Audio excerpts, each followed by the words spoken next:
Hey guys, this is Star. What if? How are you all? Please support subscribe this channel for watching new interesting stories. This video includes a self-recorded human introduction in the first 30 seconds, followed by AI generated narration for creative storytelling purposes. So in this video, we're gonna see second part. What if Harry Potter rescued Ginny from a dark pit with Draco Malfoy?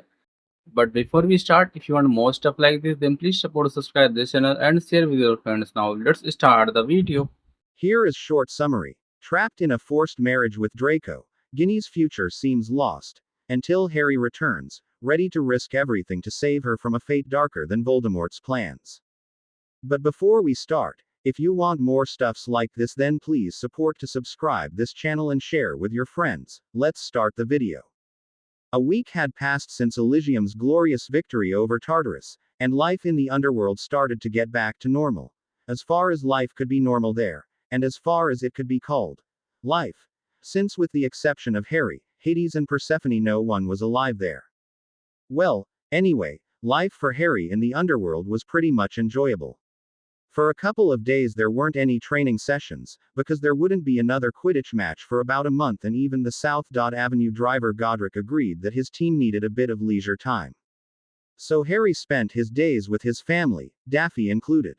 2 days after the match, Linda paid him a visit and told him with a pale but determined face that she supported him in his plans, even if those included the possible sacrificing of their daughter. "My little angel would be much happier here with us than with my father," she had said, and Harry's heart lifted a bit. Just a little bit.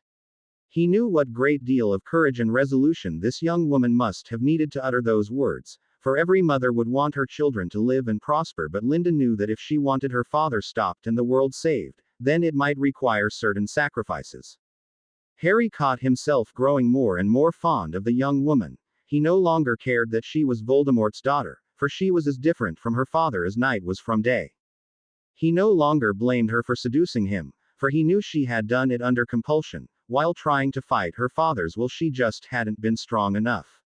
But then again, she had only been a 15-year-old girl, totally subdued by the might of the evilest wizard in the world. It had been a wonder that she had ever dared defy him at all. Definitely it couldn't have been easy for her, and Harry respected her for having enough spiritual strength to say, "Make the right choice, Harry.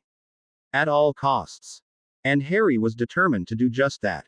If only Cedric would return soon, so that he'd be able to leave the underworld and let his friends and Ginny know that he was alive and to face Voldemort. Even though he was enjoying his stay in the Netherworld, he longed to go back to world of the living. He felt that every day spent down here was a waste of time. The only good thing in being in the underworld was seeing his parents, Sirius and Daffy, and understanding how and why Voldemort was using Amrita. Now that he knew the truth about Umbridge's quill and its real purpose, Harry felt he'd explode if he remained one more day, sitting and laughing, yet not doing anything against the Dark Lord's terror. Every morning, he went to the Queen of the Underworld to peruse the newspapers, searching for signs of Voldemort striking again. Up till now he hadn't found anything suspicious, but he decided to follow the news.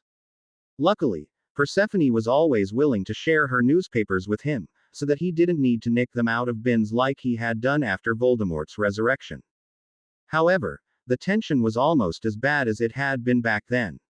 The Disneyland attack had been horrible enough, and Harry still kept wondering why the Dark Lord had attacked the Diggorys. Did it have something to do with Mrs. Diggory being a Papaphotiou by birth? What could Voldemort want from the Papaphotius? No matter how hard he tried, he couldn't manage to find out. He had even asked Julius Caesar how long it had taken him to give his beloved Cleopatra some spiritual encouragement when he had left the underworld so many centuries ago. "Well, I only needed a couple of weeks," Julius had replied, "but I don't know how long it'll take Cedric Diggory to help his parents. My Cleo wasn't in such a bad condition as they are, poor things." So all Harry could do was wait for Cedric to return and hope that Cedric had kept his promise and visited Ginny and told her that Harry wasn't really dead. "Look what Uncle Sirius is making for little Daphne. Ooh, this is beautiful." Daffy cheered as Sirius showed her a bunny figure that he had shaped of pasta. They were kneading homemade bread. "Sirius, don't fool around with the dough, will you?" Lily said in a slightly reproachful voice, but as she caught her granddaughter's eyes she simply couldn't feel resentful anymore. She loved this little girl with all her heart. After she had had Harry, she had been dreaming about having a little daughter as well, but she never had a chance, for fate and Voldemort intervened. Now she felt as though she had got the daughter that she had always been dreaming of. Bunny-shaped bread. Isn't it great, Lily? Asked Daffy, who for some reason, just couldn't make herself call Lily, Granny, nor James, Grandpa. Perhaps it was because they looked about the same age as her father. Well, after all, everyone in the underworld looked the age they had died at. No one ever grew older. For Daphne, Lily was pretty much like an aunt and James like her father's twin brother. As for Uncle Siri, he was most definitely the coolest person she'd ever met, Daddy included. Yes, it's nice, honey, but I'm not sure it can be sliced properly when it's baked. Lily smiled down at her. Please, knead the dough back into its bread shape, will you, Sirius? And take care of Daffy a bit, I've got to go and hang these out to dry. She pointed at a basket full of freshly washed clothes. Sirius grunted, somewhat miffed, and went to ignite the logs in the oven so that it'd be warm enough by the time he needed to put the pasta into it, and then return to kneading the dough. He had made bread on several occasions, but there had never been a little child around before, and he had never had to take security measures like closing the oven door before he put the bread in. Lily had always told him he was very careless with housework, but as long as he was willing to help her with the housework at all, she had let him do it in his sloppy way. Can I help? The little girl asked hopefully. No, sweetheart, you can't help me, but you could go and help Lily with the clothes or just grab a toy or play with something, okay? I expect your dad and James will be back in a couple of minutes, then they can play with you. Okay. Daphne pouted and grabbed her ball. She had been very happy to be with her family, but now that no one could entertain her, she wished she were back in the kindergarten with the other children. She started bouncing the ball in a bored way, until she realized that bouncing it off the wall was almost as good as throwing it to one of her playmates. She started throwing it against the wall and catching it every time it bounced off. Soon she was laughing whenever the ball hit her in the face or just didn't find its way back to her hands. She threw it particularly hard against the wall, and it ricocheted off it, zooming over Daphne's head and towards the oven. It stopped right in front of the oven's open door. The little girl, whose sense of danger hadn't developed yet enough, went after it, not caring that the flames in the oven were almost long enough to reach beyond its open door. Sirius, firm in the belief that the child was having fun with her ball, kept kneading the bread, humming something, when suddenly there was a cry. Daffy. He swerved around to see that Harry jerked the child out of the way of a particularly long flame that hit him instead. Harry. James ran up to him. They had obviously just arrived when the child behind Sirius' back had approached the oven. Lily dashed into the kitchen. What happened? Nothing. Just my idiot of a godfather let the door of that stupid oven open, and let Daffy play around it. She almost got scorched. Harry snapped, cradling his daughter in his arms. All right, sweetie. I'm all right, Daddy. But you got burned. Have I? Asked Harry, smelling the air. Well, something definitely got burned. The sleeve of your shirt, said Lily amazedly. There's a huge hole in it, but your skin there's no scorch mark on it. Really? Harry took a glance at his sleeve. Really? Good reflexes, Harry, his father patted him on the shoulder. Pity you had left your wand upstairs, you could have just extinguished the flame really. Sirius, why on earth did you let my granddaughter play around this dangerous thing? Sirius tried to grin sheepishly, but James's look was peremptory. Sorry. I haven't really got used to taking care of infants. It won't happen again, I promise. Perhaps I was lucky that I was brought up by the Dursleys and not by you. Harry frowned at his godfather. Clearly you wouldn't have taken any better care of me. Look, I'm really sorry. I never thought she'd go near that stupid oven, Sirius apologized. It's okay. Just take better care of her, Harry said, sitting down, taking Daphne into his lap. She means so much to me. I know she can't die again, but I don't want her harmed, especially not after what she went through, he added in thought. How come you didn't burn yourself, Daddy? Remember when I burnt myself with the candle on my birthday cake? It hurt so much, asked Daphne, her curly-haired head resting on his chest. Well, that's something I don't understand. Harry shook his head. Actually, I was quite surprised at the match that the boulder bludger didn't do me any harm, I barely even felt its impact. And now, I didn't feel the flames burning me, if they burnt me at all. They must have. Your shirt is in a terrible state, there's an ugly big hole in it, his mother replied with a worried expression, tossing the bread into the oven and closing its door. You know, I think I should ask Dumbledore. Perhaps he knows the answer, or if he doesn't, then Hades will surely know, Harry said. It's most intriguing, though. And, to express our respect and gratitude towards him, I hereby unveil this monument. Kingsley Shacklebolt, Minister for Magic, pointed his wand at a tall object covered with a white veil, making the veil tumble down to the ground, revealing a life-size statue of Harry Potter. Some of the people in the crowd gasped, some let out a small sob, while still others just took their wizard hats off and gazed up at the stony face of the statue reverently. For a minute or so only, sniffs and the scratching of journalists' quills could be heard, until the minister spoke up again. As his best friend Ronald Weasley has told me, the boy who lived once told him that the only happy times of his life had been spent here, at Hogwarts. So let his statue remain here till the end of times. Here, at Hogwarts, where he was always so happy. Let it stand here forever, looking at the Quidditch pitch, where he won so many matches as the Seeker of Gryffindor, since we cannot visit his grave, for he has none. Let this place symbolize Harry Potter's grave. Let his monument serve as a memento to all of us, that even the greatest may fail and none of us is immortal. Let us remember Harry Potter, who has managed to set an example for all of us in every respect. Here a snort could be heard, coming from a certain Professor Snape, who turned on his heels and marched away. His bravery, his willingness to help, and his huge heart were the characteristics that highlighted his short life. Let us remember him as a hero, a good friend and very fine wizard. Ron swallowed the lump in his throat when Kingsley said, "A good friend," and offered Hermione a tissue to dry her eyes. The Weasley parents, the twins and Percy, were standing behind Ron and Hermione. Mrs. Weasley silently crying. Not even Fred and George seemed themselves today. Anyone who'd known them would have said that they'd never seen these two pranksters so broken before. Farewell, our dear investor friend, George muttered. We have to thank you for our fortune, old buddy. Yeah, hope he can see us and hear us from up there. Fred pointed at the sky. Hey, Harry, we'll name our next invention after you, okay? Percy didn't utter a word, just stared at his shoes, as though not feeling worthy to be here. He had long regretted siding with Fudge and working against Harry so many years ago. Harry had been right, he'd been telling the bloody truth, after all. Remus and Tonks were holding hands, neither of them crying, but both of them very pale.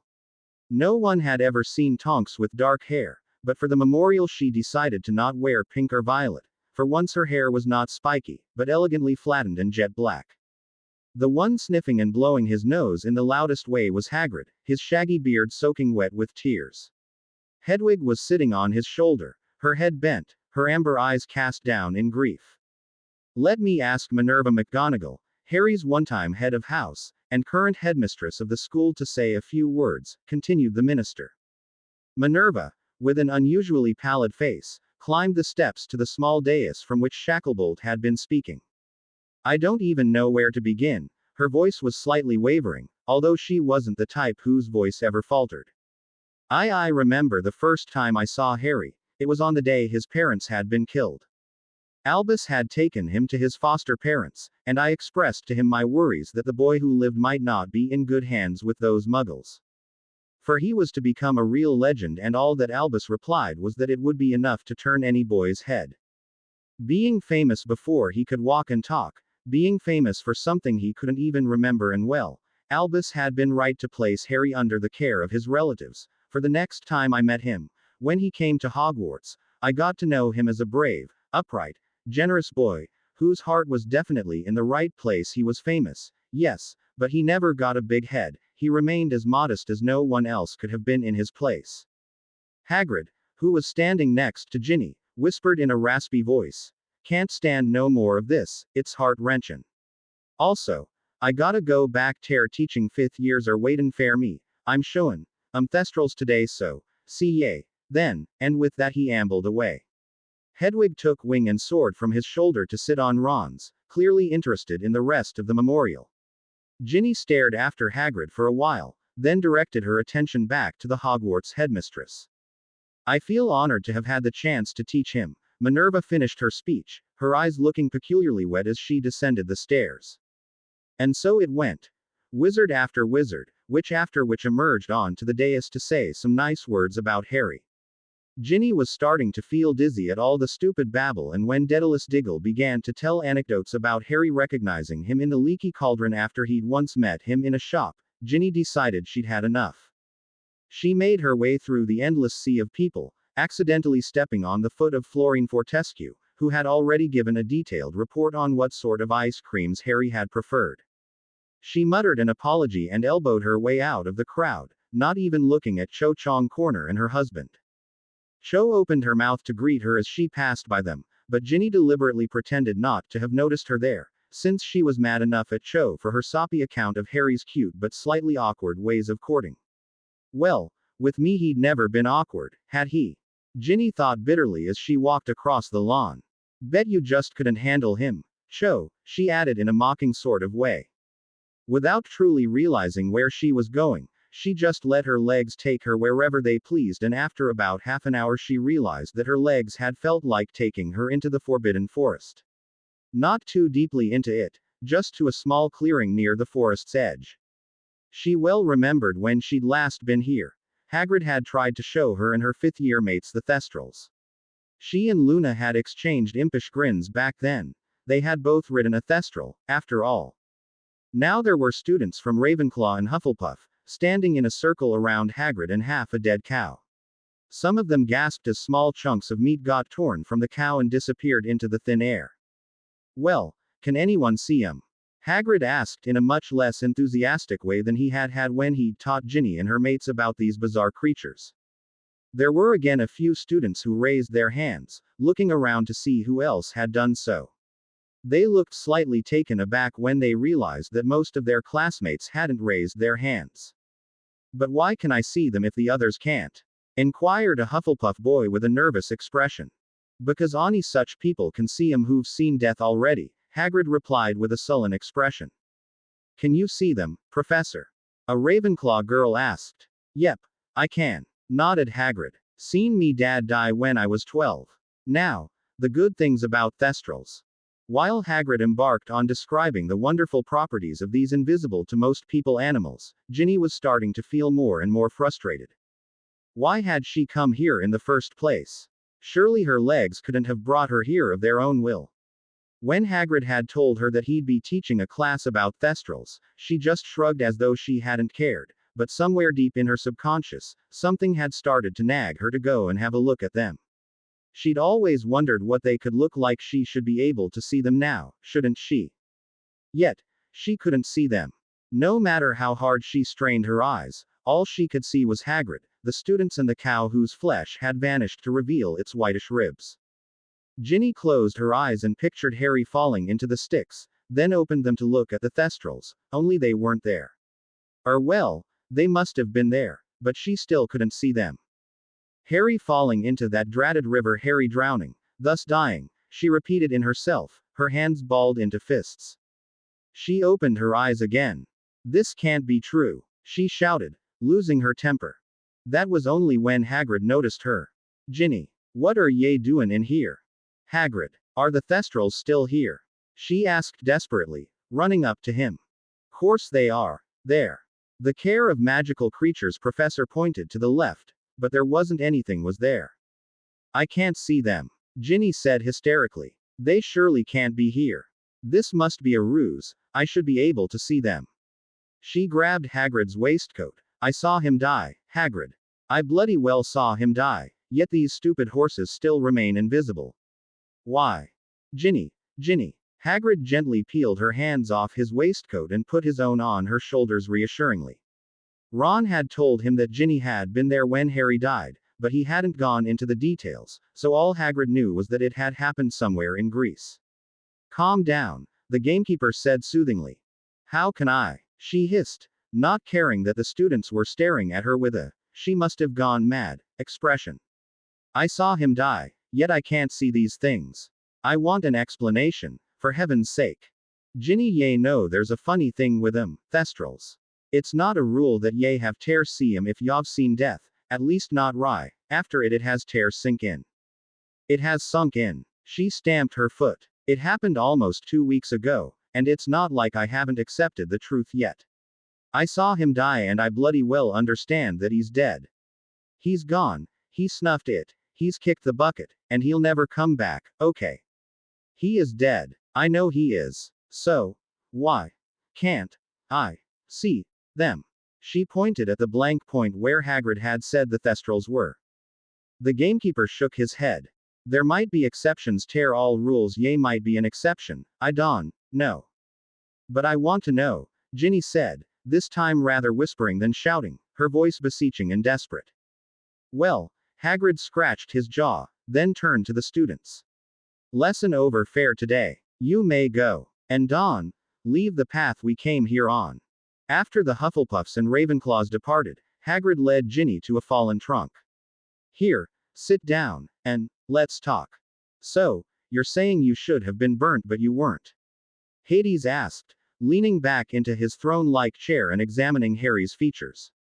Yeah, and I was badly hit by that bludger directed at me by the Borgia woman, but I barely felt it, and it didn't do me any harm, Harry replied. Could it be, Hattie? Persephone knitted her owned eyebrows. Well, it must be. The king of the underworld shrugged. What? Demanded Harry, squinting at Dumbledore, who was standing next to him and smoothing his long white beard contemplatively. To Harry it seemed as though Albus had known something. Perhaps he had known the answer to Harry's question when Harry had asked him, but Albus had still advised him to go to Hades and ask him, too. What could be that thing that Dumbledore knew, suspected but didn't tell Harry? May I try something? Asked Hades. Harry looked at his parents, who shrugged with bewildered faces. Okay. First of all, I do not want to hurt you, boy, the king of the underworld said, but it seems there's only one way to be sure of this. He pointed his index finger at Harry, sending a blue flame at his chest. It had happened so fast that Harry couldn't have jumped aside, even if he'd wanted to. Everyone around him gasped as the flame ruined the front of his shirt, but the skin beneath it remained intact. Most curious, Hades said. Do you know what sort of a flame I just sent at you? How could I know? Harry frowned. That was a blue arrow flame, an exceptionally dangerous weapon. It's a bit like my brother Zeus lightning, just not lethal. It's used by some of the gods to hurt someone badly, but not kill them. It should have burnt a deep hole into your chest, young man. Lily paled at the mere thought of her son getting a huge hole into his chest and grasped James's arm. Then how come it hasn't harmed him? Sirius interjected. Well, if I'm not mistaken, it's because of the sticks, Hades replied. The sticks. Harry's eyes widened, while Dumbledore let out a murmur sounding like, I thought so. Have you heard of Achilles, Harry? Persephone asked. I suppose I have. The young wizard nodded. He was some warrior besieging Troy, wasn't he? Yes, he was. He was said to be invulnerable, because his mother, the goddess Thetis, had bathed him in the river Styx to give him protection against injuries. There was only one single point on his body that hadn't submerged into the river. His heel, where his mother had been holding him, hanging him into the water. And it became his undoing. He was injured on his heel and bled to death. But you. But I, Harry breathed, barely believing what Hades was suggesting. But I fell into the river and my whole body got soaked in it. Does this mean? We think it does. Persephone nodded. Look at this. She bent down and fished a flimsy magazine out from a whole heap of newspapers. Tear it. She handed it over to Harry. The young wizard tried to tear it, but the thin paper just wouldn't rip. He looked up, directly into the beautiful queen's eyes. This has come through the sticks, hasn't it? It has. Persephone nodded. Everything that comes through the river becomes resistant to all outer harms. This means I can't be harmed. Harry whispered. Yes and no, said Hades. You can't be stabbed, shot or cursed to death. You can only die of age, illnesses or poisoning, but no outer impact. This is creepy, Sirius breathed. It is, agreed Harry. I can't be killed by Avada Kedavra, either. No, you can't, for it belongs into the category of outer harms, Albus replied. Harry stared at the magazine that he was still gripping tightly, exhilarated and shocked at the same time. I'm invulnerable. So Ye had sorto eloped with him? Hagrid asked, his huge arm around Ginny's shoulder as they were sitting on the trunk. Ginny had just finished telling him the story of Harry dying, but she had been careful to leave out the fact why she and Harry had gone to the Row of Gods. She was aware that the story seemed full of plot holes without it, but she knew Hagrid well enough to be wary about telling him things he might blab about when being drunk or just inattentive. She nodded. Sort of. But of course Shacklebolt didn't tell this to the press. What would they say about the boy who lived? A sad little smile appeared on her face. I think the minister wanted to keep Harry's image in the memory of wizard kind as the noblest man on earth. And well, he was noble. Just not in all respects. He was human like all of us. He had his faults. But don't think he seduced me, for I went with him out of my free will. Course I never thought he did. The gamekeeper shook his shaggy head. But I still don't understand what ye two were doing near the river Styx. Well, Hagrid, I'd rather you didn't ask, she replied vaguely, not looking at his face. Oh, okay. Course you have a right to have secrets. I understand it, I do. I was just wondering, was there a cute three-headed doggy, too? Oh yes, there was, Ginny said, happy to have an opportunity to change the already awkward conversation to something else. He was called Cerberus. Bet the little one looked just like me. Fluffy, sighed the half-giant. But, back ter Yean, Harry, I really don't understand how come ye don't see them thestrals, specially if ye say his death has sunk in. I just keep saying there's an exception ter every rule, and ye might be one, too. By the way, what has her husband said to her elopen with Harry? If that's not too much o' a tactless question ter ask. Ginny shook her head, chewing her lower lip. No, I suppose it's not tactless. Draco was livid with anger, of course. He thought Harry and I had cheated on him. Well, Harry told him we hadn't, before he died, but, she looked up at him, contemplating whether to say it or not, but with Harry dead there was no use telling lies about their relationship, at least not to their best friends. She had told Hermione too, after all, the truth is that we actually did. Hagrid's eyes popped and he stared at her for a while, and finally let out a chuckle. Why am I not surprised, Ginny shrugged, not knowing whether to feel embarrassed or relieved that she'd confided in him. I know I've committed adultery, but heck, I don't regret it. Does that make me a color woman? Somehow I don't care if it does. I loved Harry with all my heart, and I'm glad I gave myself to him before he died. At least I have a beautiful memory of it, and I'll be able to remember it even when I'm old and gray-haired, sitting in a rocking chair, knitting shoes for kittens. Watching your several grandchildren play around you. Hagrid nodded with a small smile. No, I'll never have grandchildren, Ginny whispered. Nor children. I'm barren, Hagrid. The gamekeeper knitted his bushy eyebrows. Sri, I never knew. It doesn't matter anymore. The only man I would have loved to have children with is dead. She bent her head and hid her face in her hands. She felt like crying, but the awaited tears just refused to come. She still hadn't shed a single tear, although 2 weeks had passed since the tragic events. I loved him so much, she muttered. Still love him. Hagrid gently stroked her hair. I know. I remember ye in her first year at Hogwarts ye came to me cabin every day, hoppin' ter catch a glance of him. I never thought it'd all end like this. She threw herself into his embrace, and he just rocked her. Cry, cry, little one. It helps. I can't, she Ned, screwing up her face, trying to force a single tear out of her eyes, but it just wouldn't come. Suddenly something fluttering and twittering made her look up. It was Hedwig, madly chirping and making circles above them in a nervous way. She's tryin' ter tell us something. Hagrid rose to his feet. Suddenly there was a bang, coming from the direction of the school park. The ceremony. Holy scroots, what's going on there? Ginny didn't answer, but started running, her wand drawn. Hagrid hurried after her, and with his long strides, managed to overtake her in no time. In about 10 minutes they reached the edge of the forest to see smoke blurring the sky. Harry's wonderful statue had exploded into a dozen pieces and something greenish hovering above it. The dark mark. Under it, a furious fight was raging. Curses zigzagged everywhere. Ginny could barely make out who was sending them at whom. Then she spotted a redhead engaged in a duel with a highly familiar woman who had long, black hair. Bellatrix, Ginny whispered. You're not harming my brother, you foul, evil. Without thinking she hurtled towards them, sending an impediment jinx at the female Death Eater. For some seconds Bellatrix Lestrange froze, and this gave Ginny a new idea. She'd seen Harry do it in Atlantis, after all why shouldn't she try it? Tempus Glaciator. She shouted at the crowd, managing to freeze about half of them in time. Surely if it had been Harry casting the charm, he would have frozen everyone, but since it was the very first time Ginny had tried it, she had done pretty well. Those who hadn't been frozen stopped their fight for a second, gaping at the frozen ones. Ginny felt some sort of exhilaration that wanted to burst out of her. She felt like shouting, I've done it.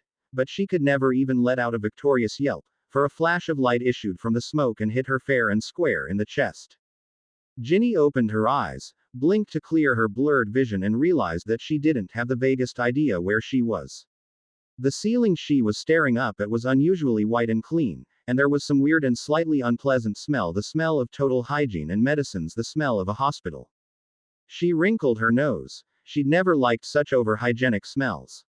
Slowly she sat up and looked around the ward. There were 3 other invalids there. A woman with nasty-looking boils all over her face. An old man whose beard seemed to be growing much faster than it should have, for most of it was lying in coils on the floor. And a person whose age and gender Ginny couldn't tell, for she was heavily bandaged, the bandages leaving only her mouth free. Sitting up in her bed, Ginny tried to remember how she had got here in the first place. There had been that stupid memorial, then she couldn't see those stupid Thestrals, then some stupid Death Eaters had attacked the people at the memorial. Oh yeah, Bellatrix Lestrange had tried to kill Percy, but Ginny intervened and froze half of the combatants with the spell she had learnt from Harry. Oh, Harry. She let out a huge sigh, knowing she wouldn't be able to cry, no matter how hard she tried. Then her stomach gave a loud rumble. I must be very hungry, she thought, having no idea when she'd last eaten. How long had she been unconscious? There was a moan coming from the heavily bandaged person in the corner. The person must have been a male, judging by his voice. He seemed to be trying to say something, but he must have been too weak or ill to talk normally. Ginny thought this man might need help, so she hopped out of bed, and had to grab the bedpost, for the world suddenly turned, as though she had sat on a roundabout. Surely she had become unaccustomed to standing, and she must not have eaten for a long time. If one's starving, one is likely to get dizzy, after all. Hurts it hurts, muttered the person in the corner. Where was a healer or a nurse when a patient needed them? Ginny thought irritably and released the bedpost, trying to stand on her feet without falling. Okay. I'm still upright. She took a step. Then another. Well, walking is something you can't forget. With careful steps she left the ward, not caring that she was barefoot and wearing only a nightdress. Hello. She called out, looking this way and that. The doors of all the wards around were closed, and no nurse or healer could be seen. Hello. She glanced at the name of the ward she'd come out of so that she'd know where to go back if she didn't want to get lost. It was called the Gunter der Gewalttätige ward. She remembered she had read about this person in Quidditch through the ages. Are all wards here named after sportsmen? She wondered as she headed for a door at the end of a corridor. She opened it to find herself face to face with none other than Neville Longbottom and Luna Lovegood. Ginny. Neville's face brightened as he spotted her. You're up. Does this mean you're okay? Ginny didn't know what to answer. She wasn't feeling okay. Not in the least, not when she was this dizzy, hungry, and heartbroken. I was just looking for a healer. There's a man in Ward Gunter der Gewa, forgot his name. Well, that man needs a healer, he's suffering. I'll go and find one, okay, said Neville and hurried back in the direction he and Luna had come from. What are you doing here? Ginny asked. We've just visited Nev's parents. Luna shrugged. But why have you come? Because Nev wanted to introduce me to his mum and dad as his fiancé.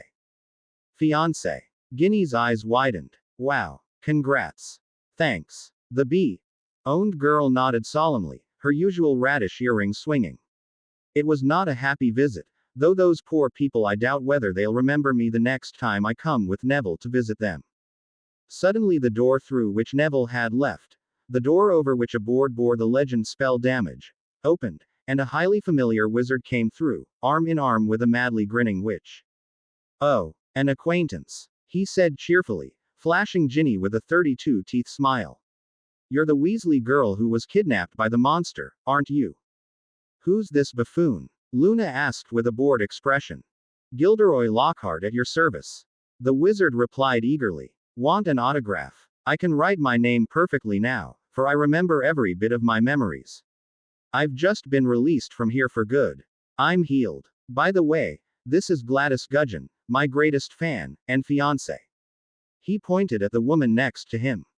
Congratulations on your engagement, Ginny said monotonously, not too happy that she had had to offer congratulations on the second person's engagement in the last 3 minutes. Everyone around her seemed to find their love and happiness, but she knew she'd never be happy again, not without Harry. Thank you very much, Lockhart said with his flashy smile, and soon you can congratulate me on another thing as well. Are you two going to have a baby? Luna arched an eyebrow at him. No, there's something much better. Gilderoy declared cheerfully. I'm going to write a book about my years in St. Mungo's. It will be called Amazing Amnesiac and... Oh, here he comes. Luna cut in, pointing at her fiancé. Neville was back, followed by a nurse. Ward Gunter der Gewalttätig? The nurse asked. Ginny nodded, and the nurse hurried off towards the ward in question. Luna's just told me that you're engaged. Ginny turned to Neville. I hope you'll be very happy together. You're engaged, too, Lockhart interjected. That's great. I'm going to get married soon, too.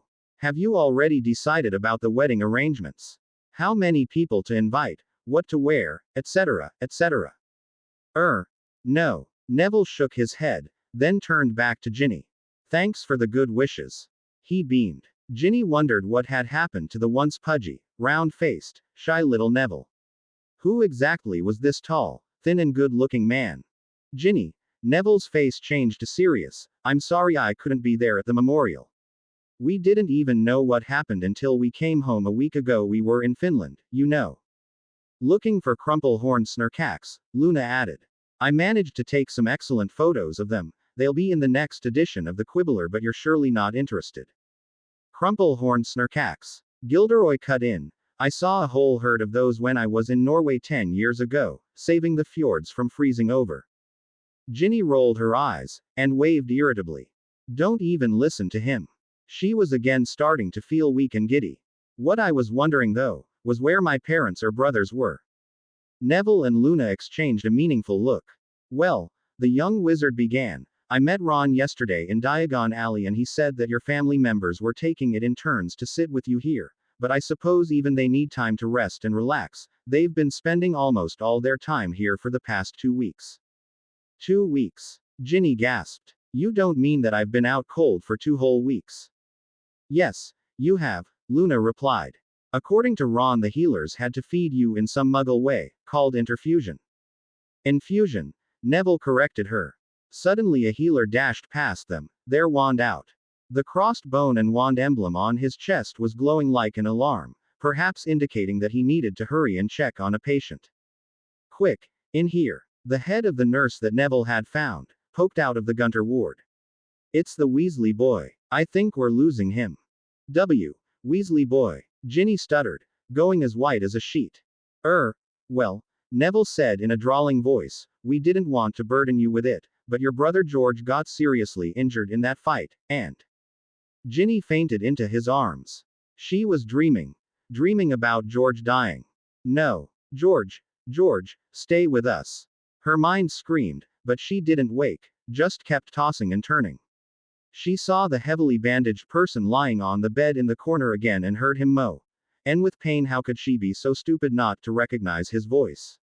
No, he can't die. He can't die like Harry did. George. She opened her eyes, but her vision was too blurry to take in her surroundings properly.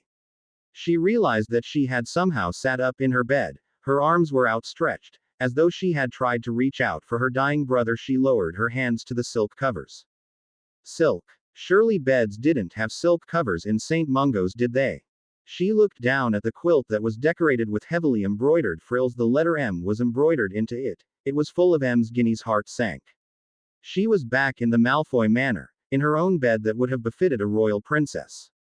Welcome home, Virginia, said a cold voice. Ginny slumped back into her pillow. How did I get back here? Oh, well, I happened to go and visit you in St. Mungo's when the nurse said you had finally woken up and seemed to be strong enough to walk. The only problem was that you had fainted at the news of your brother almost dying. Does this mean he hasn't died? Ginny cut in hopefully. Yeah, her husband replied. He survived, and he's doing better than he was before the bout, or so I heard. Thanks heaven, she sighed happily. Well, anyway, the nurse said you'd fainted because of the shock, then woke up and went into hysterics, so they had to give you sedatives. However, the sedative made you totally dazed, so you didn't even notice that I had come for you and brought you home. Of course, the healers gave me permission to take you home, saying you were all right, apart from the shock. And what did my parents say about this? Ginny defiantly folded her arms in front of her chest. They weren't there to say anything, Draco said.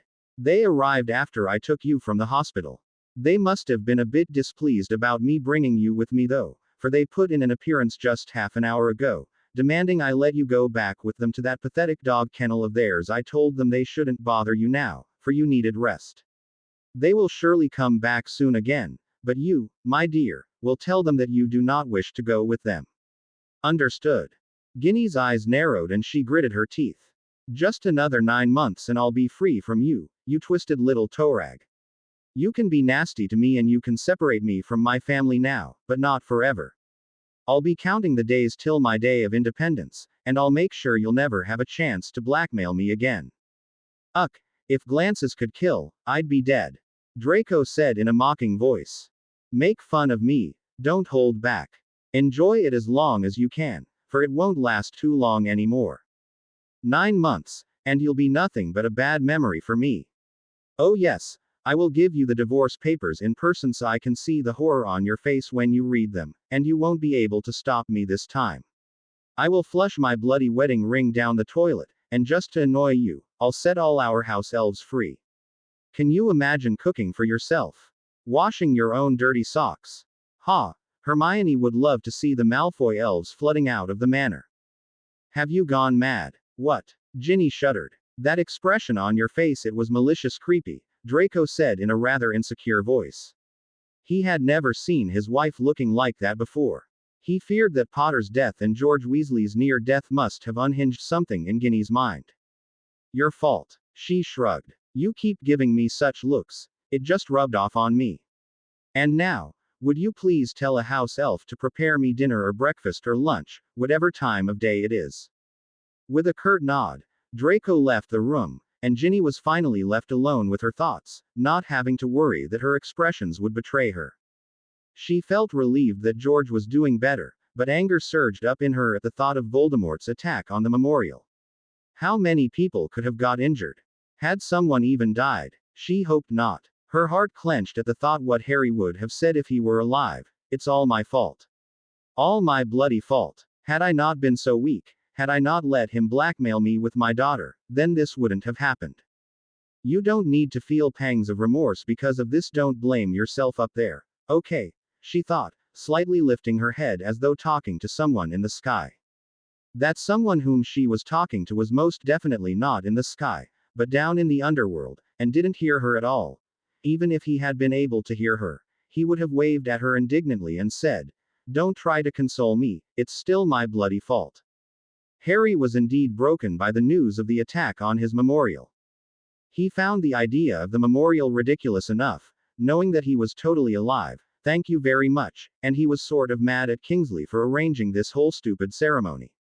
Had Shacklebolt not organized it, then Voldemort wouldn't have attacked there, but if Harry hadn't died, then Shacklebolt wouldn't have organized the memorial. Also, if stupid Draco hadn't brought the Aurors after them, then Harry wouldn't have died. But if Ginny hadn't eloped with Harry, then Draco wouldn't have gone to the Greek magical law enforcement. However, if Lucius hadn't cursed Ginny's dad, then Ginny wouldn't have eloped with Harry. Damn you, Lucius Malfoy. Harry kicked into a rock irritably. And you too, Draco. Tension had been building up in him ever since he'd read the Daily Prophet article with the title Havoc at Potter's memorial 2 weeks earlier. Persephone had tried to hide the newspaper from him, but Harry could read her guilty expression pretty well and had demanded that she let him see whatever she'd been hiding. He dropped onto the grass next to a little creek and pushed his shoes off, slipping his feet into the water. It felt refreshingly cool. He leaned back onto the ground and closed his eyes, trying to shut all the disturbing thoughts out of his mind. He had almost succeeded when suddenly a shadow was cast over him. Although his eyes were closed, he knew someone had arrived, for the rays of the sun, yes, the sun is shining even down there, no longer warmed his face. He squinted up at the figure to see Linda standing there. Hi, she greeted him. May I join you? Okay. He shrugged, sitting up. If the one casting the shadow had been someone else, he would have felt annoyed at being disturbed, but Linda was someone he had never felt uncomfortable with since the legendary Quidditch match. Harry hadn't expected his parents to understand his predicament, although he had told them about Voldemort's blackmail. They had tried to convince him he hadn't done anything wrong by placing family above everything else, and Sirius had shared their opinion. Even Dumbledore tried to alleviate his concerns by repeating that now Harry had a weapon in his hand. The knowledge that Voldemort was dependent on Amrita and losing her would mean the end of his wizarding career. They had all been nice and supportive, but Harry felt that none of them really understood him. With Linda it was different. She had once also let Voldemort force her into something she regarded as wrong, and she also felt tainted by Voldemort's evilness and her own weakness at resisting him. I know how you feel, she whispered, shedding her blue mantle, laying it on the grass and taking her place on it. I know you do, he replied, staring at the little fish chasing each other around his toes. I hope these aren't piranhas. She let out a laugh that sounded like jingling of little bells. Not that they would be able to hurt you if they were piranhas, As she looked into his eyes, her smile vanished. I meant it. I know what it feels like. You feel dirty and wallow in self-accusation so much that you feel it's strangling you. I don't wallow. Yes, you do, she replied, as did I. Actually, I still do. Had I not been so weak, had I been able to say no to my father even after he cast the Cruciatus on me again and again, then I wouldn't have seduced you and wouldn't have provided my father with something to blackmail you with. Then you would have killed him when you had the chance, and perhaps he'd be playing Quidditch for Tartarus now.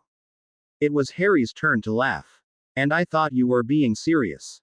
I was. She smiled sadly. It's my fault. It's your fault, but first of all, it's his fault. That of my father. We are both his victims, as is the whole world. Accept it, and stop eating yourself or you'll go mad. Don't think I haven't felt the way you do now, but my mum helped me see what I'm trying to help you see. Voldemort's the mastermind here. We are only unfortunate marionettes that he was playing puppeteer with. Just like my mother, he used her then got rid of her. Really? Your mother? Harry hesitated whether to ask the question or not. Did she love him? Linda made a grimace. I think she still loves him in her peculiar way. She doesn't love Voldemort, she loves Tom. The Tom she got to know as a clever, yet enigmatic boy, the Tom who hadn't then started killing. I wouldn't say the innocent Tom, for I doubt he was ever innocent. He must have been. At least as a little child, Harry said, withdrawing his feet from the water. No one's born evil, the circumstances turn someone evil, don't they? You mean that he grew up in an orphanage where he never got any love? I don't know. She shook her head, sunshine glimmering on her red gold locks. You grew up with rather nasty people too, didn't you? Well, yeah, and look at you, your heart is in the right place, you never turned as my father.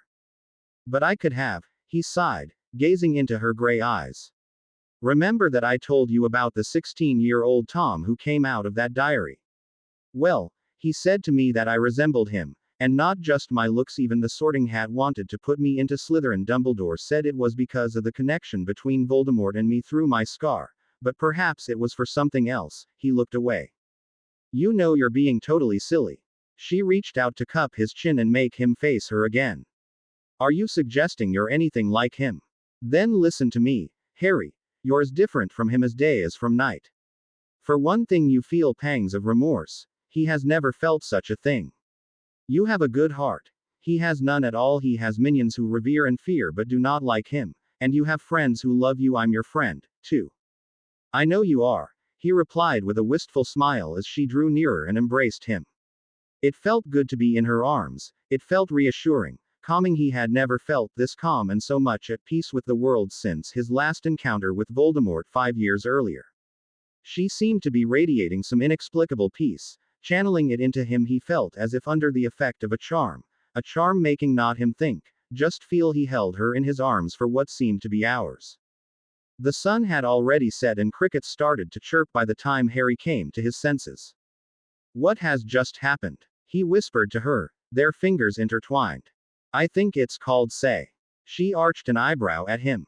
He sat bolt upright, releasing her hand as quick as though it had burnt him. But why? Why have you? She held out a hand to silence him. Don't think of anything bad, Harry, just listen to me. I have listened to you too much already. He scowled, not daring to believe what he had done. He hadn't wanted to, had he? She had bewitched him, but that was out of the question. She had no magic powers down here. She had no wand to enchant him with. Then how could this little wench manage to seduce him again? Listen to me, Linda repeated. Listen and don't interrupt. What has just happened wasn't just say. Not in the normal, beep sense, it was a union. A union of souls through bodies.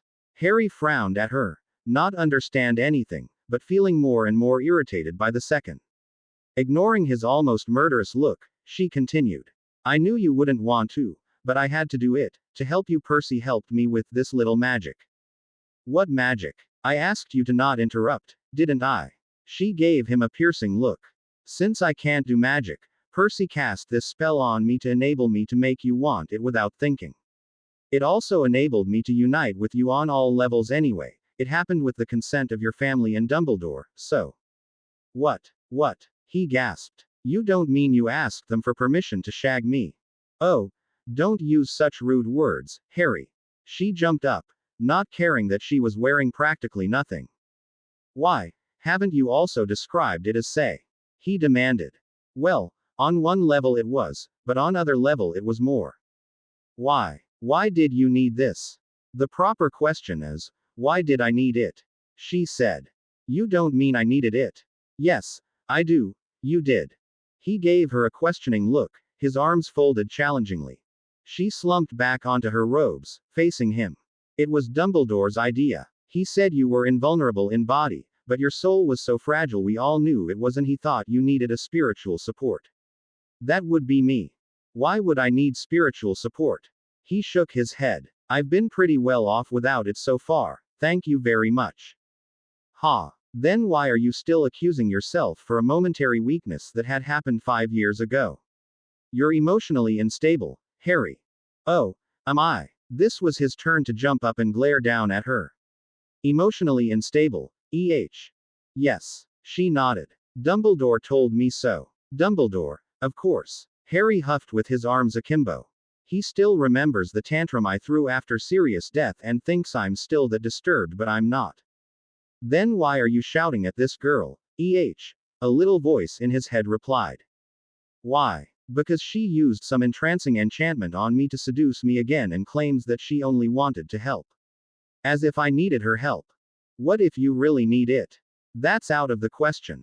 Is it? Harry glanced at the girl sitting on her robes, looking up at him in a totally casual manner, as though wearing practically nothing in his presence were the most natural thing in the underworld. That was when Harry realized how stupid he must look, standing there with his arms akimbo and wearing absolutely nothing. Okay then. He hastily sat down and pulled his legs up to hide himself as much as possible, though it seemed a bit pointless after having behaved like an exhibitionist so far. Speak away. Why exactly would I need your help? You are going to leave the underworld soon, or hopefully soon. And you'll face my father. He won't be able to hurt you in body, but you know how good he is in psychological warfare. You will need a support on that level, and it will be me. I will be with you in soul to help you against my father. Why couldn't you just leave the netherworld like Cedric did and help me like that? Because he can only approach his parents when they are sleeping. This way I'll be able to be with you when you are awake, too. Do you mean you will be conversing with me inside my head? Harry knitted his eyebrows. He didn't like the idea much. It would surely feel as though he were schizophrenic. Only when you need conversation. I won't be peeking into your thoughts, but whenever you think of me, invoke me, I'll be there to help you. And when you no longer need me, the connection between us will be broken. Forever. Harry regarded her with his lips pressed tightly together. Right. Just tell me one thing. Why did we have to shag for this? She let out a chuckle. Weirdly, Hades and Persephone couldn't make up another way to create a spiritual connection between me and you, a living being. I think I'll need some time to get used to the thought of this, he said with a grimace. Yeah, there'll be a lot to get used to. She nodded, starting to dress. Oh, and Harry, if you start blaming yourself now that you cheated on your love, Ginny is her name, right? Well, if you blame yourself for this, then you're the biggest prat I've ever met. Suddenly some sort of whooping tore into the air and Harry realized he still wasn't wearing anything, so he quickly put on his clothes. The whooping got louder and louder as a little man in purple hat and robes appeared on the top of a small hill that had concealed Harry and Linda from the rest of the underworld. Ah, Harry Potter. The little man waved at him cheerfully. Daedalus Diggle. Harry's eyes widened. Then suddenly he remembered that the Daily Prophet article had mentioned Diggle as the only lethal casualty of Voldemort's latest attack. In person. Daedalus beamed and didn't miss the chance to shake Harry's hand. Can you believe it? I've already spent 2 weeks down here, but I'm still beside myself with glee to be here. I totally love this place. Do you? Harry blinked. Yeah, it's bloody brilliant. Had I known Elysium was this spiffy, I would have come much earlier. Am I glad to have attended your memorial? By the way, is it true that you never even died? It is. Harry nodded, and squinted at Linda, who gave him a, see, you shouldn't have blamed yourself because of the attack, its only victim is happy to be here, look. With a slightly lighter heart, Harry let Mr. Diggle lead him across the meadow, telling him every detail of McGonagall's heart-wrenching eulogy. Trying not to think of having to spend another 9 months in this damned manor, Ginny was munching the chicken brought to her by Blinky, the house elf. Blinky fears that Mistress is going to get sick if Mistress eats so fast. Mistress hasn't had any solid meals for 2 weeks, after all, the house elf squeaked. Blinky is afraid that Mistress will not be able to digest her meal properly, that's why Blinky wanted to bring mashed potatoes only, to help Mistress's stomach get used to solid meals slowly, gradually. Don't worry about my stomach, Blinky. I needed this, I've been starving. Ginny said, licking her fingers after having eaten the chicken leg with her hands. She had felt so terribly ravenous that she didn't want to bother with the knife and fork. You may go, Blinky. Come back for the plate in 10 minutes. The house elf bowed and backed out of the room. Ginny was left alone with her thoughts again. Fed and watered, she stretched out on her pillow, letting her mind wander. The last time she had had a proper meal had been in Nikia's tavern when Spiro put in an appearance, declaring that he wanted to kill Harry. Ginny had to smile at the memory. What could mad old Spiro be doing now? He no longer wanted to kill Harry, that's for sure. Ginny wondered whether the crazy Greek had ever truly wanted to kill Harry, or had he just thought he wanted to kill him. Well, this was something she'd never get to know, for she was never going to see Spiro again. What could Phaedra be doing? Ginny thought.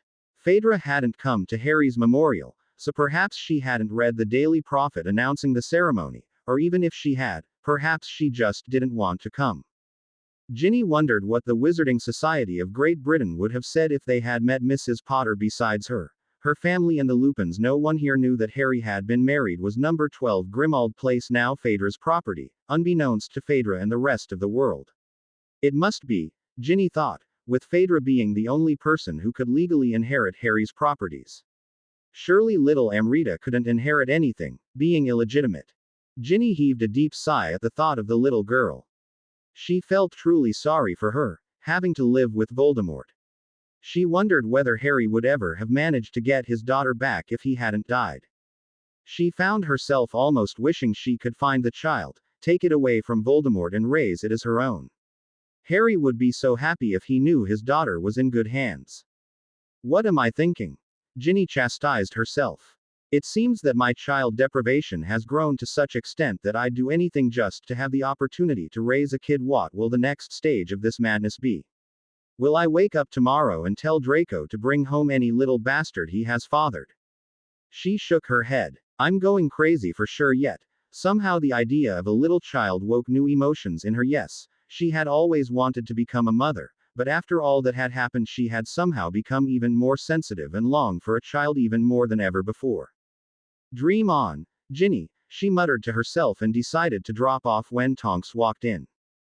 Watch her, Ginny, I hope I'm not disturbing you, she said brightly, sitting down on the bed. Her hair was back to shocking pink and Ginny thought it suited her much better than black. Of course you're not. Ginny smiled at her friend. Great. I've met your parents. They said you had finally come round and your husband brought you home. I'm so happy to see you up and about. You have no idea how worried everyone was while you were lying in the hospital, as white as a sheet. Really? What sort of a curse hit me? We don't know. The young Auror shook her head.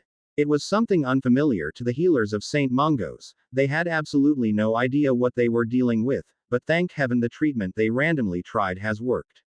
She sighed. I don't know what would have become of your parents if you had never awoken. They almost lost George, too. I know. Ginny nodded sullenly. The image of the heavily bandaged person Ning in pain came to her mind again and she again felt dizzy. But he's all right, isn't he? Draco said he'd begun to heal at last. Yeah, fortunately. Tonks smiled. Today's a wonderful day, Ginny. You are healed, George has started to get better, and I've just found out I'm going to have a baby. Ginny's eyes widened. Wow. Tonks grinned proudly. Bet Remus was beside himself with glee. The younger woman forced a smile. She felt happy for Tonks. Happiness, but she felt something terrible deep inside her heart. Something she knew to be envy. Oh, he doesn't even know yet. Tonks winked at Ginny. I'll tell him this evening. How do you think I should tell him? Buy a pair of little shoes and give them to him in a box. The red-headed girl suggested. Brilliant idea. Tonks clasped her hands. I just don't know what color the shoes should be, pink or blue. Try a violent shade of violet, said Ginny, and her friend burst into peals of giggles. As Tonks shook with laughter, Ginny was beginning to feel more and more sick. Perhaps she really shouldn't have burdened her stomach with such a heavy meal after not having eaten anything for 2 whole weeks. Ginny, what? The young Auror stopped laughing as Ginny jumped out of bed without a word and ran for the toilet with a hand pressed over her mouth. Ginny, are you all right? Instead of a proper answer, retching could be heard. Well, in this case it was a proper answer. No, you're not all right. Soon Ginny stumbled out of the loo, her face whiter than the wall she was leaning to in order to support her weight. Come here. Tonks helped her back to bed. Are you feeling any better? Yeah, Ginny croaked. Now that there's no food left in me again. Her friend shook her shocking pink head. Just like me in the morning, I keep throwing up too. You know, is it possible that you're too? No, Ginny replied quickly. I'm not. And I'll never be. Why not? You're a married woman, after all. And barren, Ginny muttered under her breath. Tonks pursed her lips. Sorry. I had no idea. Had I known then I wouldn't have raved about how untactful of me. No, don't blame yourself. Ginny patted Tonks' arm. You couldn't have known. And I'm happy about you and Remus having a baby. In case you're looking for a godmother. Tonks grinned. I wouldn't think of anyone else in the role. Good. Ginny leaned back into her pillow, massaging her stomach. Damn it, Blinky was right. She told me I should eat mashed potatoes instead of chicken. Oh, so that's the reason. Tonks nodded knowingly. She was right, you know. You have become unused to eating, my friend. However, I have a recipe of a wonderful pumpkin pie that will fix you in no time. I'll give it to your house elf before I go, shall I? That'll be great, thanks. Ginny smiled, thinking that she'd rather not eat anything anymore. You aren't very talkative, Linda remarked as she and Harry walked down the hillside towards the Potter's cottage. Fortunately, Daedalus Diggle had gone off to chase butterflies and left them to themselves, but Harry wished Linda would also leave him alone. He needed to think things over and come to terms with what had happened between them. No, I suppose I'm not. He shrugged, determinedly gazing at the grass instead of at her. I know what's bothering you, and I can only repeat that you're a total prat if you feel ashamed now. You didn't want it. After all, I bewitched you with Percy's help. You've been had. Blame me. Blame Dumbledore, but not yourself. I'm not blaming you. He glanced at her. Good, because I did it out of the goodness of my heart. She winked at him. The last time I seduced you to help my father against you. Now I seduced you to help you against my father. There's a difference, isn't there? Definitely, Harry said with a would-be smile. But it doesn't change the fact that I feel like shit. I love Ginny. I know you do. And I wish you all the happiness in the world. She must be a very special girl to win your heart. She is. Harry smiled, his smile being real this time. But I fear she'll leave me when she finds out what happened between us. Then don't tell her, Linda said. It wouldn't be fair to keep it a secret before her. She deserves to know. If she truly loves you, she'll understand. Try to look at things with a bit more optimism, Harry. It's hard to be an optimist when Voldemort's out there, terrorizing the world, but okay, I'll try to be less of a pessimist. They reached the gate of the Potter house, and the first thing that caught Harry's eyes was his father winking at him. His glance shifted to Sirius, who gave him the thumbs up. Lily rolled her eyes, conveying the message, typical men. That was when it struck Harry that everyone in the household, perhaps with the exception of Daffy, was aware what had happened between him and Linda. He pretended not to have noticed James and Sirius' unmistakable gestures of recognition. Daddy. Little Daphne stormed out of the house and threw herself into his arms. Shouldn't you be in bed already, princess? He gave her a key. On her pudgy cheek. I wasn't sleepy. Daffy yawned. Not sleepy. Lily said. Come to Lil's, my angel, we are going to bed, shall we? Harry let his mother take the child from him and carry her into the house. Sirius and James were still grinning at him and kept sending Linda meaningful looks, but she wasn't looking at their direction, and Harry looked away from them too, feeling that he was blushing.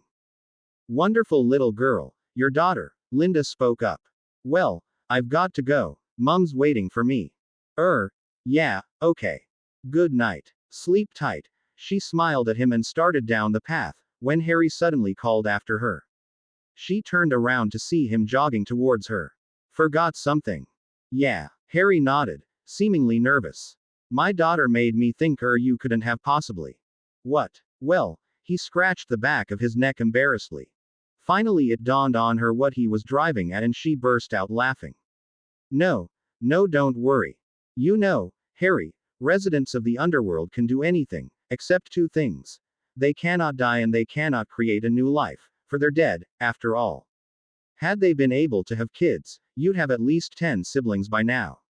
She winked at him. Seeing his confused expression, she added, Lily told me that she and James are still quite active in that respect. Oh, Harry grimaced. I don't think I needed to know that.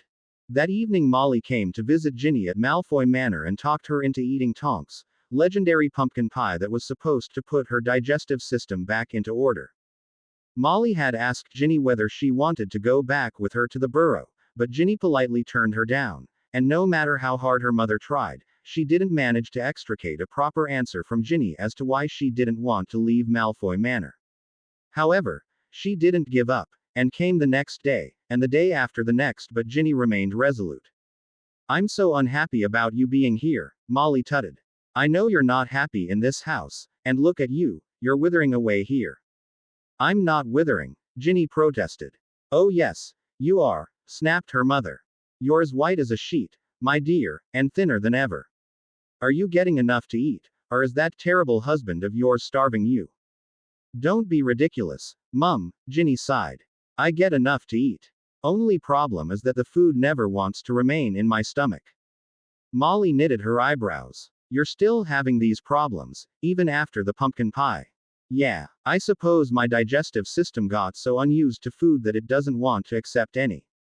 But this way you'll starve to death. Molly said, scandalized. You're coming with me this instant to St. Mungo's, Virginia Weasley. I'm not going anywhere. Oh yes, you are. We'll have a healer examine you. It's not normal that you can't keep any food down. I'm not going. Ginny folded her arms defiantly. You will come, even if I'll have to haul you to St. Mungo's. Molly grabbed her daughter's arm and pulled her off the chair. Ginny tried to put up resistance, but she was so weak from weeks of not eating that she didn't manage to fight her mother's hands off. Muum. I don't want to. She wailed as Molly kept tugging her towards the door. What is going on here? Draco burst into the room. Is she killing you or what? Killing my own daughter. Mrs. Weasley grunted. On the contrary, young man, I'm about to save her. Save her. Draco raised an eyebrow at his mother-in-law. From me. Oh, don't be such an idiot, the older witch spat. Haven't you noticed your wife hasn't been able to eat anything since you took her from the hospital? Is this true, Ginny? Draco asked with a worried expression. As if you cared, Ginny replied defiantly, holding to her mother's arm for support, because she felt dizzy with hunger. Actually, I do care, the blonde wizard pointed out. I'm your husband if you haven't noticed yet.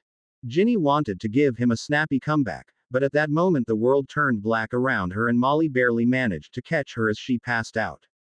Well, Draco demanded as the Medawitch who had come to his urgent call from the nearby village exited Ginny's room. Molly scowled at her son-in-law, mad that Draco hadn't let her take Ginny back to St. Mungo's, saying he could get help from elsewhere. She had a feeling that Draco didn't want to let Ginny out of his manor at all, fearing that she'd never come back if he did. Well, you may come in, the Medawitch said, and Draco entered, followed by Molly. Ginny was awake again, lying in her bed, deadly pale. Is she very ill? Mrs. Weasley asked worriedly. Well, no, I wouldn't say so. The Medawitch shook her head. She's malnourished, that's for sure. Weak too, but overall healthy. They told me in St. Mungo's she was all right, otherwise I wouldn't have taken her home, Draco said.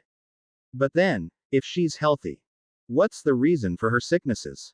Molly finished his sentence. Well, the Medawitch's mouth tucked into a smile and she squinted at the reclining Ginny. Let me congratulate you, Mr. Malfoy. She's going to have a baby. Ginny, who had been listening to the Medawitch's every word, sat bolt upright. No, that can't be. The Medawitch turned back to her with a wide smile. Trust me, it can, Mrs. Malfoy. But I can't have a baby, Ginny spluttered. I'm infertile. I can't. Picture after picture flashed into her mind. Harry Key. Dotting her, Harry loving her, jokes about frogs and misquoting Yoda, then Esculapius, statue coming back to life. I'm sorry to interrupt, but you are healed, and you can no longer linger in my room. You have to continue your journey in the row of gods, Esculapius had said. You are healed. Oh my gosh, Ginny whispered as she finally understood it. Asclepius's room had not only healed Harry's wounds, but her illness, too. It had made her fertile again, and she made love to Harry there, right after, during her healing. She was going to have a child she had so long dreamed of. She felt tears coming. She hadn't cried when Harry died, she hadn't cried at the memorial, she had been practically suffering from her inability to cry, and now she was sobbing, her whole body shaking with the sobs, tears splashing down her cheeks, drenching her bedcover. She hiccuped and looked up, her eyes meeting Draco's. His expression made the blood freeze in her veins.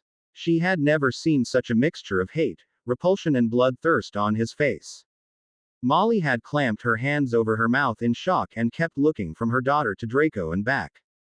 Exactly, Virginia, Draco whispered darkly. Oh my gosh. Ginny was tossing and turning in her sleep, images chasing each other in her dream. Harry in pirate attire, the Hermione tumbling down into the precipice, the frog attacking her and backing away from it, she joking about the eel. Harry countering that it wasn't funny at all, Harry Key dotting her, taking her to seventh heaven, her making a remark at Yoda being wrong about size matters not, then Esculapius talking. However, the Esculapius in her dream was not only telling them they were healed and ought to leave, but he also looked directly into Ginny's eyes and said solemnly, do you realize, my dear, that you have just conceived? Ginny shuddered, but did not wake up. It's impossible, she said in her dream, I can't have a baby, I really can't. Now you can, Esculapius replied, twirling his long white beard with a benign smile. The dream, Ginny started to weep. What will my husband say? Not even Harry can help me now, he's dead. No, he isn't dead, Virginia, a new voice spoke up. The dream Ginny instantly knew that this voice wasn't that of the god of healing, it was strangely familiar, though. Familiar, but she hadn't heard it for a long, long time. Who are you? She asked. I'm Cedric, Ginny. Cedric Diggory. That's right. I've come to tell you that your Harry isn't dead. He will return to you as soon as my job in helping my parents is done. When I can return to the underworld and replace him on the Quidditch team of Elysium, he will be free to rejoin you. Until then, don't give up, Ginny. And don't forget he loves you. He loves you more than anything. The voice of Cedric was getting fainter by the second, and Ginny knew this must be because she was waking up. No, don't leave, Cedric. Tell me more. Her subconscious screamed, trying to hold on to the dream, but voices from outside her room were getting louder and louder, making it impossible for her to remain asleep. Her eyes fluttered open as the squeaking of a house elf carried through her closed door. What was going on? She rubbed her eyes and tried to remember the dream, but most of it was gone except that part about Cedric. Without the shadow of a doubt, this was the weirdest dream she had ever had. The dead Cedric Diggory had told her that Harry was alive, but playing Quidditch in the underworld. Nonsense. It must have been the work of her overwrought mind, presenting her with the most unthinkable things. Harry, playing Quidditch, in the underworld. Oh come on. Master, please, don't kick Blinky. Blinky didn't do anything wrong. Came a terrified yelp from outside, and suddenly Ginny felt wide awake. Awake, and aware that the poor elf must be yelling at Draco, at a clearly mad and dangerous Draco. And it suddenly hit Ginny why Draco was mad. I'm pregnant. And he knows it's not his child but Harry's, because he and I haven't slept together for what, half a year. Oh Merlin, help me. In the next instant the door of her room practically burst open and young Malfoy, slightly staggering, dashed in. So, he shouted at his wife, his eyes gleaming in a funny sort of way. Ginny felt like answering. So what? But her voice seemed to have escaped somewhere and she couldn't utter a single word and just stared at her husband's face. She had seen Draco angry before, even livid, but now he was different and it dawned on her why he was different. You're drunk, she whispered as she found her voice. What if I am? Draco asked derisively, not even caring to close the door behind him. Aren't I allowed to have some fun, too? You seem to have had fun with Potter. I'm entitled to have fun with a bottle of fire whiskey, aren't I? He swung a half-empty bottle in his hand towards Ginny. She instinctively slid lower under her covers. Afraid, aren't you? Said Draco with narrowed eyes. Why should I be afraid of a person who isn't accountable for his actions? She said, trying to make her voice sound brave and nonchalant, but she didn't manage it and her voice wavered rather noticeably. Even the drunk Draco seemed to have noticed it. Playing the courageous little Gryffindor, he mocked, dropping the bottle of fire whiskey. It didn't break and rolled under her bed. Soon you won't be this courageous. Now your mummy isn't here to protect you. She left last night clearly to brag to your brothers that you were at last giving her a grandchild. Draco's face contorted with disgust. By now surely even the barman of the Leaky Cauldron knows it. I just hope, and you should hope too, that she had enough common sense not to mention who the father of that little bastard is. What do you mean? Ginny asked, her heart hammering in her throat. I mean, dear Virginia, Draco leaned over her, so that she could clearly smell the fire whiskey on his breath. That the world mustn't know the real parentage of your. He pointed at her stomach, as if searching for rude enough words to describe the child. I've been thinking, you know. Thinking. Rather you mean. Drinking. Don't you? She muttered, swallowing the lump in her throat and quickly looking around to see whether her wand was at hand, in case she needed to defend herself against her husband. However, the wand was nowhere to be seen.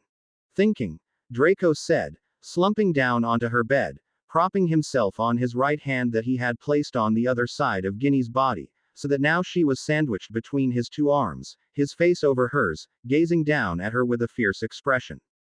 To the world this little bastard shall be a Malfoy, but only if it survives, of course. Ginny's eyes widened with fear. If it survives.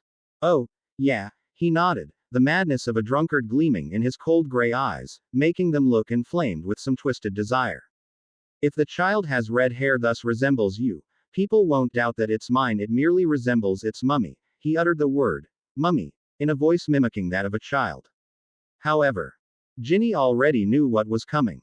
If it has black hair, Draco pulled his index finger in front of his throat, giving Ginny quite a good idea what to expect if her baby inherited Harry's looks. Have I made myself clear, my dear? Clutching her covers so tightly that her knuckles turned white, Ginny nodded.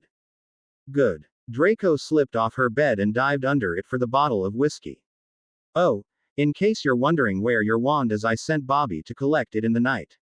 You aren't getting it back till the birth, in case you try to use it to escape. She gasped. Am I a prisoner? So to say, dear. Draco nodded and took a huge swig from the bottle. I've placed alarm charms on the front door, and on the back doors, too, so if you try and escape they'll go off and I'll know it. I wouldn't try to escape if I was you, or a stray curse might hit you around here. He rubbed his abdomen with an evil smirk. You're crazy, she whispered. Crazy? Do you think so? He laughed. I don't think I am. Sweetheart, any wizard in my place would do as I have, punish his wife for adultery. Adultery? Ginny snapped, kneeling up in her bed. As if you haven't ked every second whichever since we got married. Just because you weren't giving me what they were. He shouted back. And I not only mean an heir, I mean you've been a frigid ice queen, Virginia, true to your bloody name. You were so cold you could have frozen a penguin. I wonder what Potter saw in you. I hope he didn't have much delight in you, too. A sarcastic little smile appeared on Ginny's face. Just to inform you, Harry enjoyed every second with me in his arms, and I enjoyed it too. He managed to give me what you never could and never cared to give me. If you were half as good as him. I'm 1,000 times better than him. Howled Draco as his bottle-free hand hit her across the face with such force that she fell back onto the sheet and her mouth started to bleed. I hate you, she whispered, wiping blood off her lips. For a moment Draco looked down at her, panting, then turned on his heels and ran out. Draco was livid, and both the alcohol and Ginny's last words were working in him, blurring his vision so much that he didn't even notice the house elf that had been eavesdropping on them. He ran up to his own room and slammed the door shut, making a painting of Narcissa Malfoy fall to the floor, its glass case shattering. He leaned against the door for support, and slowly slid down into a squatting position, idly playing with the bottle. I hate you. He couldn't think clearly, given the effect of the whiskey, but he pretty much understood what these 3 words meant. As if you haven't ked every second whichever since we got married. Oh, well, she had a point there. His mind wandered off to someone whom he hadn't thought of for weeks, the last woman he had slept with. Phaedra. She had been more willing than any of his previous whores, but wait, Phaedra had only done it out of pain, because she had just lost her husband. Draco's free hand clenched into a fist. Ginny hadn't wanted to give herself to him, because she loved Potter. Phaedra willingly gave herself to him, but only because she loved Potter. Isn't there a king witch who loves me, not Potter? He shouted, and he chucked the whiskey bottle through the closed window. Christmas, 2003. Virginia Malfoy gazed out onto the snow-covered plains surrounding Malfoy Manor. It was a bright and sunny, but piercingly cold day. Icicles were hanging from the roof, scattering the rays of the winter sun in all directions like crystals, making them glitter on the window pane and shine into Ginny's room, painting the walls with all colors of the rainbow. Ginny saw crows fighting in the air. In wintertime, the park was filled with these disgusting creatures that not only stained the whiteness of the snow, but also irritated the manor's inhabitants with their constant croaking. They were even considered a bad omen if they turned up somewhere. Well, Ginny thought, her predicament couldn't get any worse, not even with a whole horde of crows circling around Malfoy Manor. Absent-mindedly she slipped her hand to her still flat belly, gently caressing it. The embryo in there was too small to let its mother feel its moves, if it moved at all, yet Ginny tried to convey some sort of a message, a mental caress, hoping that her child could sense it. She wished she could assure the little one that everything was all right, at least as long as the baby was inside her, its features, especially its hair color, not yet definable. The little one surely didn't even have hair yet, Ginny thought with a small smile. Then, as Draco's words came to her mind, the smile vanished from her face and a lump rose in her throat. What if the baby looks like Harry? Draco will dispose of it, then. Ginny shuddered. Why? Oh, why did this have to happen? And why now? True, she had always longed to become a mother, but the timing couldn't have been worse. Harry dead, Ginny's father still subject to the fate's charm, her child would be born about a month before her captivity ended. If only she had got pregnant a month later. Then she'd have a chance to break free from this damned marriage and give birth to her baby in peace, not having to fear that Draco would kill it, or that he'd kill her father if she fled. She heaved a deep sigh at the thought of her father. She hadn't seen him, or any of her family members since the Meadowitch had announced her pregnancy to her husband. Draco had made it impossible for people to visit her and had also forbidden her to leave the manor. She knew there was no point in trying to escape, for she was endangering her own health and that of her unborn child if she tried. Then again, if the baby would be killed after birth, then did it matter at all whether it died now or later? Ginny shook her head. I'm going mad for sure. What kind of a mother am I, thinking such things? Of course my baby will live, I'll protect him. No matter what Draco wants to do, if I have to defend my baby with my bare hands, I'll do so. If he tries to harm my little one, I'll kill him, I swear. No one will harm my son, no one. Without even noticing, Ginny had always thought of her child as he, as though she had known it'd be a boy. She had tried to imagine the child on several occasions, but something deep down inside of her prevented her from forming a clear picture. Her subconscious was trying to hinder her in envisioning the baby, because in her subconscious she feared that it'd look like Harry, unruly black hair, green eyes, and that cute, sometimes cocky, sometimes sheepish grin Harry used to wear. No, surely her baby boy wouldn't look like Harry, would he? Ginny willed herself to imagine the baby with the Weasley looks, but she just couldn't. Whenever she envisioned a giggling child with flaming red hair, the image dissolved in some sort of a mist. It was no use trying to imagine the baby at all, she concluded. If she didn't want to go mad before the birth, she had to keep telling herself that nothing would go amiss and she'd have a chance to leave Draco with her child intact. If only it were already the 20th of June, the day of independence, she thought, but she knew that the nearer the child's birth drew, the more she'd be afraid of it. One half of her heart wished it was June already, and the other half wished it could remain December forever, and that May with the child's birth would never arrive. She got shaken out of her reverie by some clinking noise. She looked in the door's direction to see Blinky the house elf enter with a box full of silver crystal orbs. Two other elves were carrying a beautiful pine tree whose branches were still half covered with snow. We have charmed it, mistress, so that the snow will never melt, announced Bobby the house elf. Thanks. Ginny nodded. You may go now. But mistress. Surely mistress doesn't want to decorate it on her own. Bobby's huge eyes widened even more. Why not? I'm not an invalid, am I? Ginny snapped at the elf, making it cringe. She was still mad at Bobby for having taken her wand, even if he'd done it on his master's orders.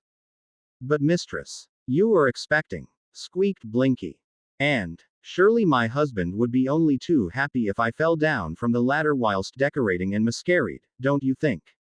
Said Ginny sarcastically, quite sure that the elves were totally aware of the real parentage of her child to be born. Don't talk like that, mistress. The third elf called wrinkly wailed, tears brimming his eyes. Bobby nodded. Please, mistress, don't talk like that. Yeah, you should be happy, it's Christmas after all. Added Blinky. What about a bit of music? Great idea. Chimed in Bobby and hurried out, only to return a minute later with what looked like an old Muggle record player. Since when do the Malfoys have Muggle stuff? Ginny asked, surprised. She had never seen this record player before. Since Mistress Narcissa got one from her Uncle Alfred, replied Bobby. Though she never listened to it, but chucked it into the store room. Blinky had unearthed a disc from somewhere and put it on the record player. The room immediately was filled with "O Come All Ye Faithful." The music managed to get Ginny's mind off other things, and she started to hang the silver baubles onto the pine's branches, humming the songs herself. The elves kept passing her the baubles, so that she didn't need to bend down for each piece. She knew they could have found better things to do than to help her, thus she found their caring truly touching. Little Bobby seemed the most enthusiastic in helping her. As Ginny suspected, to make up for the nicked wand. She was attaching a sparkly silver star to a branch, humming the next song, "Have yourself a merry little Christmas." The song, that contains the line, "If the fates allow." A.N. How horrible a sentence. But this is the only way I could leave the lyrics out, sighs. Really? Go, read the original version on the sites mentioned in the AN at the beginning, because this beeps this way. Crash. The three elves turned in her direction to see her gazing at the snow-covered branch, tears running down her face. The crystal star lay by her feet, shattered into 1,000 pieces. The record player kept playing. Mistress. Blinky muttered, tugging at Ginny's skirt. "We all will be together if the fates allow," whispered Ginny. The fates didn't allow. Mistress. Bobby spoke up in a worried voice. Are you feeling all right?" Instead of replying, Ginny slowly sank to the floor into a crouching position and bent her head over her knees, the curtain of her vivid red hair concealing her face from the elves. However, from the shaking of her body, the elves knew well enough that she was crying. The three elves exchanged a meaningful look, and without a word they went to close their weeping mistress into their arms. Ginny looked up a bit, her teary eyes darting from Blinky to Bobby to Wrinkly, and seeing the compassion in their bulging, tennis ball-like eyes, her mouth tucked into a grateful little smile. She reached out and pulled the three elves even closer to herself. "Blimey," Fred said, dropping his fork back onto his plate before he had even touched the meal. "I can't eat. Sorry, Mum. I'm sure it's delicious, but..." "Don't apologize, Fred," Molly sighed, putting down her knife. "I can't swallow a single bite, either. My poor Ginny." Arthur reached out to put a reassuring hand on her shoulder as she sobbed into her handkerchief. Ron and George exchanged a sour look and put down their forks. Hermione shot Ron a rather nasty look that said, "Christmas dinner is more important for you than your sister." Ron heaved a sigh and propped his chin into his hand, gazing at the tablecloth on which Father Christmas's sledge, pulled by his reindeer, was doing circles. "What about breaking into Malfoy Manor?" he said finally. "Don't be an idiot, Ron," Percy said superciliously. Penelope, who was next to him, nodded eagerly. "You know that Malfoy must have used all sorts of dark arts to keep unwanted visitors out. Not even our owls managed to penetrate those barriers. Surely you don't want to end up cut into 4 pieces, do you?" Okay, it was just an idea," Ron grunted, feeling like flattening the stupidly grinning Father Christmas with his plate. Unfortunately, the picture was two-dimensional, so getting smashed by a plate wouldn't have made it any flatter. Silence ensued at the Weasleys' dinner table, only broken by Molly's renewed sobs. "I seriously don't understand you," Percy spoke up. Everyone glared at him. Even his mother stopped crying. "I mean, I'm sorry for Ginny too. Malfoy's a horrible man, but Ginny asked for trouble. Had she been able to control her raging hormones, then she wouldn't have got into this predicament, and..." "Perce, do us a favor and shut up," George growled. "Anyway, Ginny thought she was barren when she slept with Harry, so you can't say she was irresponsible," Ron interjected. "Perhaps not irresponsible, but definitely immoral," Percy replied. "Whether she loves Malfoy or not, he is still her lawfully wedded husband, and has every right to demand unconditional fidelity from his wife." "Unconditional fidelity? My ass," muttered Fred while Penelope sulked, not wanting to look at her husband. Mrs. Weasley, who had always chastised her children for using swear words, sniffed and nodded. "For once I have to agree with you, Fred, dear." "Wow." Ron's eyes widened. "Does this mean I'm not getting my annual telling off today for not having married Hermione yet?" "Well, now that you remind me, it'd be nice if you two legalized your relationship at last," said Molly. Hermione shot Ron a "Next time rethink it 3 times before you open your big mouth, look." Ron sent her an apologizing stare. "I suppose," Hermione said quietly, "that magic can't help Ginny now. We can't go to the magical law enforcement either, because Malfoy would surely talk himself out of the charge of keeping his wife locked up. I think the only thing that could still help her is a prayer." Molly's eyes filled with tears again as Hermione joined her hands. "Our Lord, you look down at us from heaven and hear all our words. Please, listen to us today. Ginny is in great trouble, and we cannot help her. You, who sent us your son to deliver us from our sins. Please, help her to deliver her child unharmed and save her from her husband. Yeah, and if you have the time, teach that bastard Malfoy a lesson, will you? Added George. George, snapped Mrs. Weasley. This one too, Daddy, shouted Daphne, swinging a huge pink orb in her hand. Harry reached down for it and hung it on the Christmas tree. Well, it's ready, I think, he said, stepping back a bit to admire his work. Not bad at all. Too bad Christmas spirits never really come here, said Sirius, pointing out the window at the Green Meadows. At Elysium it was spring forever, the trees never shed their leaves and snow was totally unknown. As long as Christmas is there in your heart, you don't need snow and cold to feel the spirit of the holidays, a familiar male voice spoke up. I hope we're not disturbing. Harry looked at the door where two figures had appeared, Albus Dumbledore followed by Linda. Harry's stomach gave a jolt. He hadn't met Linda ever since that ominous day back in September. She had tactfully avoided him, knowing that her presence would make him feel uneasy. Of course not, beamed James.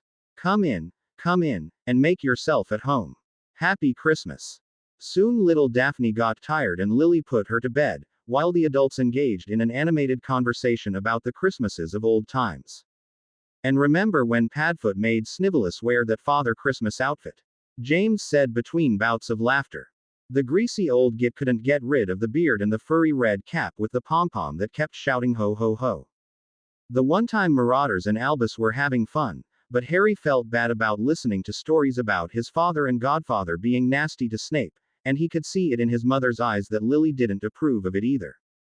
When Sirius embarked on a tale about him and James dropping a dozen dung bombs on Lucius and Narcissa, who happened to be snogging behind the greenhouses, Harry decided he needed some fresh air. The cool night breeze fondled his face as he wandered through the dewy grass. Christmas, he whispered to himself sarcastically. Not that he didn't enjoy spending the holidays with his parents, but he longed to be back in the normal world, longed to know that Ginny was all right, longed to share jokes with Ron and Hermione. It hit him how much he had missed his two best friends during his 5 years of hiding. For a fleeting moment even Phaedra crossed his mind. He wondered how she could be feeling right now, having to celebrate Christmas without her husband and daughter. Then it occurred to him that his daughter had never even seen a proper Christmas with snow before, because Greece had been too warm for that. With a sudden thought he pulled his wand out of his pocket and made a jab at a nearby tree. In the next instant the tree's branches were covered with beautiful, sparkling snow. Excellent, he muttered, pointing his wand at a bush this time. In 10 minutes the landscape around the Potter's house didn't resemble Elysium at all, but a perfect Christmas card. You forgot to hang a holly wreath on the door, a voice spoke up behind him. Oh, hi, he replied, without turning around to look at Linda. Nice job, by the way. Daffy will love it. That's why I did it. Harry shrugged. You're a wonderful father, do you know that? Harry made a grimace. I don't think I am. Had I been a good father, then I would have let Amrita die rather than letting Voldemort bring her up. You did what you thought was all right back then, she replied. I thought we talked this over, didn't we? Yeah, we did. He hung his head. But I can't help it. It keeps resurfacing and nagging me, especially on holidays like this. Can you imagine how our daughter could be spending Christmas? I doubt if she ever got a present from anyone, not even a knobbly pair of socks or a torn tissue. Picture after picture flashed into his mind, Uncle Vernon tossing his ugly mustard-colored socks at him, getting a curt note from the Dursleys with only a toothpick attached to it. Linda, you don't understand anything. At least I got something from the Dursleys, but what could Voldemort give her? Perhaps he's doing that bloody ritual on her right now. Her life's a hell, don't you understand? Yes, I do, came the answer. Harry shuddered and looked back at her. What was that? You addressed me in thought and I responded, she replied. But I didn't mean to address you, I just. But you did address me, Linda reminded him. You thought of my name, and I heard all that came after it. Whoa, I'll have to be careful what I think of then, he said. And you should cut back on the eavesdropping. I wasn't eavesdropping, she pointed out. Yes, you were. I wasn't. Yes, UW. Harry couldn't finish the sentence, for a snowball mysteriously hit him across the face.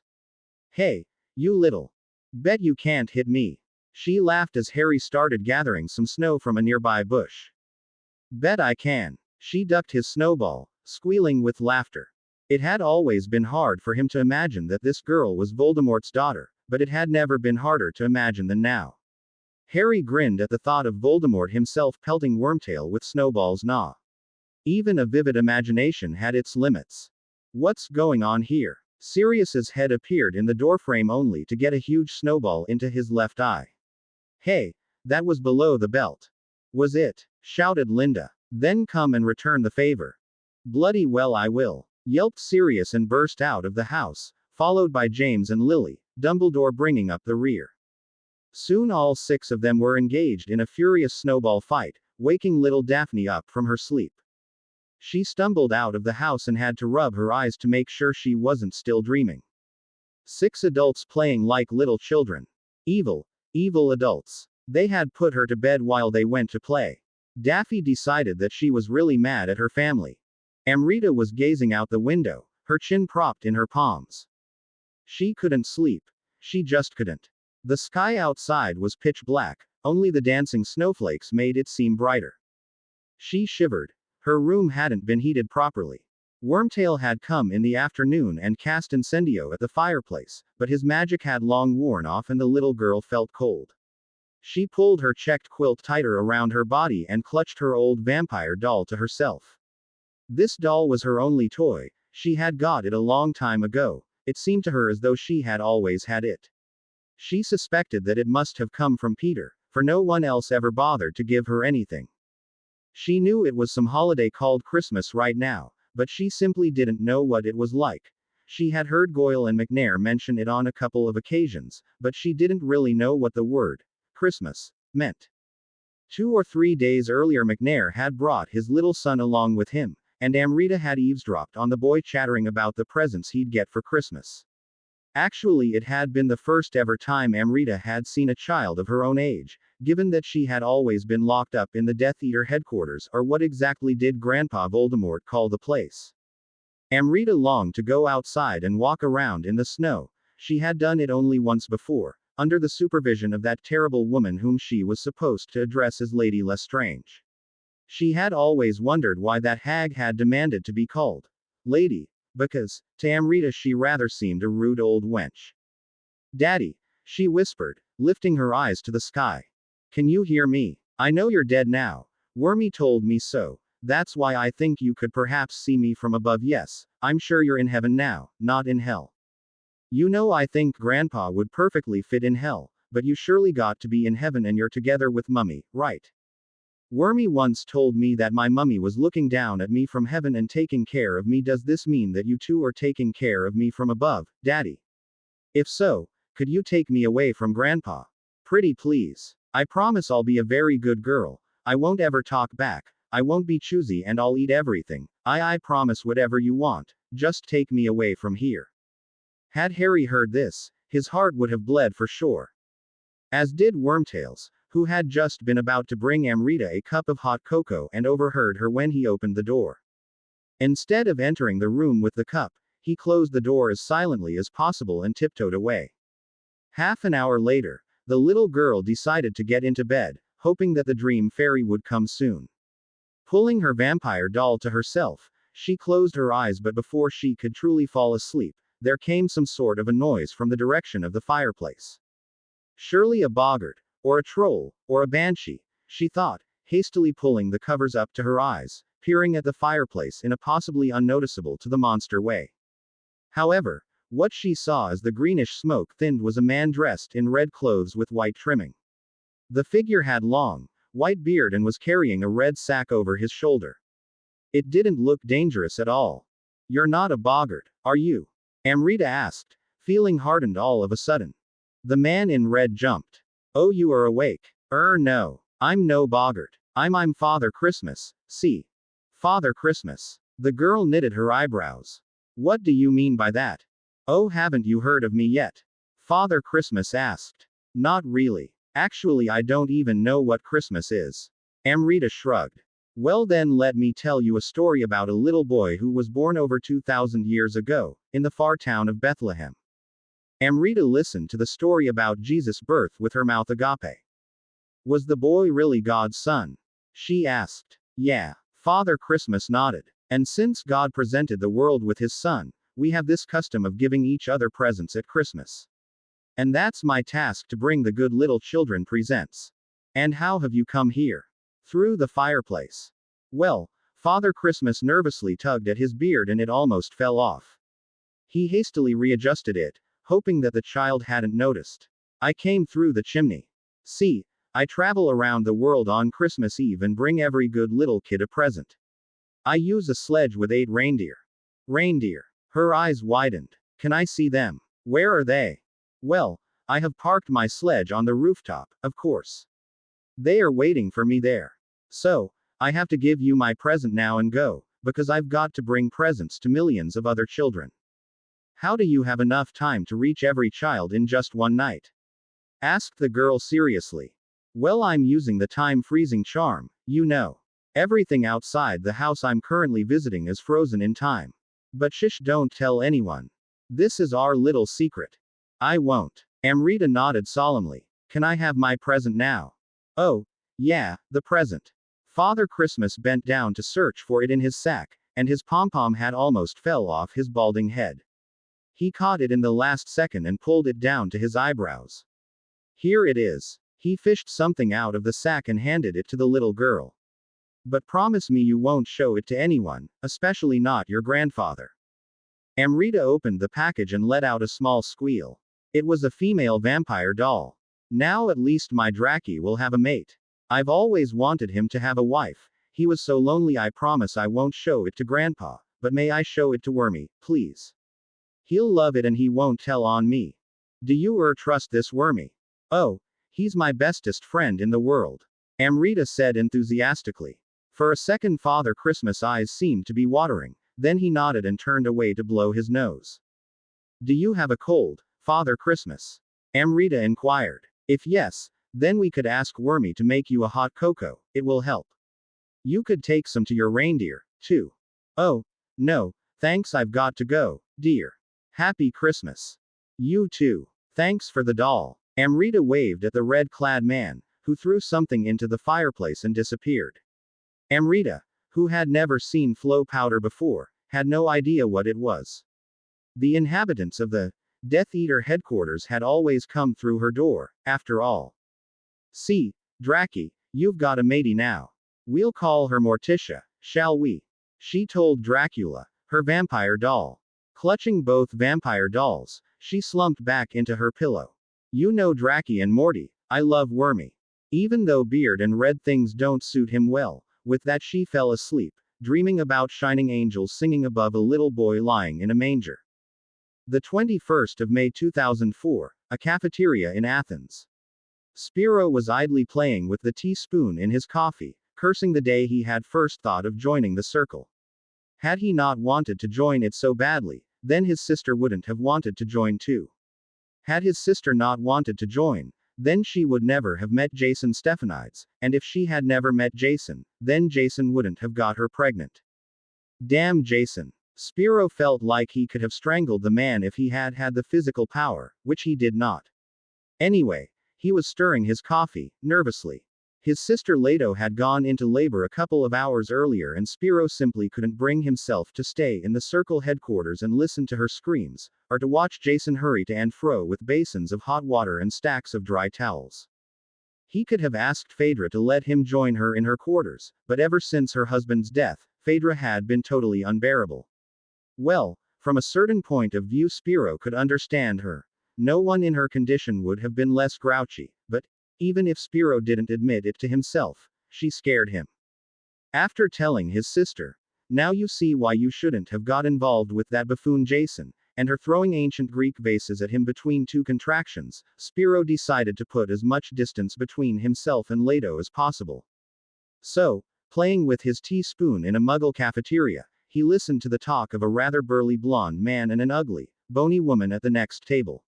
Not that their conversation was anything of interest to him, but it still engaged his attention a bit and took his mind off his sister giving birth and the urge to throttle Jason, who had still not proposed to her. How dare he? Spiro fumed in himself.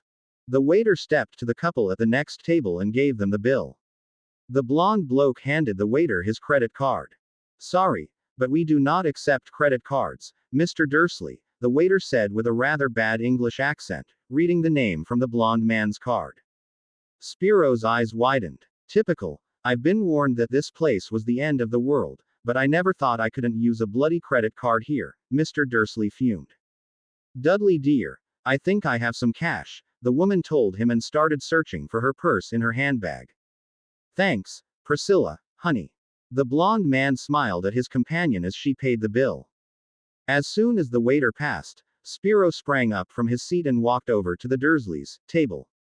Dudley looked up at him with a frown on his fat face. What do you want? Haven't we just settled the bill? Oh, no, I'm no waiter. Spiro shook his head. I've just overheard that you were called Dudley Dursley, sir, and I was wondering whether you were the same Dudley Dursley who died last June. Dudley and Priscilla exchanged a look suggesting that they both thought the chap was mad. Do I look dead? Young Dursley asked. Well, not really, I think I phrased the question wrong. Spiro grabbed a chair from his own table and pulled it to this one to join the Dursleys. Please, don't take me for a fool, Mr. Dursley, but I happen to know someone who went by the name Dudley Dursley for a while. Some say his real name was Harry Potter, but... Harry. Dudley gasped. That bastard was using my name. Yes, and he happened to die using your name, so I was wondering whether you knew him. Well, I bloody well knew him, Dudley said with disdain. He was my cousin. Dead, is he? Spiro nodded. Truth be told, I'm not at all surprised. He was always looking for trouble. How did he die? Drowned, as far as I know. Spiro shrugged. Serves him right, Dudley replied. No wonder he did. My parents kept paying for me to have swimming lessons, but Harry never got any. He didn't even deserve them, the little idiot. Exactly, darling, cooed Priscilla. This is my wife, Priscilla. Dudley turned to the Greek wizard. We are on honeymoon right now, you know. And your name? Papaphodiou. Spiridon Papaphodiou. Do tell me more about my dratted cousin's death, Mr. Papaphodiou, will you? Dudley said delightedly. A tall man who had just arrived at the cafeteria rubbed his hands together upon hearing the name. As Spiro embarked on the story about how he had thought Harry had impregnated his sister and had also murdered a Sicilian, the man's mouth tucked into a smug grin. Papaphodiou, he whispered. He had been following this chap for a while because he had found that the boy resembled the one on the Diggory's photo. However, until now, he hadn't been 100% sure that this was indeed the person they were looking for. The Dark Lord will be very pleased, indeed. Around the same time in far-off Great Britain, Ginny doubled up in pain. This can't be, she wheezed, gritting her teeth. 2 weeks early. When her first contraction ended, she finally realized that she was standing in a pool of amniotic fluid. She hadn't even noticed it, the pain had been too intense. She stumbled to her wardrobe to get a dry dress and with great difficulty changed into it, then sank onto the bed, her mind reeling. She had so hoped this wouldn't happen for another 2 weeks. Could this mean something was wrong with the baby? Her heart clenched at the thought of her child being ill, and then she realized that the child's health condition wouldn't even matter if it came to the world with black hair.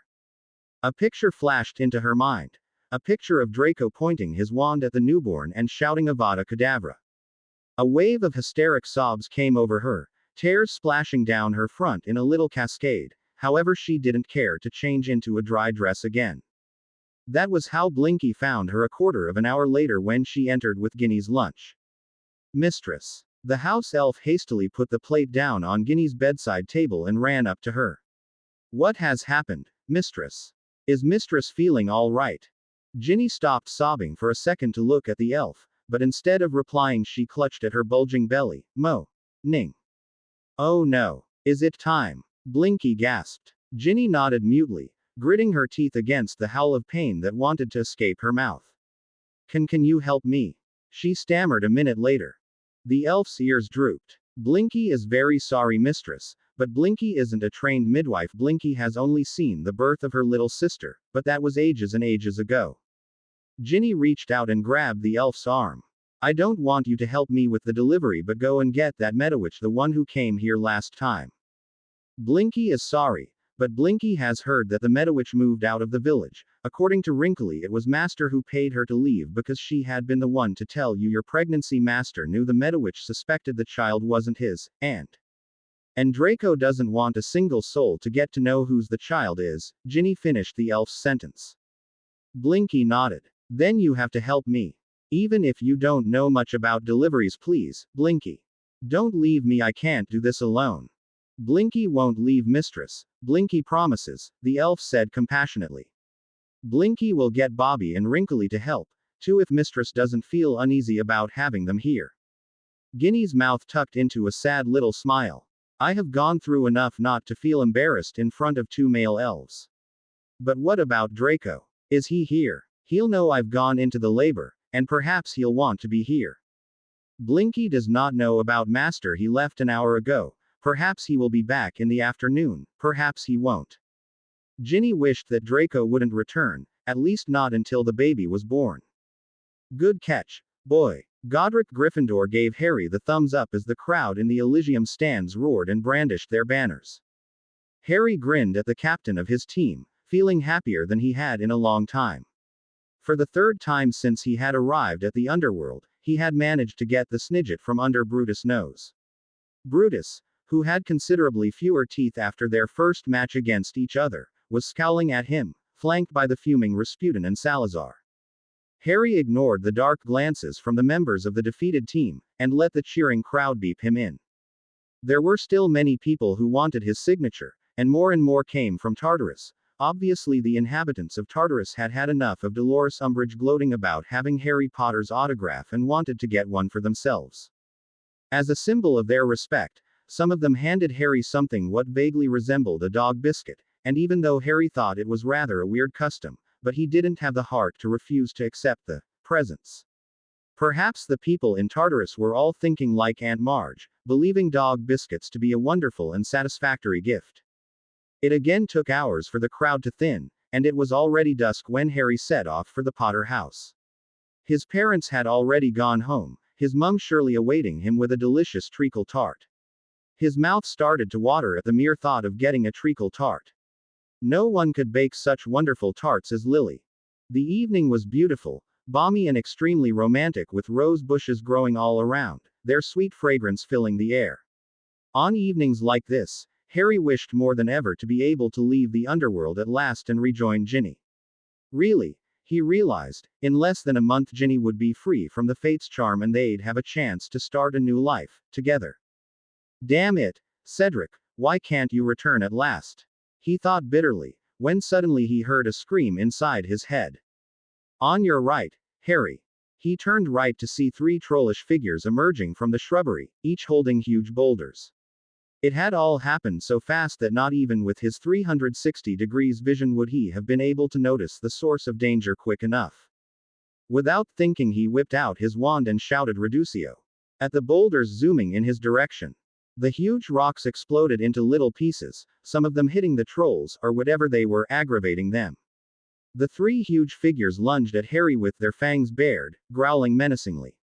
Harry wasted no time shouting Tempus Glaciator, and making his attackers become petrified. Well, that's settled, he murmured, as something huge and extremely heavy knocked him off his feet. He couldn't move, for the heavy thing was sitting, lying on his back. He had dropped his wand after the impact and couldn't see it anywhere near him. Cerberus, you bad doggy, came an angry voice as Karen the boatman of the Styx hurried towards them. What did you think you were doing, leaving your post and attacking dead people? Actually I'm not dead, Harry said, but I'd be grateful if you told this oversized puppy to get off me.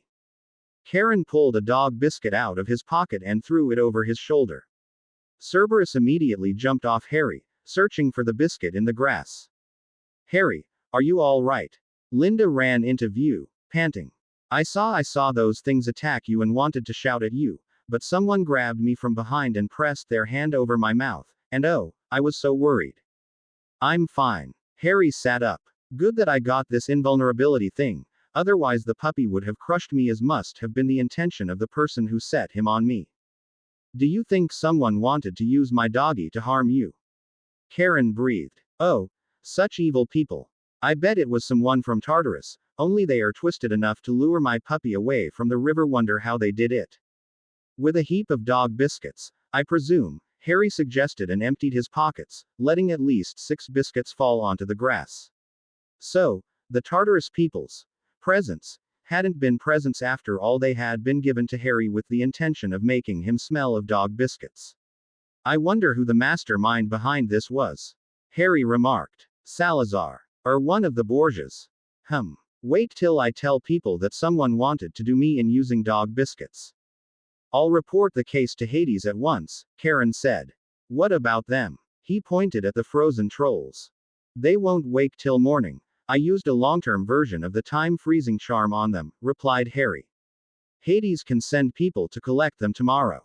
After Cerberus had picked all the fallen biscuits up from the grass, Karen led him away, telling him off for letting evil people lure him away from the sticks.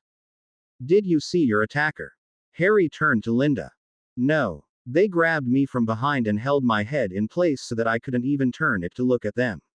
When you froze the trolls, they suddenly let go of me, surely afraid of you. They might not have known you had a wand.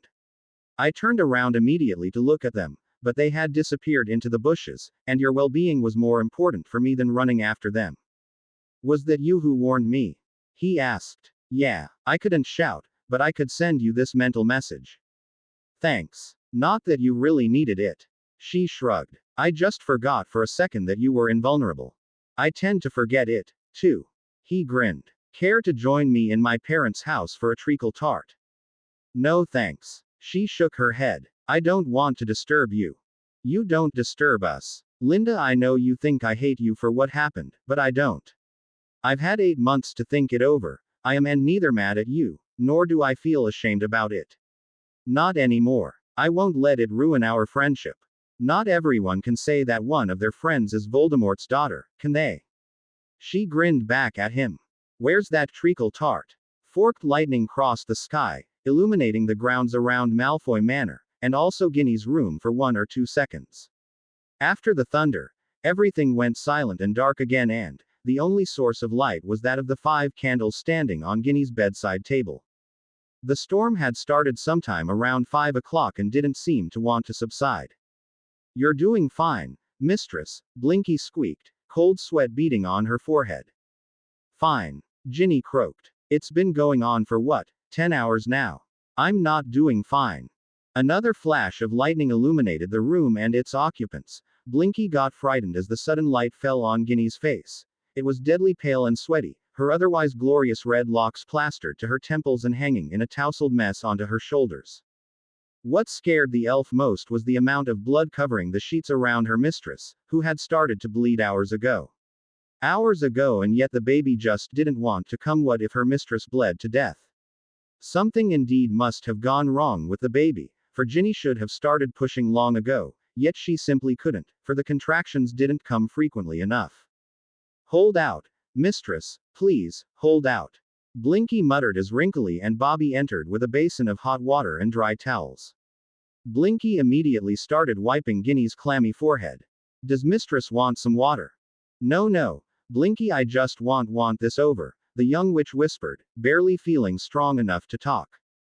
You'll get over this, mistress, just hold out a little more. Bobby said. Think of beautiful things, like holding your baby in your arms. Holding my baby in my arms and Draco coming and tearing it out of my grip. Ginny would have started to sob again at these thoughts, but she didn't even have enough strength to cry. Think of beautiful things. What?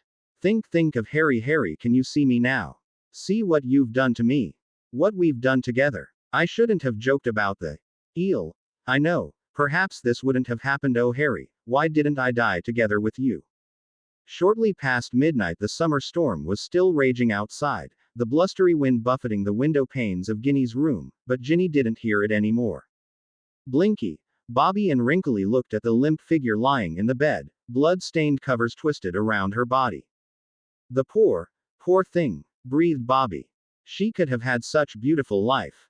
Yes, Blinky sniffed. But she won't without her son, she won't. Wrinkly heaved a deep sigh. It was such a beautiful little boy.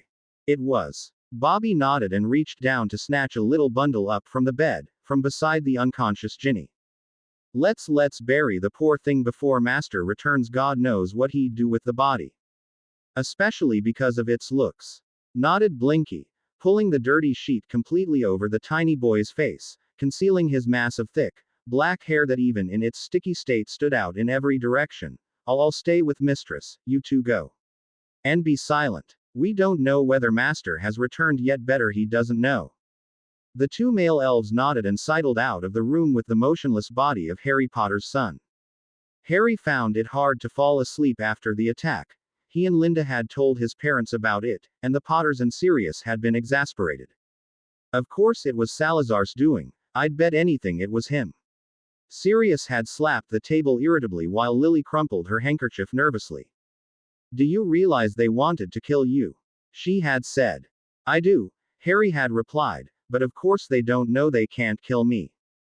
Just watch out, son, they may have realized now that they can't harm you, so perhaps next time they'll try something else. For instance, they might put hemlock into your drink when you don't notice. Remember, you can be killed by poisons, for they operate from inside.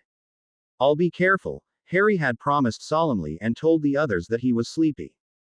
However, no matter how drowsy he felt, sleep eluded him for at least an hour, and when he finally managed to fall asleep, he was having nightmares and kept tossing and turning in his sleep.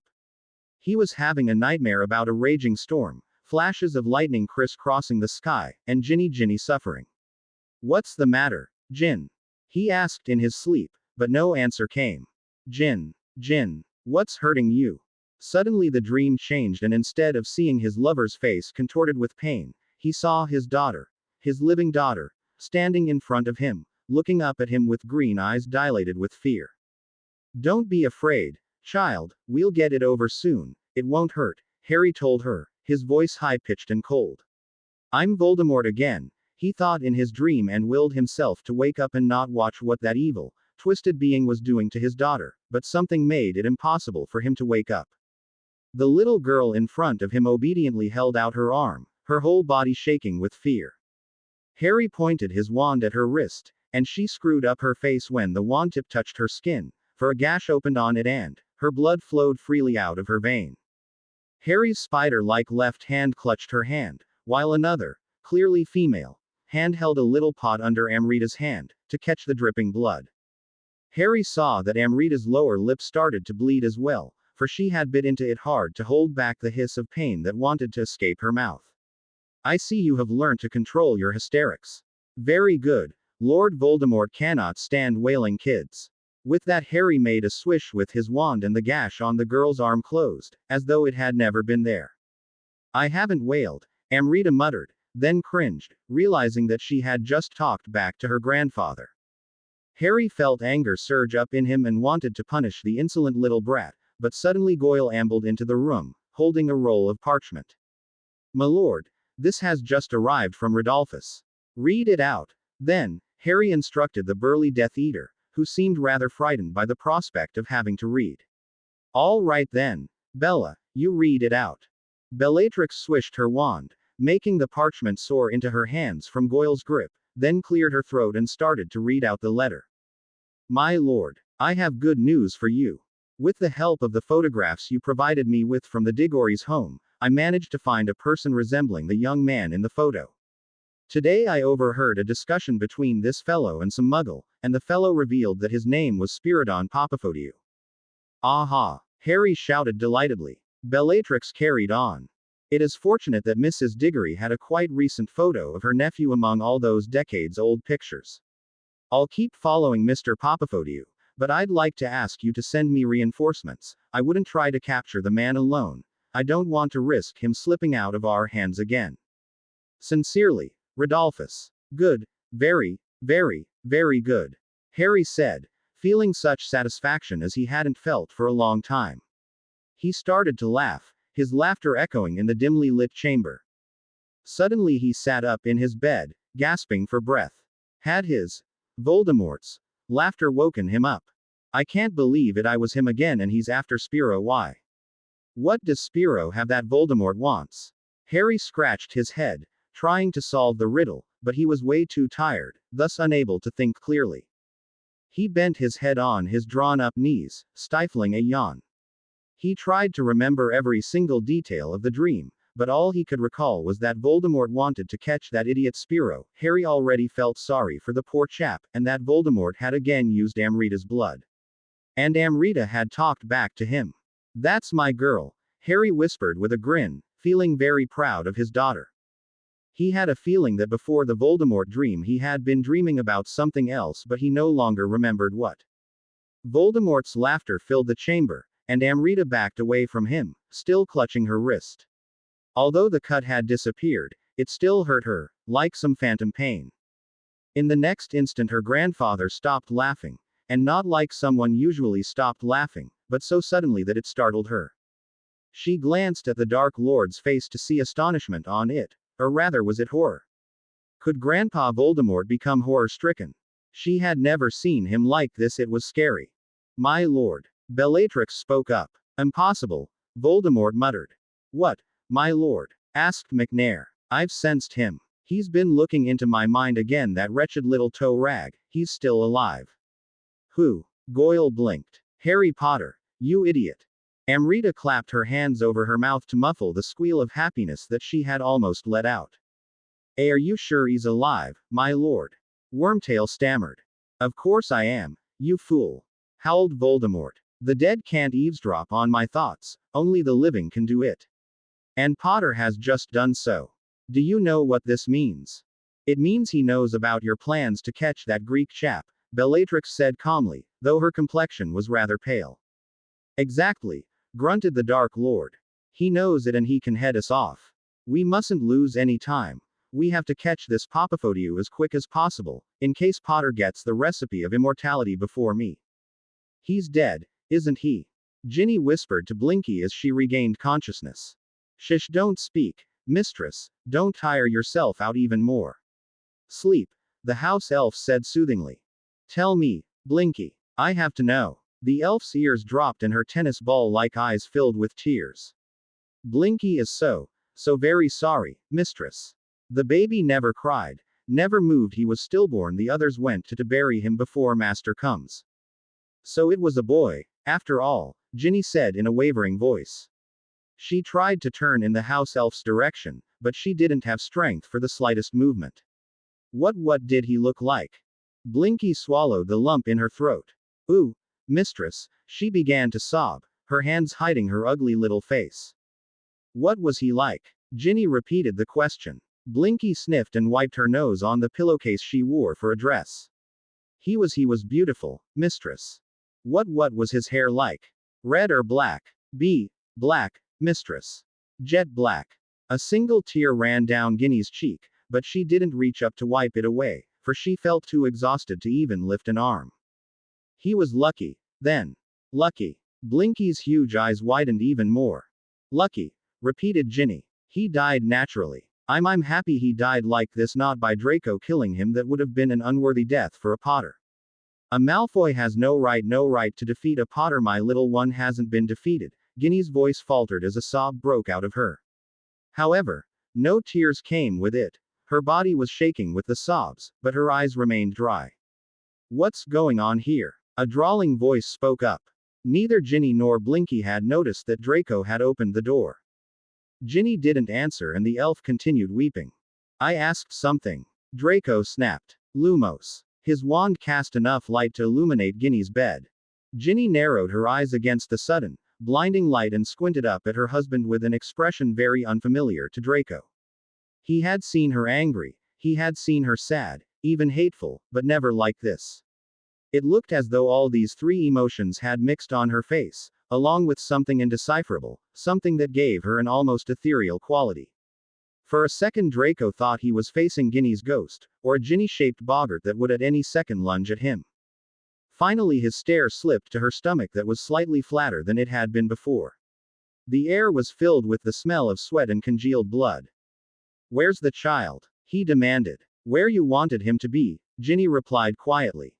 "What did you mean?" He furrowed his brow. "Where is he?"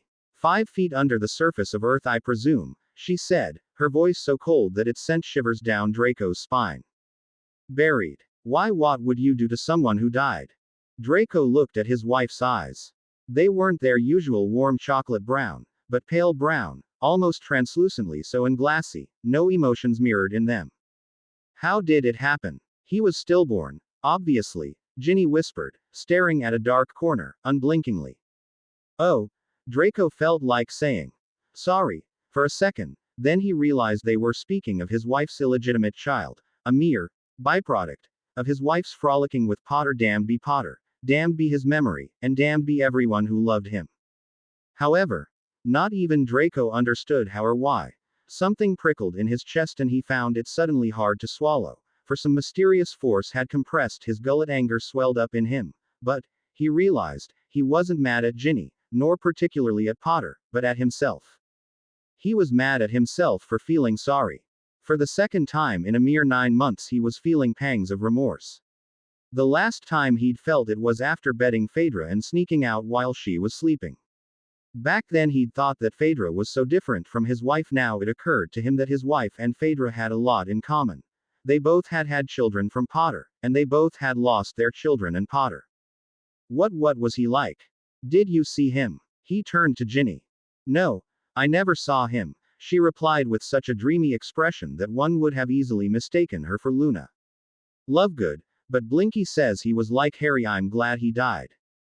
Glad? Draco thought he'd heard wrong. Perhaps the storm raging outside had been too loud and made him misunderstand her words. Yeah, she replied, still not looking at him. At least this way you couldn't kill him. Draco shuddered. Had Ginny really believed he'd wanted to kill the baby? Draco pursed his lips. Had he ever really thought of killing the child? Perhaps he had, but he'd only said that in his anger when he was first getting to know that Ginny had indeed cheated on him also. He'd been drunk and he hadn't been thinking clearly. I'm taking you to St. Mungo's, he said finally. Why? She sent him a particularly piercing look. You're a mess, Ginny, you need a medical checkup, and all I need now is clean clothing and to be left alone, she replied vaguely. Get out. Draco had never been the type to be bossed around, but this time he didn't waste a moment to comply. He headed for the door, but stopped in the doorway and doubled back. Should you need something? Then I'll call the elves, Ginny said, her eyelids drooping.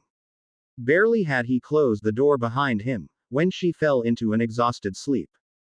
The wind lashed at their pillowcases as they fought their way through the night, one of them carrying the baby boy Potter, or Malfoy.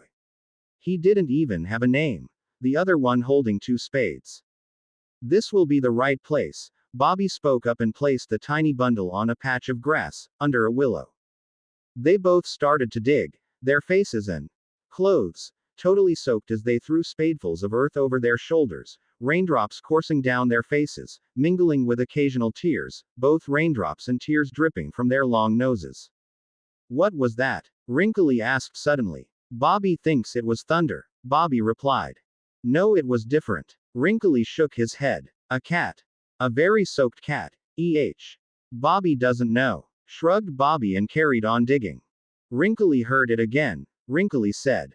Now Bobby has heard it, too, but what the? He looked around, searching for the source of the noise. Then his glance fell upon, save us. Inside his little Hogsmeade house that he had bought with the money he had earned as the first ever elf writer, Dobby was dreaming of wonderful, new, mismatched socks. There was a knock on the door. No thank you. Dobby is not buying anything else but socks, he murmured in his sleep, trying to cling to that particularly delightful fragment of dream about owl-patterned socks. The knock was repeated. Yes please, Dobby would like that warm, fluffy one with the tiny owls. Knock again. Dobby pulled the covers over his head. Dobby's not home, he shouted. Then who's home? Came a question from outside. No one. Then who just said? No one. Dobby sighed and slipped out of bed, realizing that he couldn't go back to sleep and buy socks in his dreams with someone constantly hammering on the door. With a huge yawn, he clicked his fingers to ignite some candles, then shuffled to the door and opened it. Bet you like Winnie the Pooh, he told the 2 figures standing outside. Winnie the Pooh? One of the figures asked. Never mind. Dobby waved dozily. Come in. Wrinkly and Bobby entered the little house, the latter slightly stooped, as though carrying something. Wrinkly began. Sorry to bother you so late. So early, you mean? Dobby pointed at the clock on the wall. It was 3 o'clock in the morning. Wow, some clock you have there, Bobby said admiringly, gazing at the clock that had 12 little Harry Potter heads all around its dial. Oh, yeah, Dobby sighed. Poor Harry Potter. Dobby liked him so much. He dropped himself on his bed, looking utterly miserable. Harry Potter gave Dobby his first socks ever. Harry Potter set Dobby free. Dobby always wanted to repay him, but nothing whatsoever Dobby did made up for that wonderful, wonderful deed Harry Potter did to Dobby. Well, you wrote a book about him. That isn't nothing, Wrinkly pointed out. My hero Harry was definitely the best book Wrinkly has ever read. Dobby looked up, his eyes shining happily. You liked it? Of course, everyone liked it.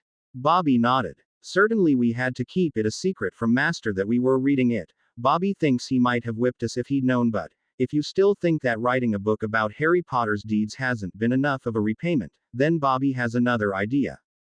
What sort of an idea? Dobby wishes nothing more than to properly return the favor to Harry Potter, but Dobby fears he will never have the chance. Sighed the owner of the little house.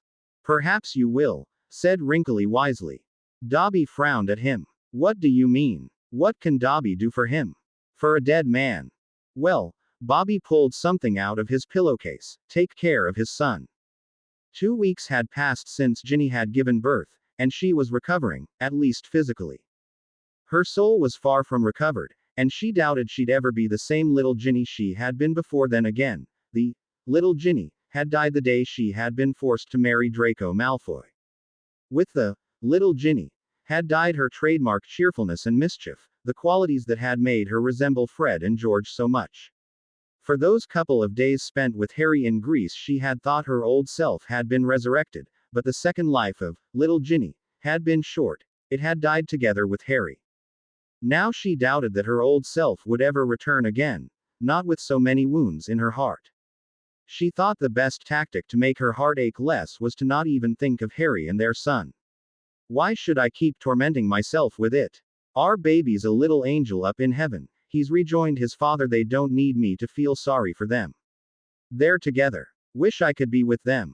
She shook her head. I'm not thinking of this anymore, or I'll be going mad. The door opened to admit Draco.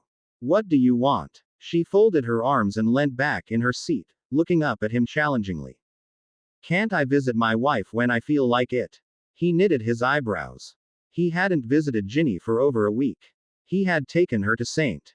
Mungo's the day after she gave birth, and she had spent 3 days in the Wizarding Hospital recuperating. Her parents and brothers had visited her there and tried to talk her into going back with them to the Burrow, but she'd said no. Just another 3 weeks, she had thought. I won't have to live with Draco for more than 3 weeks, but I mustn't leave him now, not when he can still cut the hair. I have to be patient. And she had been patient. She had returned to Malfoy Manor with her husband and hadn't left her room at all, just played the obedient little wife. Yeah, you certainly can, she replied coldly. For another 2 weeks, she added in thought, feeling triumphant. Oh, you have no idea, dear. In 2 weeks I'll be leaving you and this damned house forever. Why are you looking at me like that, Virginia? Why, how am I looking at you? Dunno, weird. Sort of. Murderous, she said sweetly. Because that's how I feel. Then I'm happy you haven't got your wand back, darling. He smiled, though his smile wasn't genuine, it was a nervous one. And when will you give it back to me? Not for a while, he shrugged. Why not? You know that I'm not exactly a danger to you. The worst thing I could do to you is cover your face with batwings again. Draco grimaced. I'd rather you didn't. But the real reason why I'm not giving it back to you is that it would help you escape. Ha! Am I a prisoner again? Just for a while. How long? She demanded. She really needed all her inner strength to remain seated and not try to scratch his eyes out.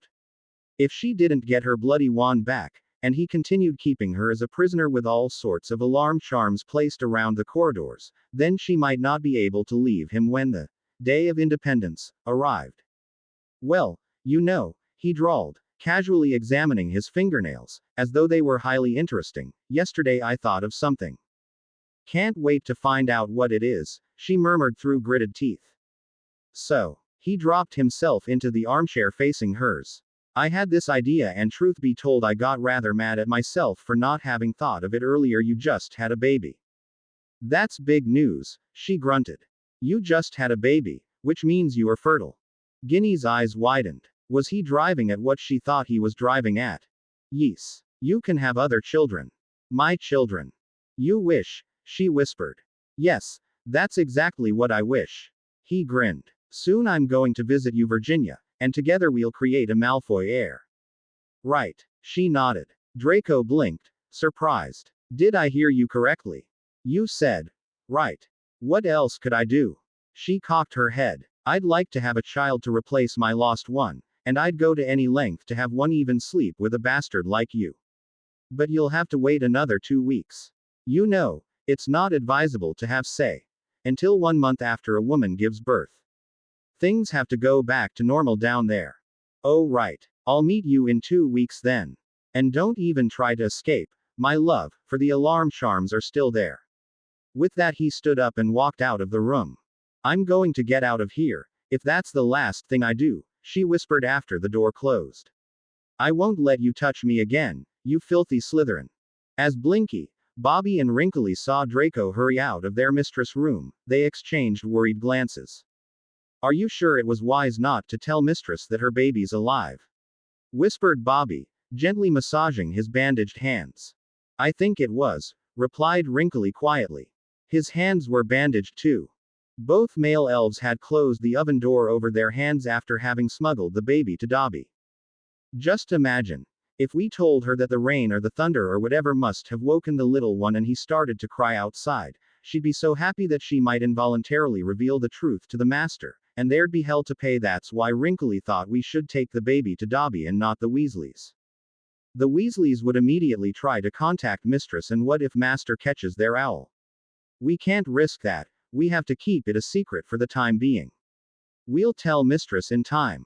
But when? After we've helped her leave this bloody place, said Wrinkly seriously. Leave the place. Blinky's eyes widened. Don't you realize she can't stay here forever? She'll wither away and die. She deserves to be free. At least she should be free from evil master. If we can't be, sighed Bobby. Bobby will try and get her wand back. She'll need it. Oh my, Blinky whispered excitedly. We're planning a rebellion against master. Do you realize that? If Dobby did so all those years ago, we can too, Bobby replied. And Bobby doesn't care if he gets a whipping after helping her escape, because then the happiness at having caused master a lot of trouble will be greater than the punishment.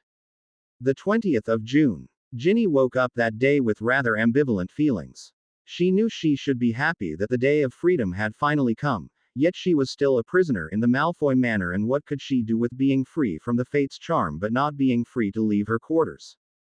She was free, and yet she wasn't free. Her heart clenched at the thought of Draco's message he'd sent her with Blinky yesterday.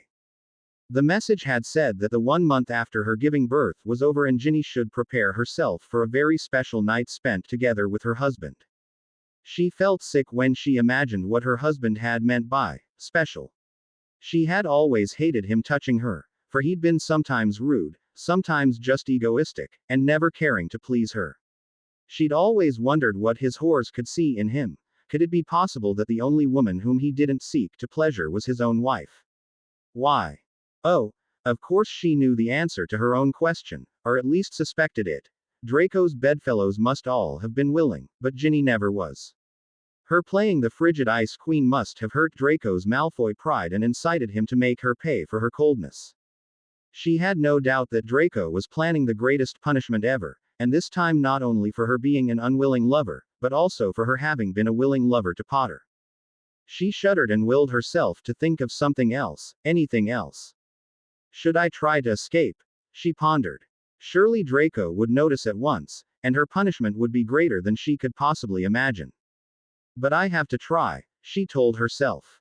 I can't sit here peacefully, waiting for him to come and beat me. I'm not going to give birth to his spawn. I'd rather die. The door of her room opened and a slightly trembling Blinky stepped inside and closed the door. What happened, Blinky? Ginny hurried to her. Has someone hurt you? Has Draco hurt you? No, mistress. The elf shook her head. Blinky is just too excited and a bit nervous too, for Blinky and her two friends Bobby and Wrinkly have decided to help Mistress leave Malfoy Manor.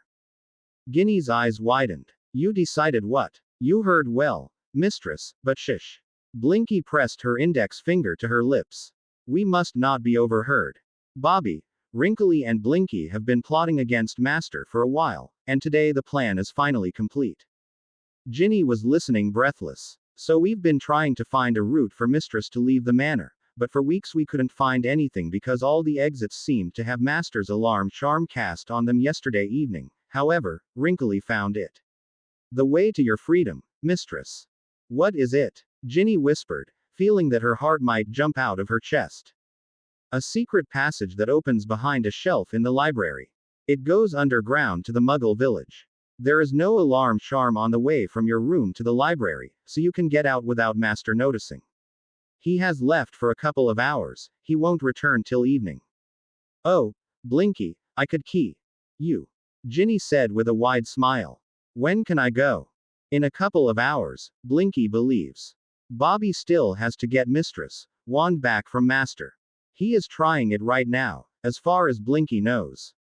He will of course have to punish himself afterwards, but he says it's worth the pain. Oh, Blinky, Ginny had to blink back her tears. She didn't remember when she had been so touched. I don't even deserve your help. I don't want to get you into trouble. Not to worry, mistress, we do not care for the punishment, we just want to teach Master a lesson. Master is an arrogant git and he deserves it. Ginny had to press her hands over her mouth not to laugh aloud. I don't think I can take any of my clothes with me. She stepped to her wardrobe to look at her beautiful, expensive dresses. None of them was proper clothing for an escape. Neither did she have any money, so she didn't have the slightest idea what she'd do after she fled. She surely couldn't go back to the burrow, that'd be the first place where Draco would look for her. Of course, after the effect of the Fate's charm was lifted, she was no longer bound to Draco. But you could never be sure with a Malfoy, he might have learnt that damned Fate's charm over the years. And he might cast it on Ginny's mother or brothers this time. And Ginny knew she had no chance to go through the row of gods once more, not without Harry and his special talents. However, if she fled from him and took divorce proceedings from a place unknown to Draco, then it was very unlikely that Draco would try to curse Ginny's parents, for he couldn't even tell Ginny that he had cursed them unless he sent her an owl announcing that he'd cursed them, but Ginny decided that she was overcomplicating things. All she knew she needed was to get as far from her husband as possible. As her eyes skimmed her wardrobe, she noticed a small package that she hadn't touched for a month. Now she took it out of the wardrobe and opened it. It contained 4 small, baby-sized shirts, sewn by Ginny in her leisure hours.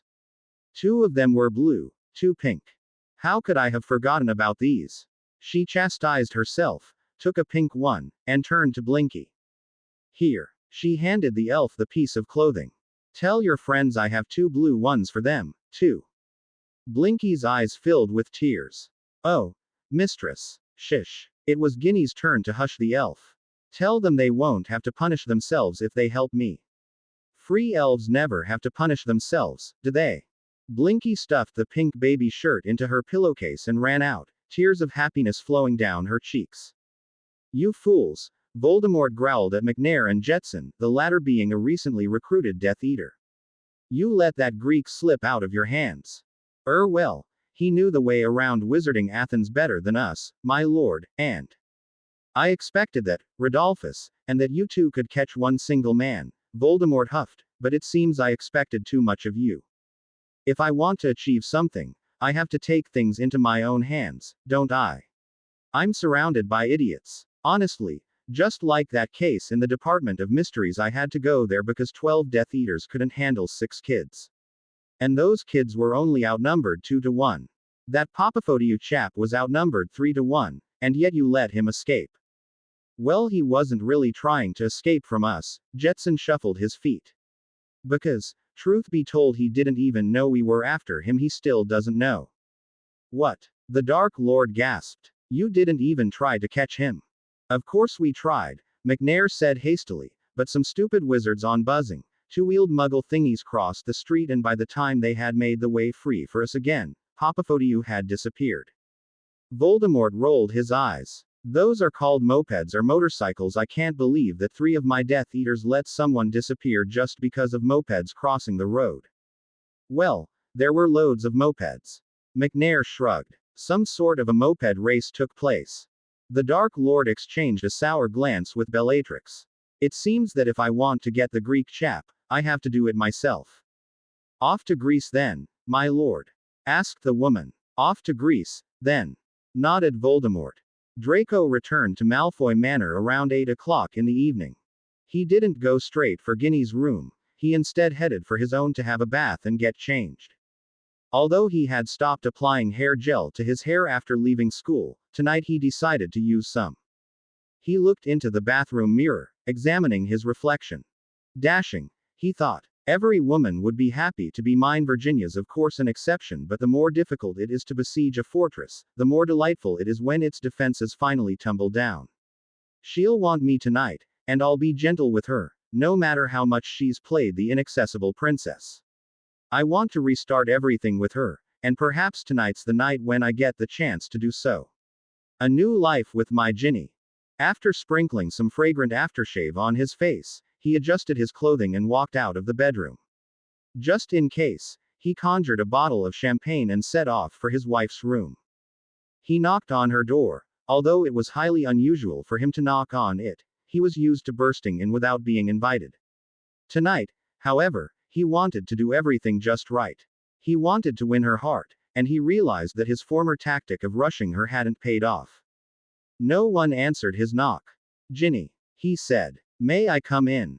Still no answer came. Ginny. He opened the door and peered in, to see that everything inside was dark. He swished his wand to ignite the candles and looked around. His wife was nowhere to be seen. Are you playing hide and seek? Nothing stirred in the room. Where are you? Stop playing. Draco started to feel more and more worried. Surely she couldn't have left, not with all the alarm charms. The alarm charms he had placed in the vicinity of all possible exits would not only have warned him if she tried to escape, but they would also have disabled her. Something glinted in the candlelight, and Draco walked up to see a small, round object on Ginny's bedside table. It was her wedding ring. His heart that had been clenched with worry for minutes, now sank into his stomach. He snatched up the ring and noticed that it had been lying on top of some sort of a parchment. He unfolded it to see a short letter in Ginny's handwriting. Draco. By the time you read this, I will have left the manor and you forever. Don't even try to find me. You will soon get the divorce papers. Please don't refuse to sign them, in your own interest. Should you refuse to sign them, I will be forced to bring our little blackmail case to the magical law enforcement. Be a sensible little Slytherin and give up on me. Ginny. P.S. I set the elves free. They helped me escape, but now you can't punish them for it. Revenge is sweet. Draco crumpled up the parchment in fury. Had he not put the bottle of champagne down before unfolding the letter, he surely would have thrown it through the closed window. How could she have left? He muttered under his breath. Surely the alarms would have gone off, but the elves helped her, the filthy little. With a sudden thought, he stormed out of the room and into the library. He knew his father had once made a detailed map of the manor's ground plan, and there had to be an exit Draco didn't know about. He remembered that Lucius had once showed him where the map could be found, so he headed straight for a shelf hidden in a far corner. That's it. He snatched a parchment off the shelf and rolled it out on a nearby table. Corridor leading to the front door, he murmured, running his finger on the map. Corridor leading to back door A, the other leading to back door B. Aha. He noticed a corridor he had never known to be there. It goes under the surface and it opens right here. How convenient. He marched to a bookshelf marked on the map and started looking for a sign that he should push or a handle he should turn, and there it was. A small, snake-shaped latch. He moved it, and the whole shelf slid aside to reveal a dark corridor. Lumos, he said and entered. He didn't know what to expect from going in there. It was highly unlikely that he'd find Ginny still lingering in the corridor. yet he had to try. He visualized the end of the corridor as his destination and disapparated. There, mistress, we've reached the end of the passage, said Bobby, holding a torch high into the air to illuminate a door-like thing beyond which freedom awaited Ginny. Thank you, Ginny said, feeling deeply touched. But you don't have to call me mistress anymore, you're free. We know, mistress, beamed Wrinkly. And we are very grateful to you. Wrinkly always wanted to have a blue shirt. It makes him really handsome. It definitely does, grinned Blinky, who was sporting her new pink shirt. Take care, mistress, we'll miss you. I'll miss you, too.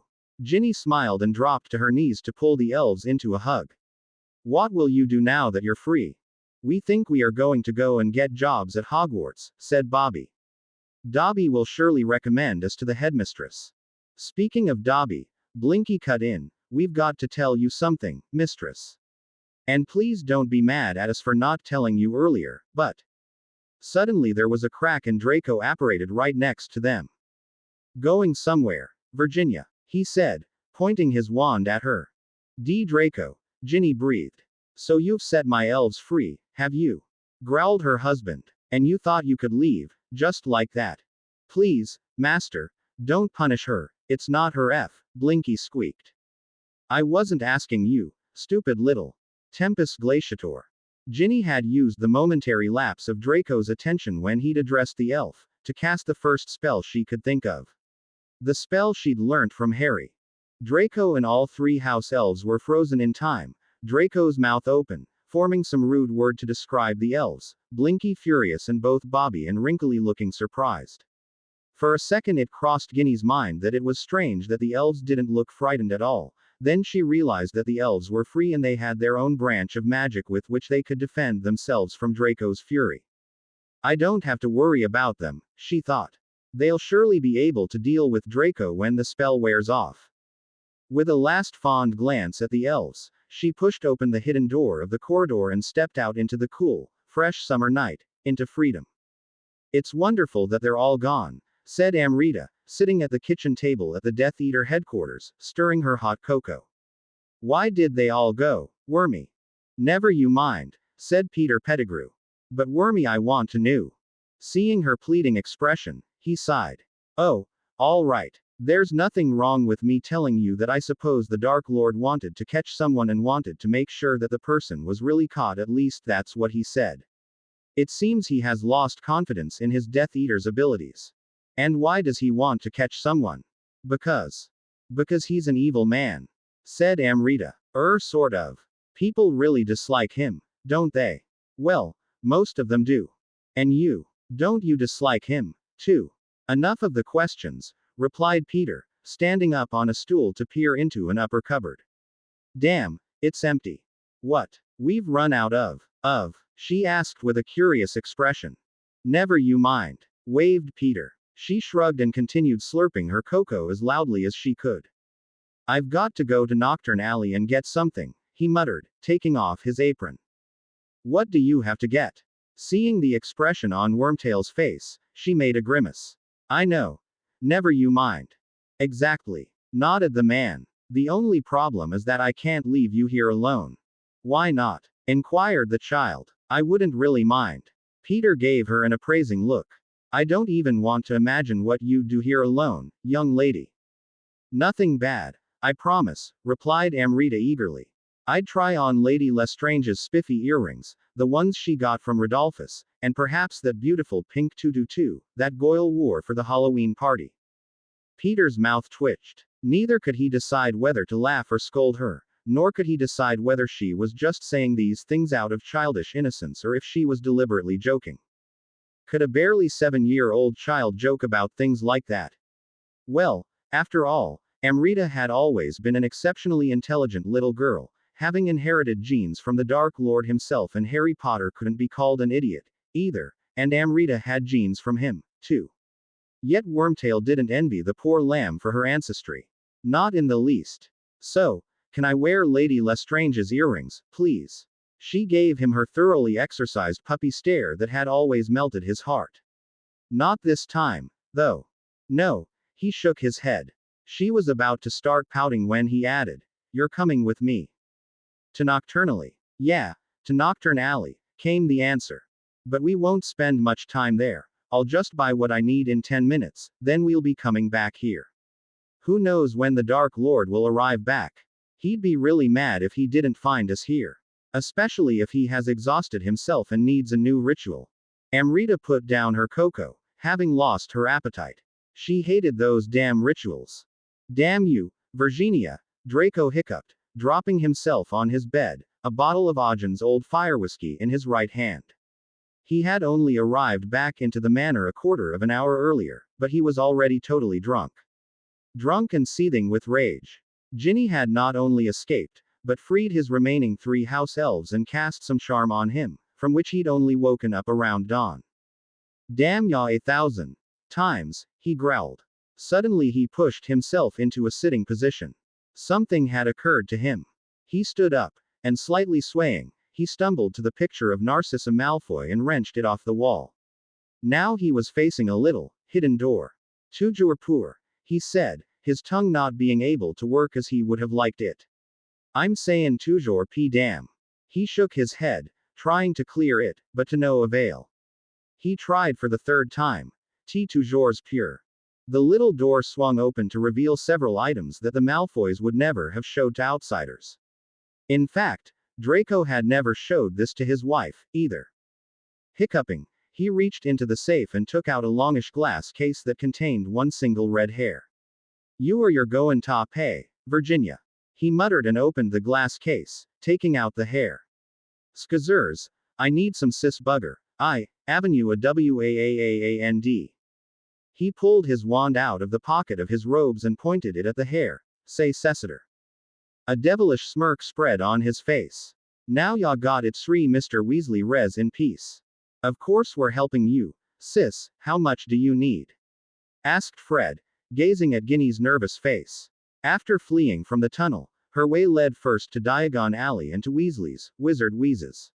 She hoped that Draco would look for her in the burrow or Ron and Hermione's flat rather than here. Actually, I need quite a lot, she sighed. I want to leave the country. And where would you go?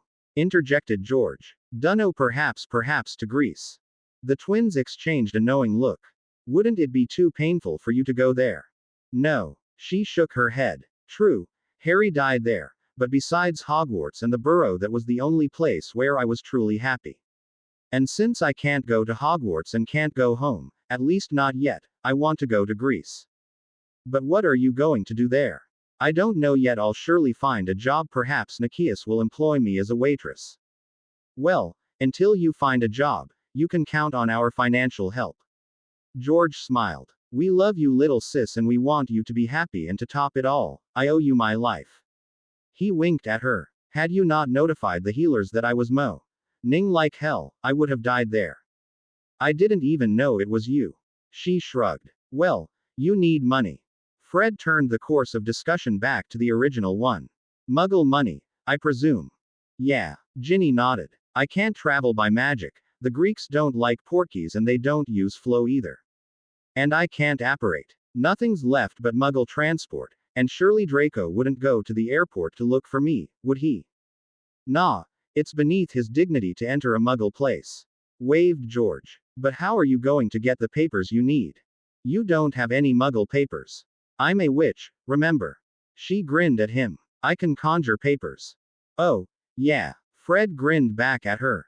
Too bad you don't want to stay for one more day. The family's going to visit the Lupins tomorrow. You know, they had their son last week. Did they? Ginny's face fell. She knew she should feel happy about Remus and Tonks. Happiness, but her own grief was still too fresh. She'd lost her son, and it hurt her to hear about other people's babies. Oh, it was stupid of me to mention it. Fred made a grimace. Sorry sis, I forgot. Never mind, Fred. It was better this way, she replied. According to the elves, my little son was a spitting image of Harry. Draco wouldn't have let him live. He would have died either way. Oh, sis. Fred gathered her into an embrace and she wept into his dragon skin jacket for minutes. It's okay. She finally pulled back, sniffing. I'm happy for Remus, baby. I'm sorry I can't see him, Especially because I had promised Tonks I'd be the kid's godmother. Tell them that I'm really sorry that I have to break my promise.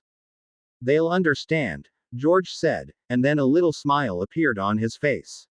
You should have seen Remus a couple of days ago. He was practically dizzy with happiness, kept hugging and dotting everyone.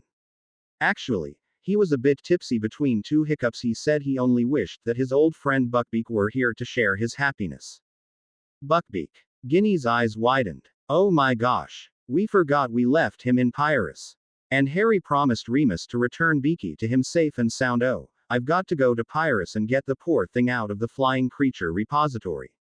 The flying creature what? The twins asked. Amrita was walking down Diagon Alley holding Wormtail's hand, her eyes drinking in the beauty of the place. She had never been outside the Death Eater headquarters before, and suddenly she was at a place where everything was so new and exciting that she thought her heart would burst.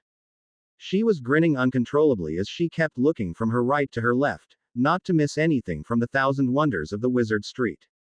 Here was a shop window full of owls. There was a robe shop with beautiful, modern robes direct from Paris. On the opposite side of the street was a shop whose window was full of stylish brooms, and children of Amrita's age were pressing their noses to the glass, letting out oohs and ahs. Amrita wanted to join them and check out the brooms, but Peter held her hand tightly and steered her deliberately through the maze of cobblestone streets. She wondered why his hood was drawn up to cover his face, but she didn't ask. There were too many things to see and store in her mind to waste her precious time on asking questions she could ask when they arrived back at the headquarters. Suddenly Wormtail stopped in front of Florine Fortescue's ice cream parlor. I'm going to go alone from here, he told the child. Why can't I go? She frowned. Because I'm going to a place not suitable for little children. Be a good girl and wait for me here. Sit down at a table, and when the waiter comes and asks what you'd like to have, ask for an ice cream. I'll pay for it when I get back. By the time you finish it, I'll be back. I promise I won't be long. Okay. She pouted and watched Pettigrew walk into a nearby street. Well, what could she do? She dropped herself on a chair on the parlor's terrace, wondering what the heck ice cream could be. Draco woke up with a terrible headache. Irk, he groaned, massaging his forehead that hurt like hell. Actually, his whole head hurt like hell. That's what you get when you drink a whole bottle of fire whiskey, he thought sourly. Blinky, he called, expecting the elf to hurry to his service and make him a nice, strong, headache-killing tea. However, the elf didn't turn up. Oh yeah, he murmured, hiding his face in his hands. They left. Ginny set them free. It looks I'll have to make coffee myself. He stood up and started looking for his wand that he must have dropped during the night. He found it lying next to Narcissa Malfoy's picture on the floor. Draco knitted his eyebrows. Why and when had he pulled this off the wall? He looked up to see the door of the safe open. Did I open this? He scratched his head, trying to remember. As he strained his mind, a memory crossed it like a flash of lightning. A red hair wand pointed at him holding the wand, and muttering a severing charm. He felt as though he had been slapped across the face by the tail of a blast-ended Scroot. I've killed him, he whispered. I've killed Arthur Weasley. Heavens. Honestly, Ron. Going into Knockturn Alley, Hermione said in a scolding voice, I understand you promised Fred and George to get Doxy Venom for them, but you could have bought it in the apothecary's shop in Diagon Alley as well.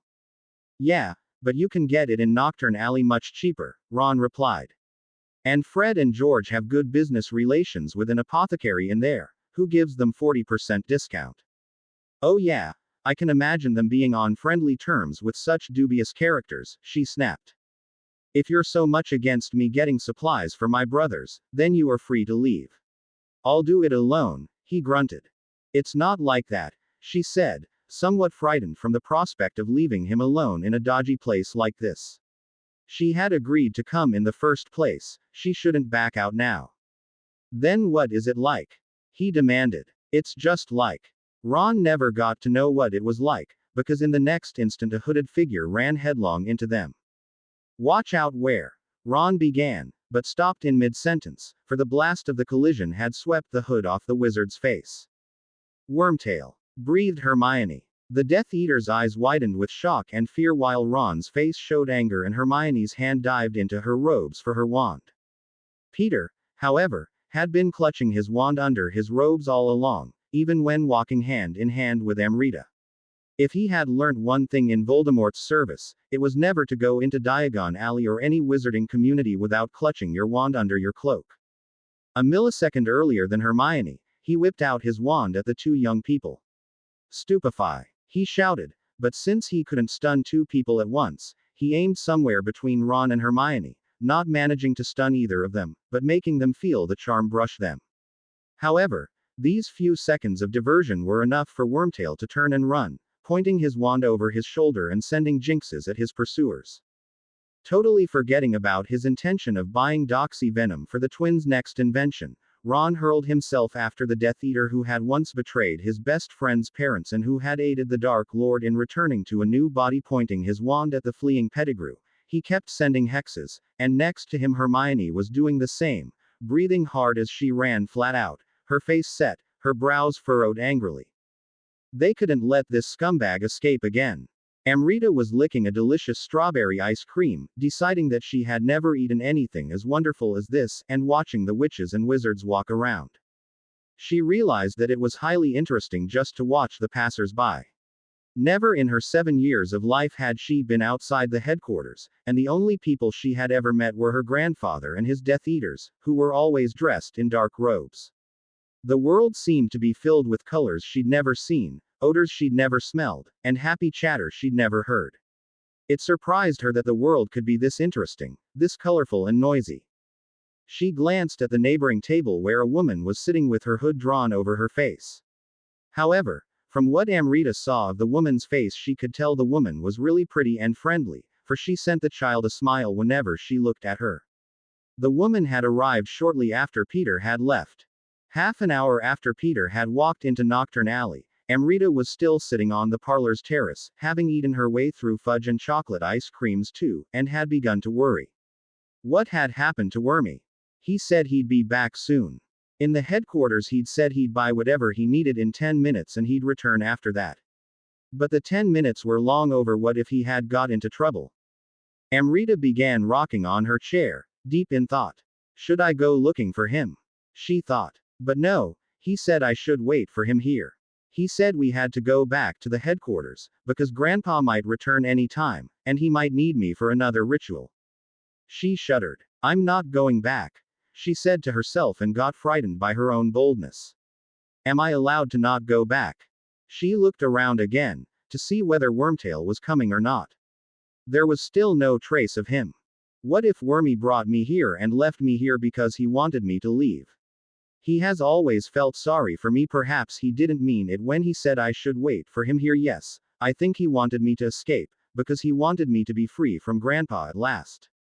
I bet he wanted to help me. Now we know that Daddy's alive, I can go looking for him. With a bright smile she hopped off her chair and wanted to leave, but Florine Fortescue called after her. And who's going to pay, young lady? Amrita turned around. She had totally forgotten that Wormy had told her he'd settle the bill when he returned.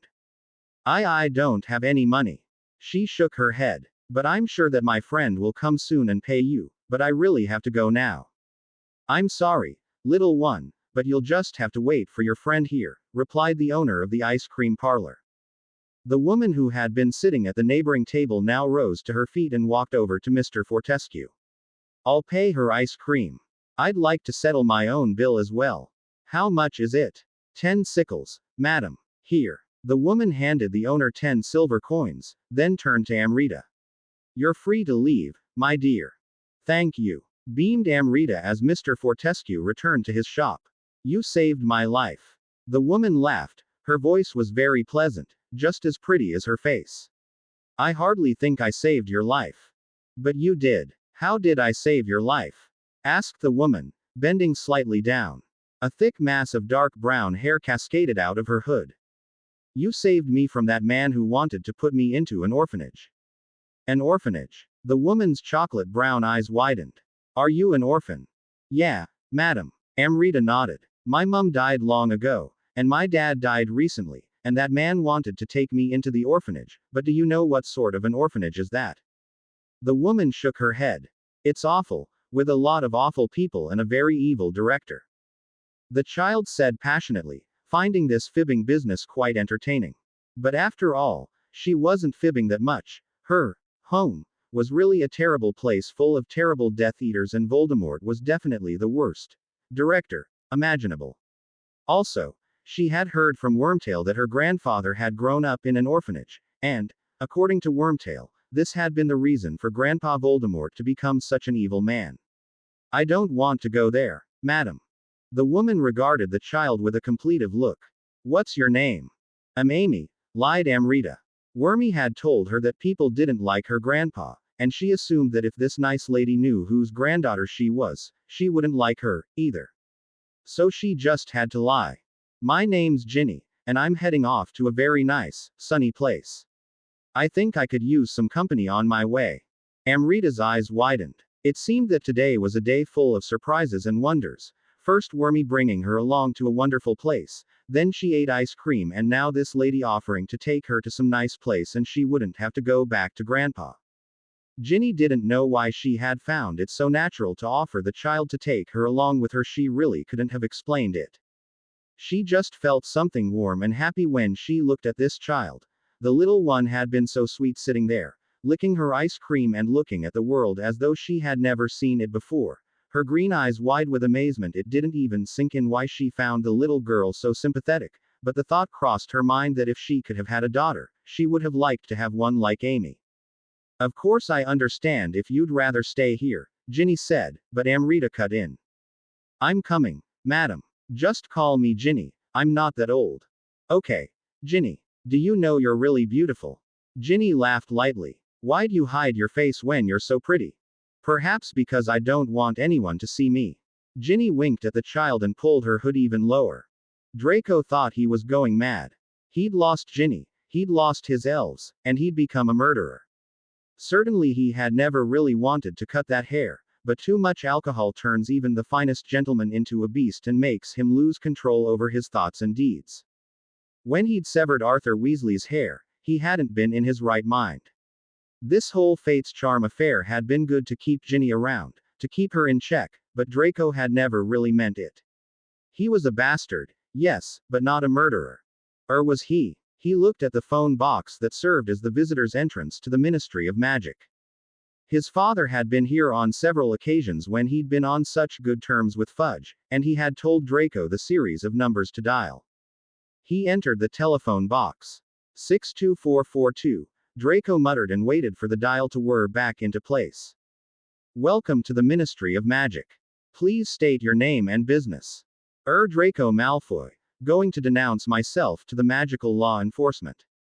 Thank you. Visitor, please take the badge and attach it to the front of your robes. A badge slid out of the telephone apparatus, bearing the legend Draco Malfoy, criminal.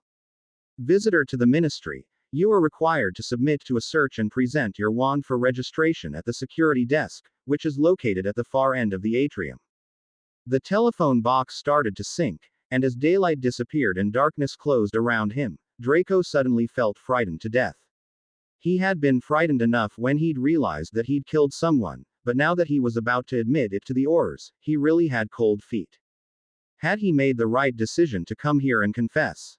The Malfoy and the Slytherin bastard in him were rebelling against that little fragment of righteousness that had, who knows how, been born in his heart overnight. I shouldn't have come here, he thought, and felt like banging his head into the telephone box's glass pane, but he realized it was missing. Some vandal must have broken it. In the next instant golden light illuminated his feet, and soon he was facing the atrium. The Ministry of Magic wishes you a pleasant day. Yeah, pleasant. Draco grunted and walked past the long-since repaired Fountain of Magical Brethren, heading for the lift. However, a voice stopped him from the left. Your wand, please. He whirled around to see a badly shaven wizard in peacock blue robes, holding the quibbler upside down, leering at him. Oh, yeah. Draco nodded absent-mindedly and handed over his wand. The security wizard gave him, or rather his badge, a questioning look, but said nothing. He had just taken his wand back when the lift to Draco's right opened and a highly familiar figure strode out. Young Malfoy's wand fell onto the floor with a clatter. Arthur Weasley. He breathed. Yeah, that's my name, son-in-law, Arthur said with a sour expression.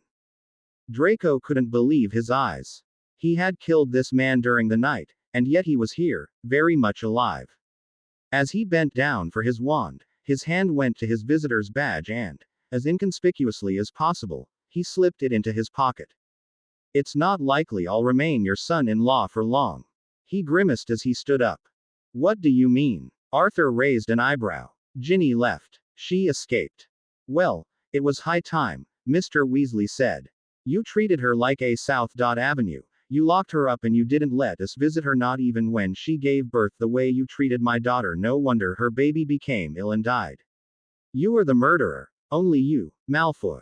Seeing Mr. Weasley's furious face, Draco gulped. You're right. It's my fault. And not only this. As we've started this, I want to tell you the whole story. From the beginning. Into my office, then, Arthur instructed. Oh, so terrible, sighed Blinky, dropping herself on a chair in Dobby's little house. She cast some charm on all four of us and fled, and we never even had a chance to tell her that her baby is alive. We'll find Ginny Weasley and we'll tell her somehow, replied Dobby, cradling the little boy in his arms. She has to get to know this little angel needs his mummy, don't you, baby? He cooed and gave the baby a bottle of warm milk. Ah, isn't he cute? He looks exactly like Harry Potter. He does, agreed Wrinkly, examining the little boy's face and his radiant eyes. Wrinkly is sure his eyes are going to remain that green. Really? Dobby, what's his name? His name. Dobby frowned. Dobby never thought of naming him. Dobby just calls him baby. We have to give him back to Ginny Weasley. She's going to name him. Do you know it's bad luck if a baby isn't named for several days after its birth? Asked Bobby worriedly. Nah. Dobby shook his head. This little one can't have bad luck, can he? It's a wonder that he's alive, he's downright lucky. Why have you sent for me, Your Majesty? Asked Harry, bowing slightly before Hades. I have news for you, young Potter, replied the king of the underworld. First of all, the culprits who set Cerberus on you have been caught. Salazar Slytherin and Lucius Malfoy. Why am I not surprised? Harry grimaced. What are you planning to do with them? Well, it's rather hard to make up something suitable, since no punishment I have tried so far has worked for the Tartarus people. I thought maybe you could suggest something. Harry frowned, racking his brain. Then suddenly his face lit up. I know. I've seen the Addams Family, and there this little punishment worked wonderfully. Well, Hades asked. With an impish grin, Harry leant closer and told him. The king's eyes widened. That's rude. Especially for someone from Tartarus. I know, winked Harry. They deserve it for wanting to do me in, don't you think? Well, actually they confessed that they didn't want to kill you, just maim you so that you wouldn't be able to play Seeker. But of course they didn't know what I know, that you won't be here for the next match. Harry gaped at Hades. Do you mean what I think you mean? Yeah, Hades nodded. Cedric returned yesterday evening. You're free to leave. Harry's face lit up with happiness. He'd be able to see Ginny at last, and Ginny was free from the Fate's charm already, so he'd be able to marry her if he could divorce Phaedra. Then his smile vanished, as it struck him that leaving the safety of the underworld would also mean having to face Voldemort, for he had long ago decided that he'd put aside his fears for his daughter and wouldn't let Voldemort blackmail him any longer. That's great, he muttered. I'll go then and say goodbye to my family. Do so. Oh, and Harry. Yeah, you have won 3 matches for Elysium. You've given us hope. I'm eternally grateful for that, and I'd like to say thanks with some sort of a gift. I thought I could give you some powers, of course not all sorts of powers. For example, I can't give any power to take away things from people just to give them things. And I can only give you a one-time use power, but such powers can be rather useful, too, so think up one and you'll get it. I don't think I need any powers. Harry shook his head. But thanks. Just think it over, Harry. Okay, I will. The young wizard nodded and walked out of the king's palace, his heart full of ambivalent feelings. He was free at last, but freedom meant he had to leave his parents again. For 10 happy months he felt his parents' love, their caring. He got to know what it was like to be held by an affectionate mother or slapped on the back by a proud father. He had to leave this behind. He had to leave his little daughter here too, only to sacrifice his other one if it came to that. But what if it really came to that? And he again was weak, his damn good heart again preventing him from doing the sensible thing. As long as he had had to stay in the underworld, it had been quite easy for him to say, if I have to choose between saving Amrita and saving the world, I won't hesitate which one to choose. Now that the time to make this decision for real was so close, it suddenly seemed terribly hard. After all, what father would willingly sacrifice his child to save the world? Involuntarily, Harry thought of God Almighty, of whom he had read in the Bible in his childhood. He had sacrificed his own son to save the world.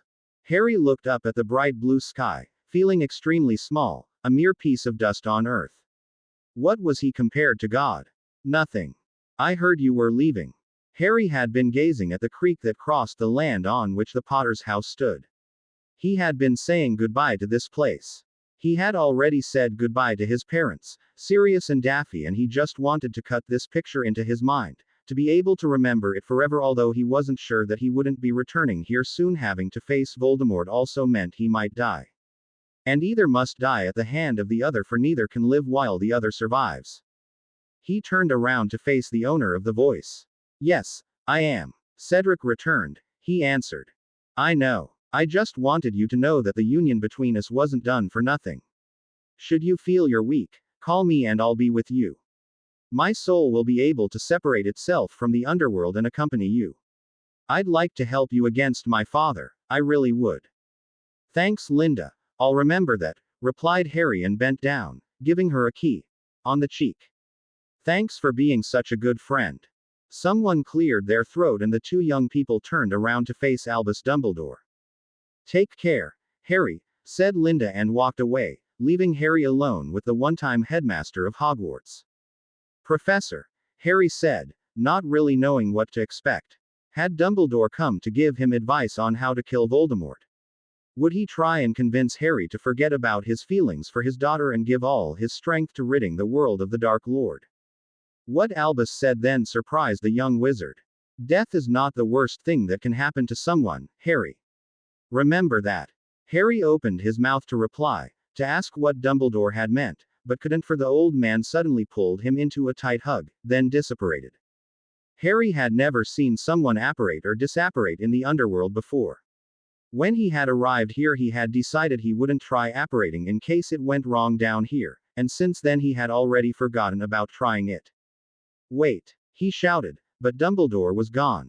Frustrated, Harry sank into the grass and pulled off his shoes to bathe his feet in the pleasantly cool creek for the last time. He leant back, shielding his eyes against the sun's rays, and thought. What had the crazy old man meant by that? Worse than death. What could be worse than death? Well, of course Harry could think of a couple of things. Living locked up for years. For example, he had never asked Sirius, but he surmised that spending 12 years at Azkaban must have been worse than dying. What else? He closed his eyes, thoughts and ideas chasing each other in his mind. Linda. Yes, she replied inside of his head. What do you think would be worse for your father than dying? That's obvious, isn't it? She replied. What does he love above all? Power, I think. Bingo. Oh, I understand. Harry slapped his forehead. Thanks a lot, Linda. What for? I haven't even helped. Harry ran through the meadow, towards Hades' palace. On his way he saw a cute little pink house in front of which Salazar Slytherin and Lucius Malfoy were standing, surrounded by 5 of Hades' guards. What sort of treatment is this? Huffed Lucius Malfoy. You are going to go in there and have a bit of fun, laughed one of the guards. Yeah, we have the house equipped with a huge movie screen. Non-stop movies for a whole week for you people, nodded another guard with an evil smirk. Hades said you'd love them. Oh come on, you surely don't mean this. Whined Slytherin.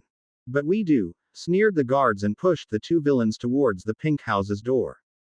But, Lucius shouted desperately, but, Disney. Your Majesty. Harry stormed into the throne room, panting. He stopped in front of the throne to see Cedric standing there. Oh, hi, Ced. Hello, Harry. I've heard you beat filthy Tartarus 3 times. Well done. Oh, yeah, Harry was gasping for breath. What's up with your parents? They're feeling loads better. They'll have to remain in St. Mungo's for another month or so, but they are going to heal totally. Glad to hear. Harry smiled. Have you delivered my message to Ginny? I have. Cedric nodded. But I'm not sure she believed me. She was in a state of shock, the poor thing.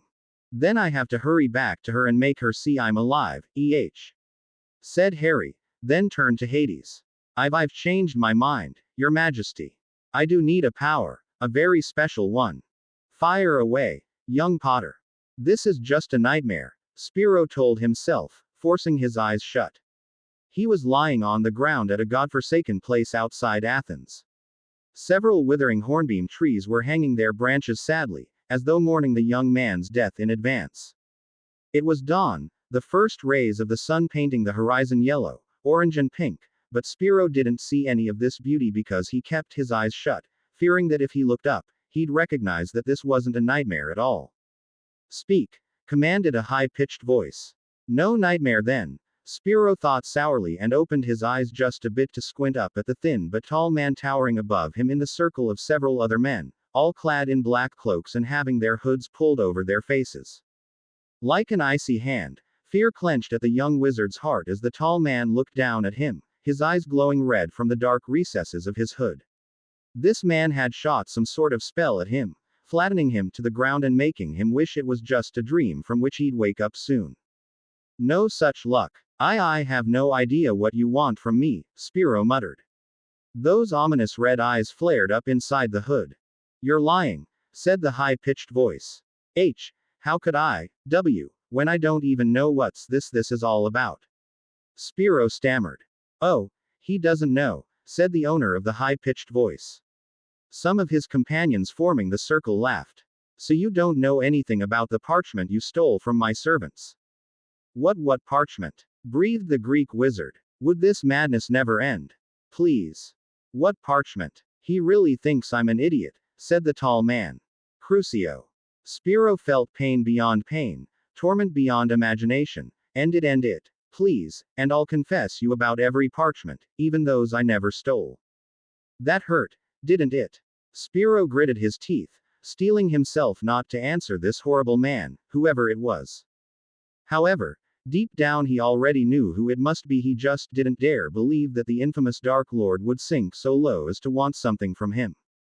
Who was he, after all? Nobody. A member of the Circle of Hermes, that's true, but even Spiro was aware that he was quite a pathetic member.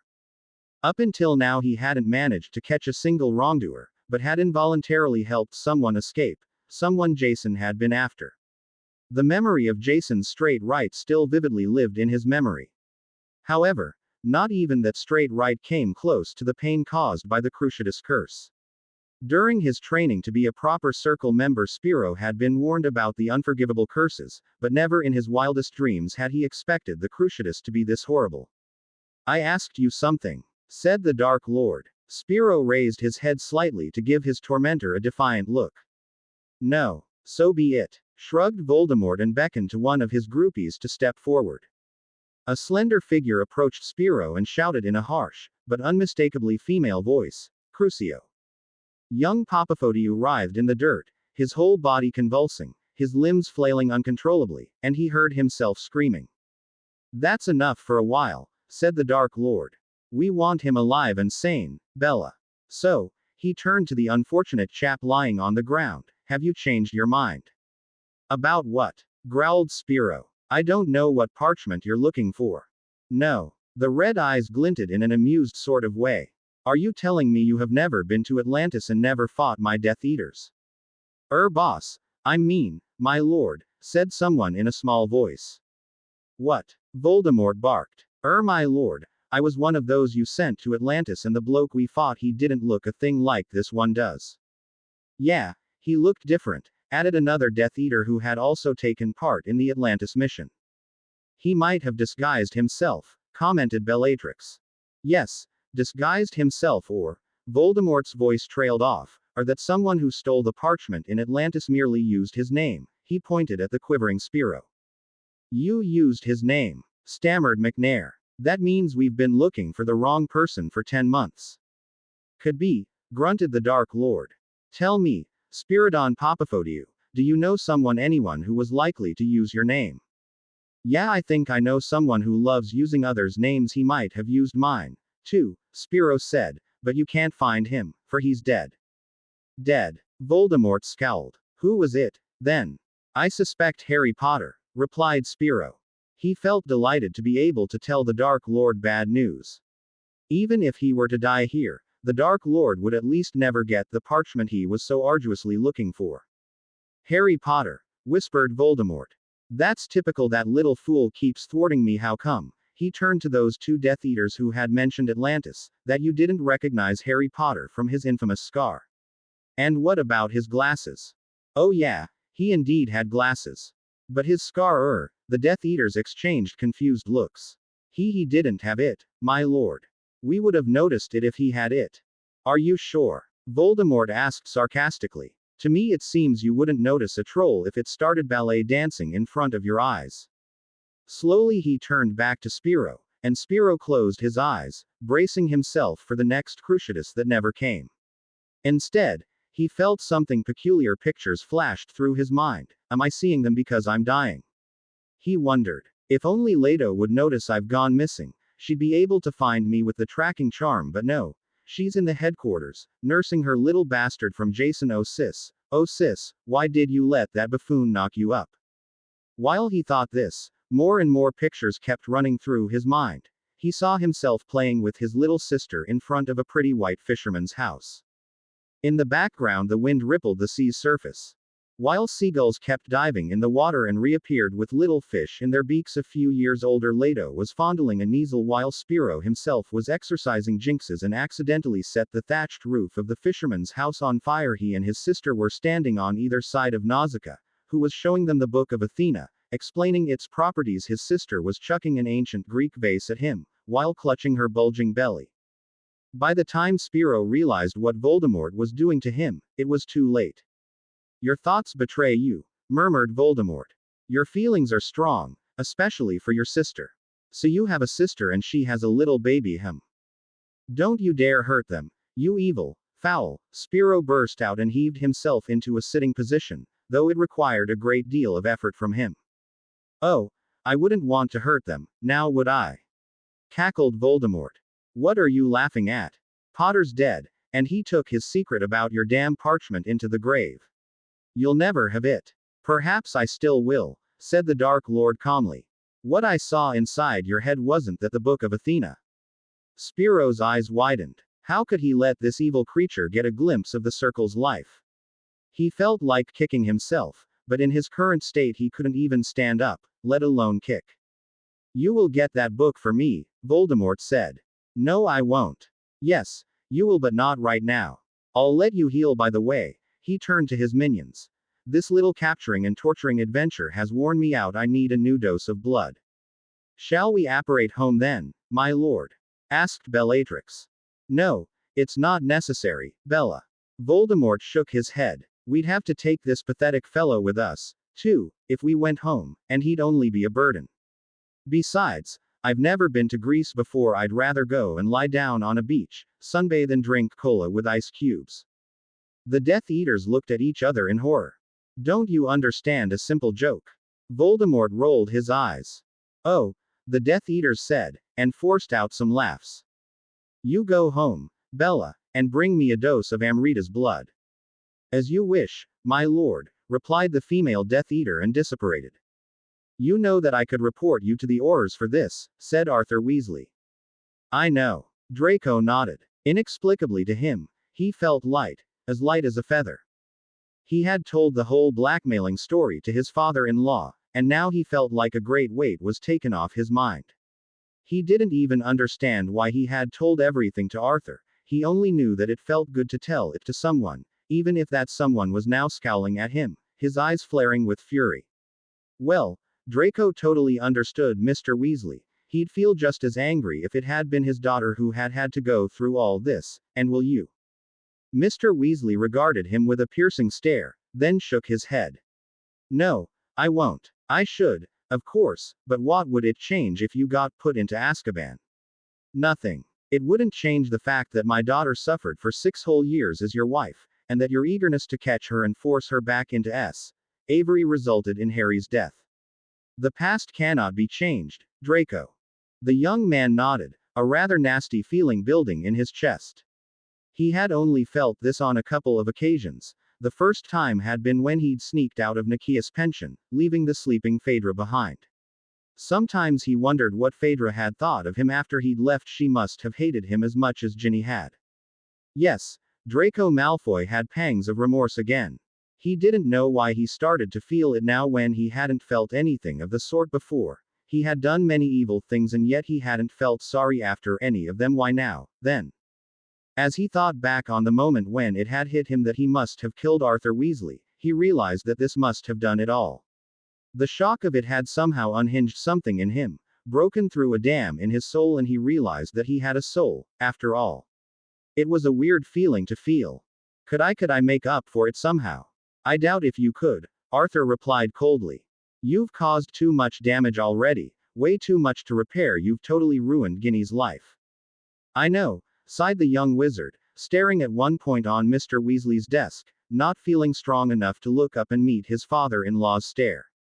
And I never realized this till now. When she left me, again. You know that when she left with Potter, she went after the fates, but now she just left, not with a particular intention like last time, but to be free from me. I just wonder, said Arthur, how she built up the courage to leave you when she thought I was still under the effect of that evil curse. Well, I think you aren't under the effect of that curse anymore. She wouldn't have left if you were. She loves you too much for that. Certainly Draco had put two and two together after seeing his father-in-law alive. Ginny must have known that the curse was broken, otherwise she wouldn't have left. Do you think so? Yeah, I do, drawled Draco, hoping that Mr. Weasley wouldn't ask him about ever trying to cut his hair. That was something he hadn't confessed to Arthur and he didn't ever intend to. After all, being sentenced to prison for a couple of months for blackmail was different from being sentenced to prison for several years for attempted murder. I hope you don't want to go looking for her again. No. Young Malfoy shook his head. Over the night I realized things, and I don't want to go after her. I'm going to divorce her when she sends me the divorce papers, and I'll leave her alone. You know, if I wasn't sure it was you, I'd think you were a stranger who had drunk polyjuice potion to assume your form, said Arthur, peering at his son-in-law over the top of his glasses. You are talking as though you loved her. That's the weirdest thing of all, said Draco with a frown. I just realized that I never really loved her. I thought I did, but all I felt was the desire to have her, the desire for possession. She was such a pretty girl back in school, and I had been taught to get what I wanted, to use whatever means to get it. I was a good student of my father. I wanted Ginny, for she was beautiful and she was Potter's girlfriend. I wanted to add her to my possessions, and I wanted to hurt Potter. So I did. Up till now I've mistaken love for desire. I thought I loved her, but I didn't. I thought she was the perfect match for me, because she was pretty and a Malfoy had to have a pretty wife, but it was the worst match imaginable. It made both of us miserable. Yes, even me, though I tried to suppress the thought, tried to convince myself that I was happy as long as I kept Ginny in my power, but no, he sighed. I wasn't happy. I just hope she'll one day forgive me. If I were in her place, I wouldn't, said Arthur darkly. I wouldn't either, admitted Draco. But Ginny has such a big heart, perhaps she'll forgive me. I won't give up hope that she will someday. Suddenly the door of Arthur's office burst open and the twins marched in. We have wonderful news, began Fred, but as he caught a glimpse of his brother-in-law, he stopped in mid-sentence. Wonderful news, grimaced Draco. You mean Ginny fleeing from me? No, replied George. But that's wonderful news, too, just not for you, Slytherin scum. Well then, what's the wonderful news? Asked Arthur.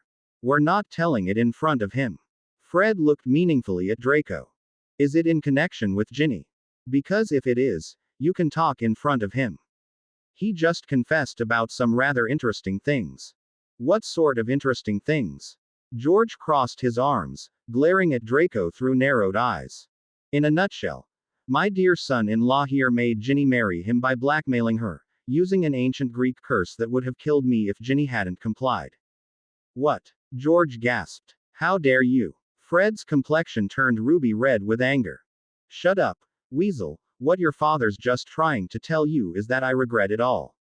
I feel terrible pangs of remorse, but don't expect me to start shedding tears and whipping myself to expiate, because you'd see me dotting Crab and Goyle senseless sooner than that. Hey, I'd like to see you snogging them, Fred grinned, only to get a withering glance from his father. So, you realized what an asshole you've been. So to say, grunted Draco. What if he's lying? What if he's just trying to get to us so that we'd tell him where Ginny's gone? Suggested George. I can assure you I'm not trying to deceive anyone now. Have you heard of crying wolf, Malfoy? Said George. You've been deceiving people for so long that it'd be a wonder if anyone believed you now. Fine. Don't believe me. Shrugged Draco, trying to look as nonchalant and superior as possible. However, deep down he knew that the Weasley boy was right. It was just beneath his Malfoy dignity to admit it. We'll take your advice on this. We don't believe you, said Fred. I hope the Wizengamot won't believe you, either. There won't be any Wizengamot, interjected Arthur. What? Why not? Frowned Fred. He deserves to be brought to trial and sentenced. I said no, replied Mr. Weasley quietly but determinedly. The family's been through enough, Fred. A trial would only open old wounds. Also, Ginny would have to be tracked down and brought to the court if there was a trial, and I don't want her to have to go through it. She's suffered enough. Remember, she just lost a baby. Well, that's exactly what began George, then trailed off and squinted at Draco. Are you sure we can talk in front of him? I don't trust him. Neither do I, answered their father, but young Mr. Malfoy here is in our hands. He's confessed too many things already, we know too much about his acts. He can't harm us, but we can harm him, don't you agree, Draco? Of course I do, father-in-law, replied Draco with a forced smile. So, if he doesn't want his dirty linen washed in public, he has to do whatever we want him to do. Fred wriggled his eyebrows. It was too good to be true. Really eloquent assessment of my situation, Weasel, grunted Draco. So, what is that great news you refused to disclose in front of Big Bad Wolf, crying Draco? The twins exchanged a meaningful look. George nodded, and Fred spoke up. Just an hour ago 3 elves came to our shop. They said they had worked for you. He looked at Draco. But they had been set free by our sister before she fled. They said they came to us because they didn't know where Ginny was, and they didn't know how to find the burrow either. They had wanted to tell Ginny something important, but they couldn't because this bastard here, he again looked at Draco, went after Ginny and caused quite an upheaval. Fortunately our sis had enough composure to cast a charm that froze the elves and him. He looked at Draco once more with a belittling expression on his face. So, anyway, George took the sentence from his brother. They said that by the time they woke up from the charm, Ginny had gone and they no longer had the chance to tell her that her baby was alive. What? Both Arthur and Draco gasped. The baby's alive, repeated Fred. When he was born, he seemed to be stillborn and the elves hadn't noticed that he was breathing because all his life functions were very slow. Then, when they took the baby out into the rain to bury him, he started to cry. Very likely the rain functioned as some sort of a cold shower, like when someone who's fainted gets a bucketful of water into his face. The little one awoke, he started to breathe properly and cried. The elves were so shocked that at first they didn't know what to do. Then they thought of Dobby. Dobby, Draco growled. For him Dobby was and would always be a traitorous little scumbag. But then again, his other 3, freshly freed elves were traitorous scumbags, too. Yes, Dobby, continued George. They took the baby to Dobby, because they feared that if they brought him back to Ginny, this idiot here would kill him, just because he looks like Harry. Kill the baby. Arthur arched an eyebrow at his son-in-law. Did you threaten my daughter that you would kill her baby if it resembled Harry? What if I did? Draco shrugged. Does it change anything? It doesn't, replied Mr. Weasley, but it's rather curious that you forgot to mention this little detail in your story. If only you knew what other details I forgot to mention, thought Draco. Well, anyway, the problem is that Ginny has already left the country and she doesn't know that her child's alive. We can't even send her an owl telling her, because it was us who cast an owl repelling charm on her. In case this bastard here wanted to track her down by sending her owls and following them, Fred concluded the story. Well, Draco. Arthur turned to the blonde wizard. Here's your big chance. My big chance for what? Draco knitted his eyebrows. You said you hoped that Ginny would one day forgive you for everything you did to her. Find her. Find her and tell her that her baby's alive, and I'm sure she'll forgive you. But Dad, you can't let him, gasped Fred. As a great muggle woman called Anne Frank once said, I still believe, in spite of everything, that people are truly good at heart, replied Mr. Weasley. Yes, even him, he pointed at Draco. Even he deserves a second chance. He ruined Ginny's life. It's time for him to put it right. Draco regarded his father-in-law for a moment, then nodded. I'll do my best, sir. Right then. We're coming, too, commented George. Yeah, we don't trust you, Malfoy, added Fred. As if I cared whether you trusted me or not. Draco rolled his eyes. But all right, I'll somehow put up with you too. Do you have any idea where to begin our search? Well, said George, Athens, of course. Peter Pettigrew stumbled to a chair in the Death Eater headquarters and dropped himself into it. He was breathing heavily. He had escaped the Weasley boy and the Granger girl by a hair's breadth.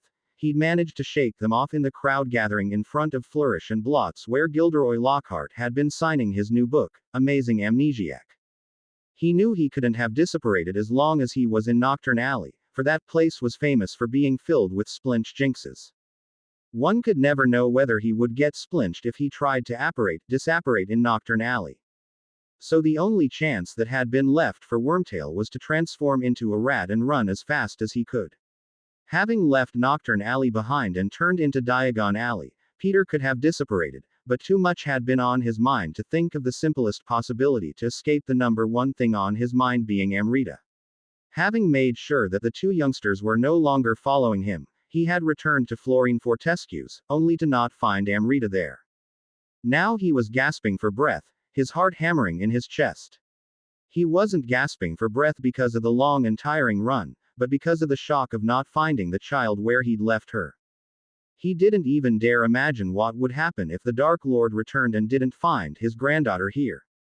He'd kill me right away, he muttered, his eyes bulging with fear as he imagined the cruelest ways of Voldemort murdering him. I'll go back to Diagon Alley. I'll go back and I'll find her. She's surely there somewhere.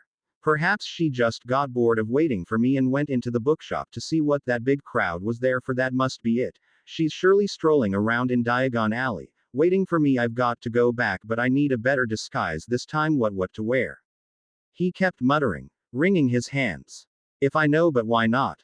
If I appeared there as a woman, no one would recognize me, would they? An hour later, Peter Pettigrew was walking down Diagon Alley, wearing makeup and owned wig that McNair had worn for Halloween the previous year, pretending to be Avila, sporting some frilly robes that he had charmed to be lilac, and he had also borrowed Bellatrix's fancy earrings. When he looked at his image in a shop window, he almost shouted in fright. He looked like a total idiot, but at least no one could tell that he was a Peter, for he rather looked like a Petra. So Petra Pettigrew walked down Diagon Alley, looked into every shop, and even asked some people, in a rather high, mincing voice, whether they'd seen a little girl with curly, golden owned hair. That girl, said Florine Fortesque. Oh yeah, I remember her. She left with a pretty young woman. No, I don't know where they went. Wormtail returned to the Death Eater headquarters, feeling totally woebegone. To his greatest surprise, he was more afraid for Amrita's well-being than his own health, although he knew that the latter would be in serious peril if Voldemort returned and Lean read that the child was gone. His heart clenched at the thought that the woman who had lured Amrita with her could have been an evil witch who used children for experiments, or perhaps even sold them to Avers. He broke out in tears. Suddenly someone apparated next to him with a loud crack. Peter looked up to see Bellatrix leer down at him. What the heck are you wearing? Said the woman with a disgusted face. Have you become a transvestite, Pettigrew? Female robes, makeup, and what are you doing with my earrings? Playing Bella Enchanted. Nausicaa condos turned into a dark alleyway, heading for the Circle of Hermes headquarters. As she arrived at the little square with the fountain, she saw a figure sitting on the rim. As she approached it, The figure looked up and Nausicaa thought she'd die on the spot. Impossible. P. Potter. She breathed. Hello, Nazi. The young wizard nodded curtly.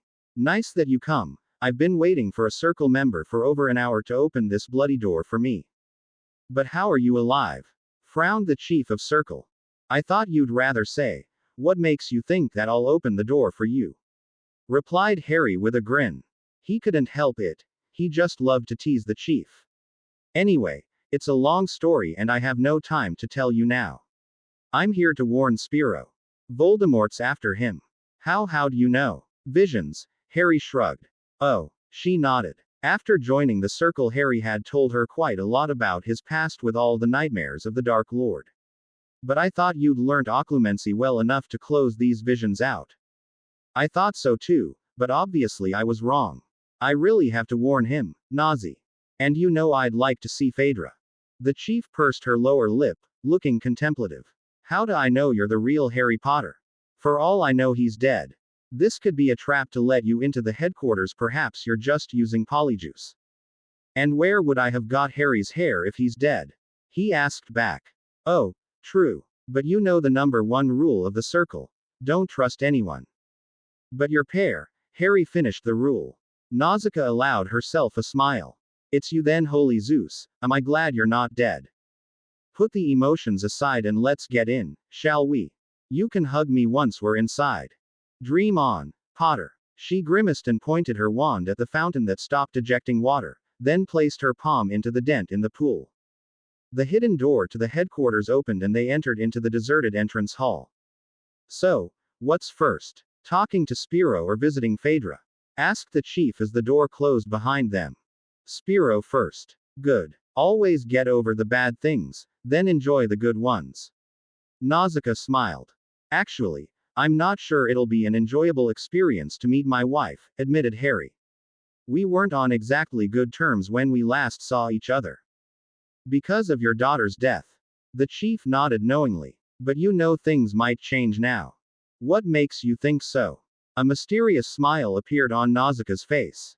I'm not telling in advance, but you'll be pleasantly surprised. Harry couldn't really imagine himself being pleasantly surprised by anything in connection with Phaedra. He had long realized that hooking up with her had been one of the greatest mistakes of his life. But then again, he had been young and deeply hurt when he'd met her. He'd just lost Ginny and got to know that Voldemort had used him as a mere stud to be able to blackmail him later. He had been weak. All his damn mistakes had come from his weaknesses. Perhaps Dumbledore had been right to say that he needed a spiritual support, for he was weak and unstable alone. He could play Harry Potter, the superhero. He could be invulnerable on the outside, but inside he was vulnerable. He just hoped he'd have the strength to do the right thing when the time came. He hoped he'd have a chance to use the powers given to him by Hades. Hades had conjured a little door into the air and opened it for Harry. Beyond the door, Harry had seen the cobblestone streets of wizarding Athens. Before he could step through that door and leave the underworld behind, Hades had told him with a grin, "Good luck, boy, and make sure I never see that bastard." "I'll do my best," Harry had said and left the netherworld through the door, leaving a part of his heart there. His family, many of his friends, but he knew the future needed him. The living had greater need of him than the dead. He knocked on Spiro's door. No answer came. He squinted at Nausicaa, who shrugged. "Spiro, are you in there?" She called, but still no answer came. "Alohomora." They entered the young wizard's room to find it empty. Harry had a very bad feeling. They rushed to Leto's room where they'd found her cradling her little son in her arms. She almost dropped the baby when she caught a glimpse of Harry. "Gee, ghost," she gasped, all the blood running out of her face. "No, Leto. He's alive," replied Nausicaa. "He's alive and has come to warn your brother that the Dark Lord is after him." "The Dark Lord?" Leto paled even more. "But what does he want from my brother?" "Actually, that's something I don't know, but I know." Harry slapped his forehead. How could he be so stupid not to think of it earlier? "Blimey. I think it's my fault. I registered myself in the Hotel Atlantis using his name and I stole a parchment from a couple of Death Eaters. They must have seen Spiro's name, and now they think he's got the parchment." "And do you have it?" Frowned the chief. "Nope. Burnt it for security reasons." Security reasons. What if the Death Eaters catch my brother and torture or even kill him just because you burnt that bloody parchment for security reasons? Shouted Leto. The baby in her arms started to cry. I don't know what will happen then, but I know what would have happened if Voldemort had got that parchment with the recipe of immortality, said Harry. The point is that we fear your brother might already be in danger, said Nausicaa. He's not in his room, and Leto hastily put the baby into his crib and snatched her tracker out of a drawer. Well, Leto shook her head, tears of nervousness welling up in her eyes. It's not working. This stupid thing can't show me where he is. This means he's either dead or someone highly skilled has severed the tracking charm connecting you two, replied Nausicaa. But the tracking charm can't be severed. Leto spluttered. I thought so too, interjected Harry. But if he's really in Voldemort's hands, you don't know Voldemort, Leto. He's the greatest wizard on Earth for the time being. I trust him to be able to disable a tracking charm. Leto collapsed into an armchair and started to outwail her baby. I'm sorry, Harry sighed. It's my fault. Again, he added in thought. It seemed that whenever he wanted to do something good, whenever he wanted to help someone, he ended up causing greater damage than the positive outcome of his acts would have been. He had only wanted to save Sirius, and had caused his death. He'd only wanted to console poor Cho, and he ended up providing Voldemort with a blood supply. He'd only wanted to save Ginny from Voldemort's clutches, and had ended up getting Dumbledore killed. He'd only wanted to catch a criminal, and instead caused his own daughter's death. He'd only wanted to help Ginny get to the row of gods incognito and prevent Voldemort from getting his desired recipe, only to get Spiro into trouble. Damn this saving people attitude of his. I think you should go and see your wife. I'll try and console Leto, Nausicaa whispered to him, and he was more than glad to leave the room. In a couple of minutes he arrived in front of the door to his one-time quarters. The name Potter still stood on a little plaque fixed to the door. He knocked. The door creaked open to reveal a tired-looking, but very pretty Phaedra. She had changed slightly since Harry had last seen her. For once her face and body were a bit rounder, as though she had gained 10 kilos.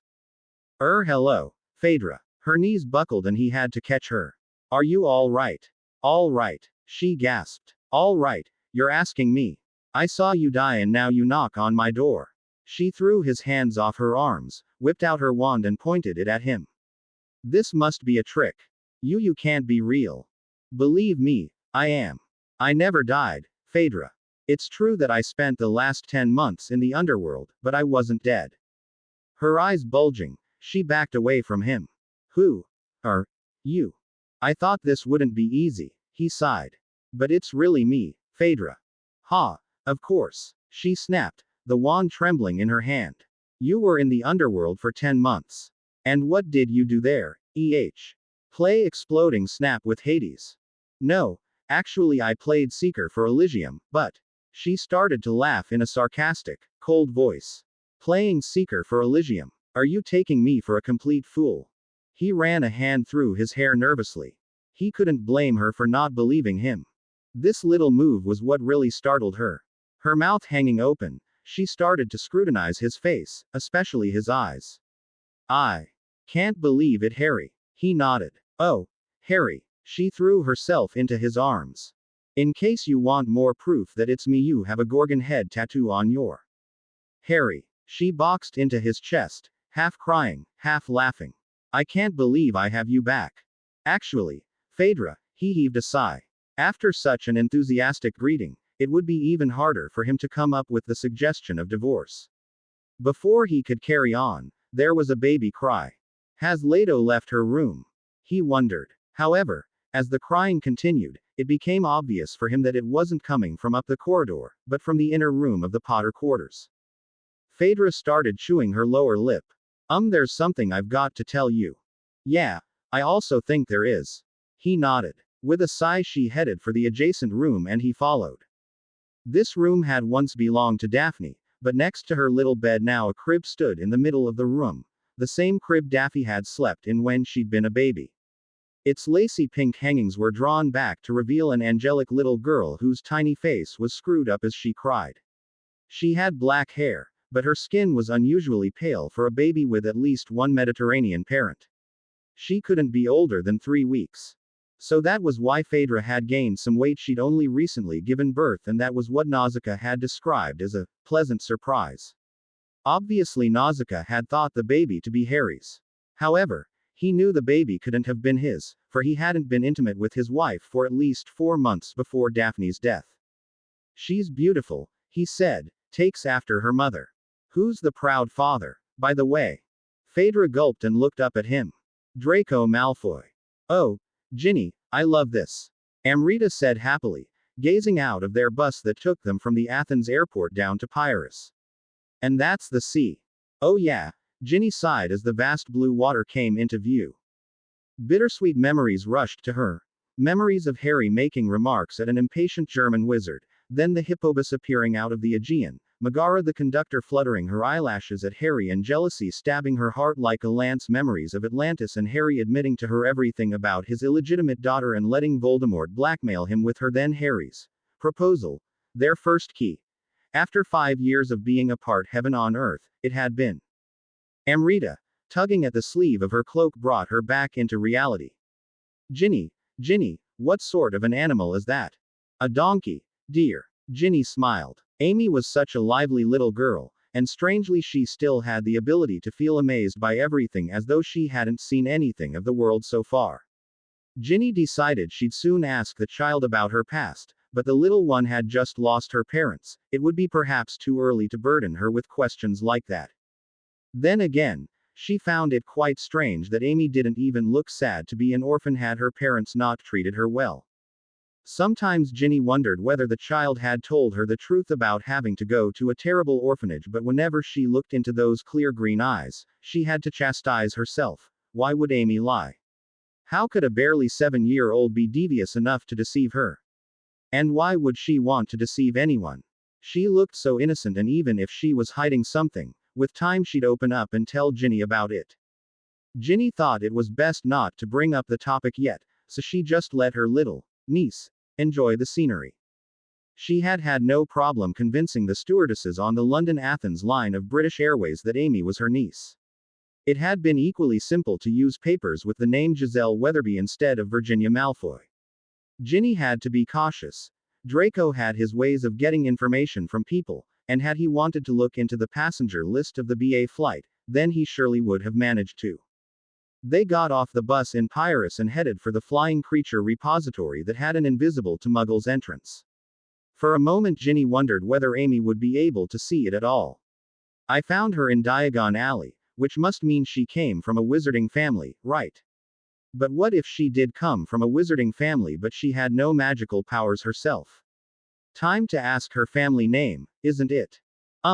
Amy. Yes. The child looked up, her huge green eyes sparkling with excitement over being in such a beautiful place and seeing the Mediterranean after having lived cooped up in a dusty and musty old manor somewhere at the back of beyond all her life. What is your family name, dear? First you tell yours, Amy said. It's not Weatherby, is it? No, it's Weasley. Ginny didn't know why she'd automatically told her maiden name instead of Malfoy, but it was nice to call herself a Weasley again. And yours? P. Pettigrew. Pettigrew. Ginny frowned. Do you know Peter Pettigrew by any chance? No, who's that? Replied Amrita. Actually, this time she hadn't even really fibbed. She'd always known Peter as Wormtail and never even considered calling him other than Wormy. Nobody, replied Ginny. A hippogriff, madam. Ask the owner of the flying creatures repository. There are several hippogriffs here. But this one has been here for almost a year, said Ginny desperately. She already had pangs of remorse for having forgotten about the poor animal, but she knew that if she couldn't find Beaky now, she'd never ever forgive herself. Oh, a male one with gray feathers, isn't it? Said the owner. Ginny's face lit up. Yes, that must be him. This way, madam. The owner led the two young witches through the repository. Amrita kept pointing at magical creatures and asking what they were. That's a winged horse, dear. That other one, too. And that's Ooh.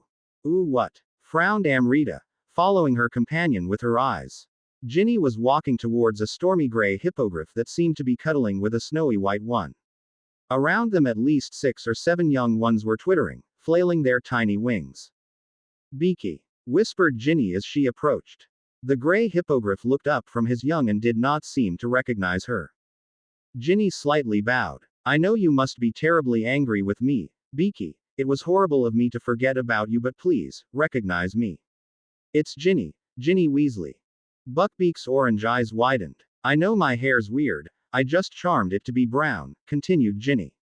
You know I've fled from my husband. The hippogriff gave her a questioning look, and gave her the feeling that he actually understood what she'd said and was awaiting an explanation now. You want to know why we never came back for you, right? Said the young woman. Buckbeak looked at her with an expression of sheer interest.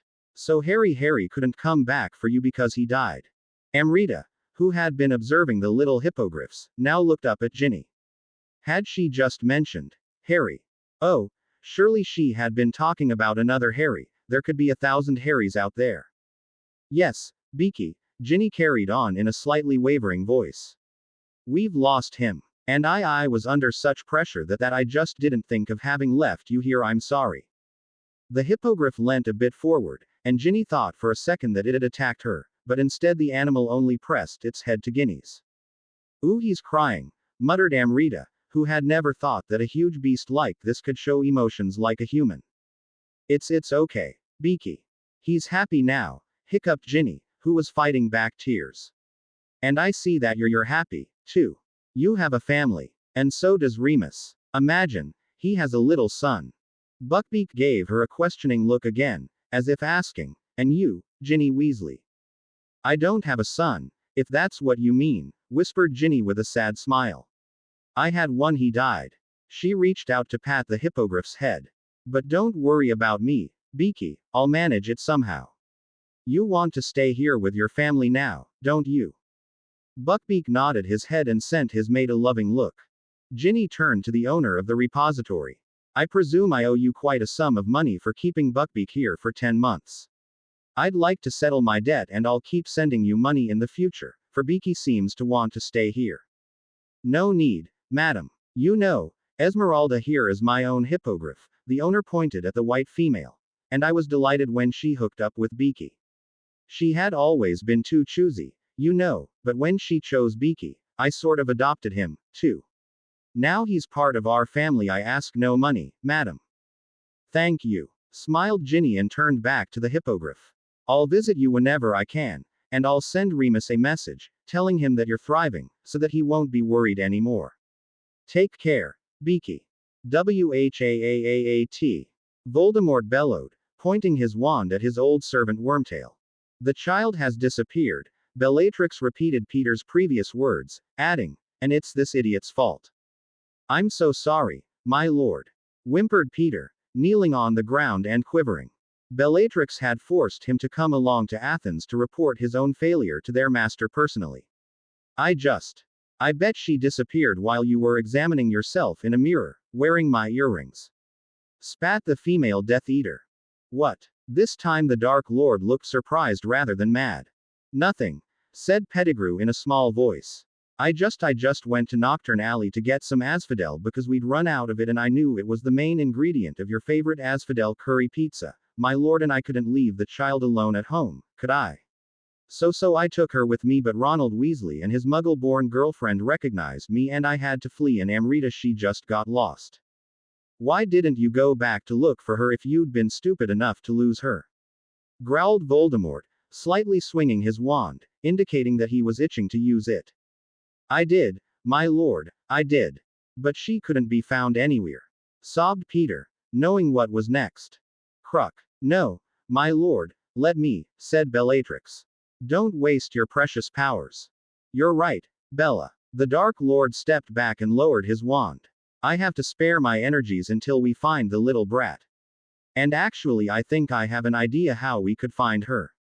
How, my lord? Mrs. Lestrange raised an eyebrow, her wand pointing at Pettigrew.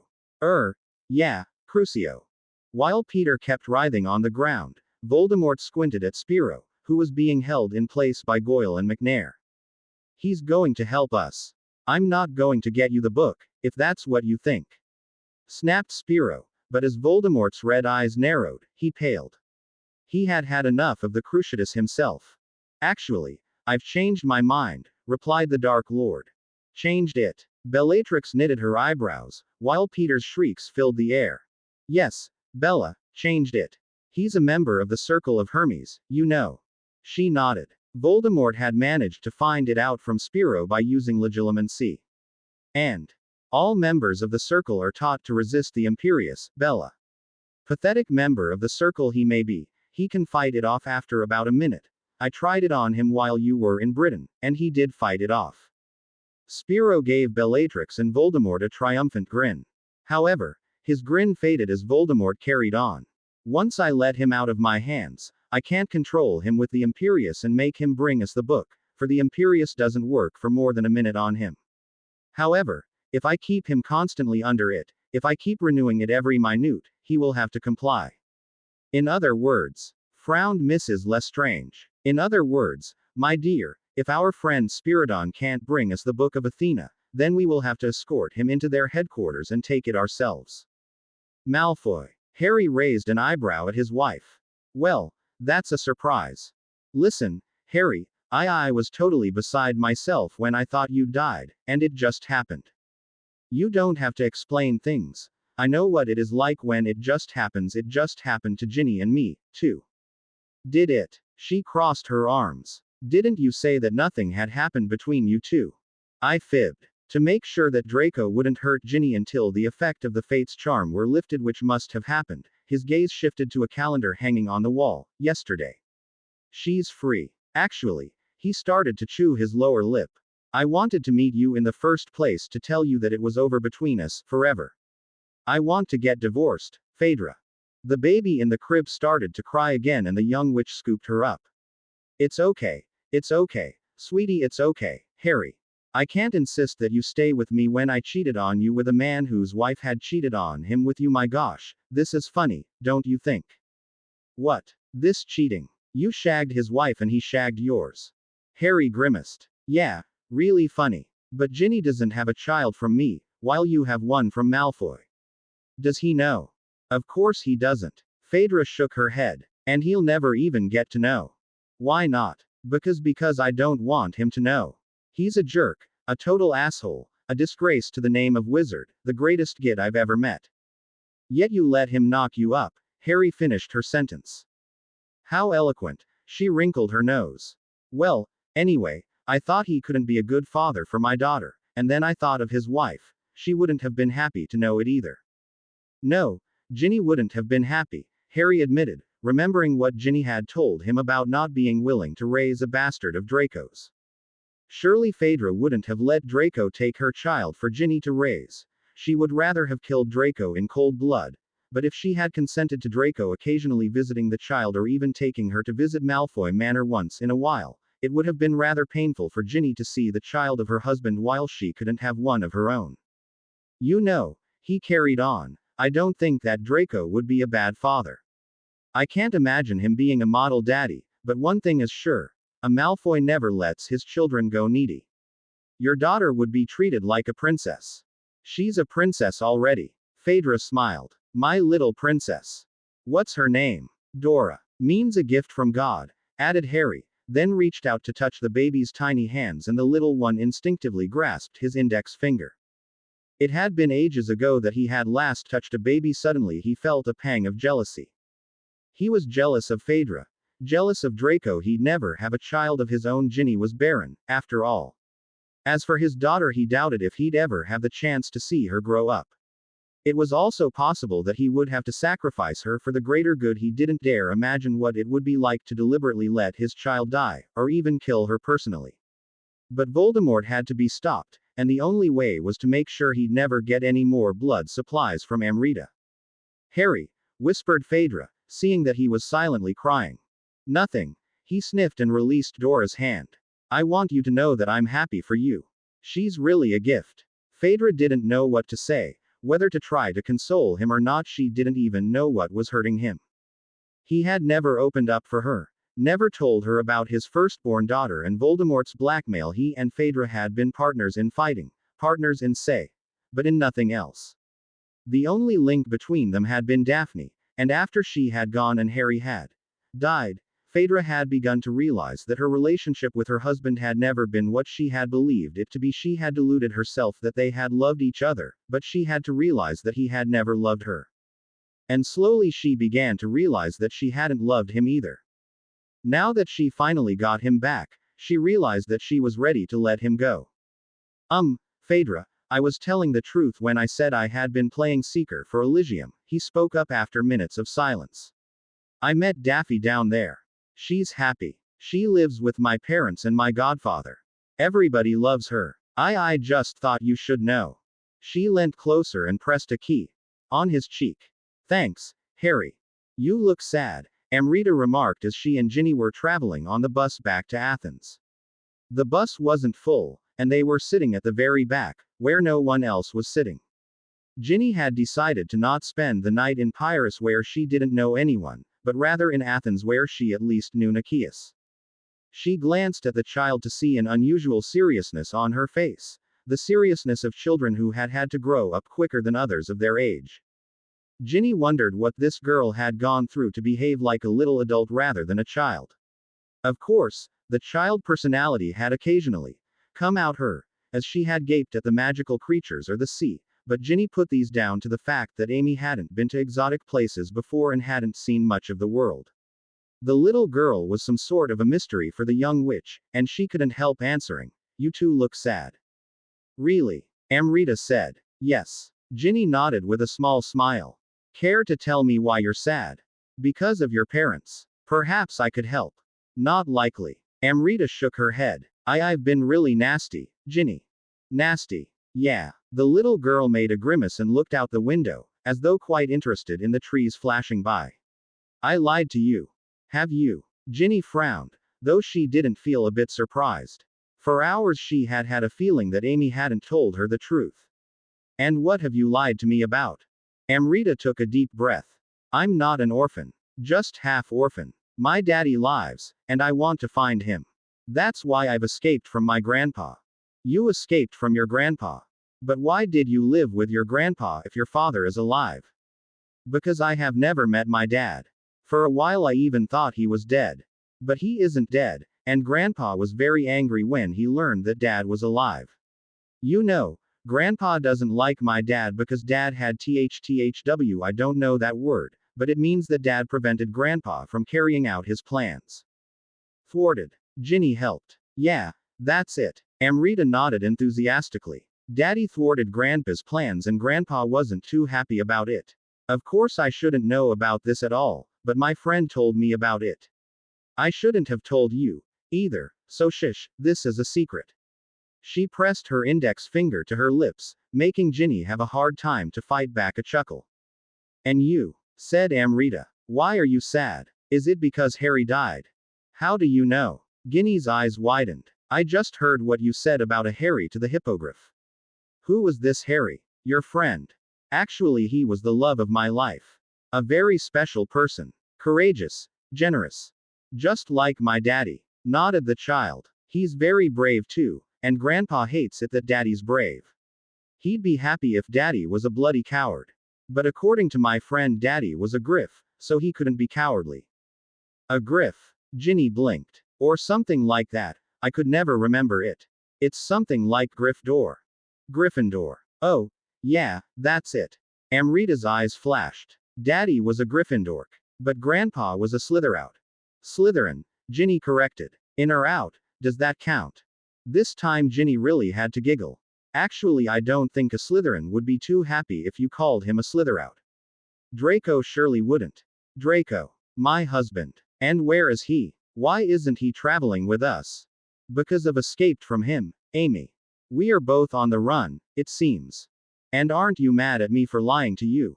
"No, I'm not. But promise me that you won't lie again." Ginny reached out and ruffled the child's curly locks. Amrita beamed up at her. "You know, Ginny, if I could ever have a mummy, I'd be happy to have one like you. And I'd be happy to have a daughter like you, young lady." Ginny smiled down at the kid. "But I fear I can't keep you." "Why not?" "Because you have a father, sweetie. You'll have to live with him if you find him. By the way, Do you have any idea where to look for him at all? Not really. He could be anywhere. Then it'll be a bit hard to find him, don't you think? Yeah, maybe. But until I find him, I can stay with you, can't I? I like being with you. She yawned and bent her head on Ginny's chest. Carefully, Ginny put an arm around her and gazed out into afternoon sunshine. Have I made the right decision in bringing her with me? She wondered, fondly glancing at the child who had fallen asleep in her arms. She couldn't help feeling sympathy for the child, and something else, too, yet she couldn't have defined what it was. It didn't even occur to her that the child's features were familiar. Even if she had realized it, she wouldn't have been able to tell whom Amy reminded her of. No, Amrita suddenly groaned in her sleep. No, please, I don't want to. Wormy, I won't go to him.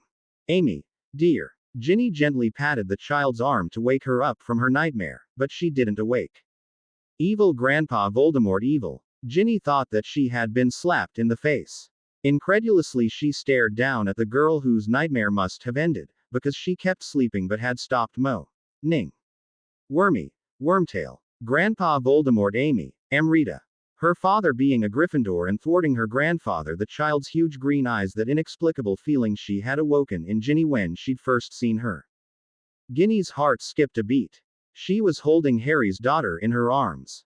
Then something else struck her. The child had said her father wasn't dead. It made sense.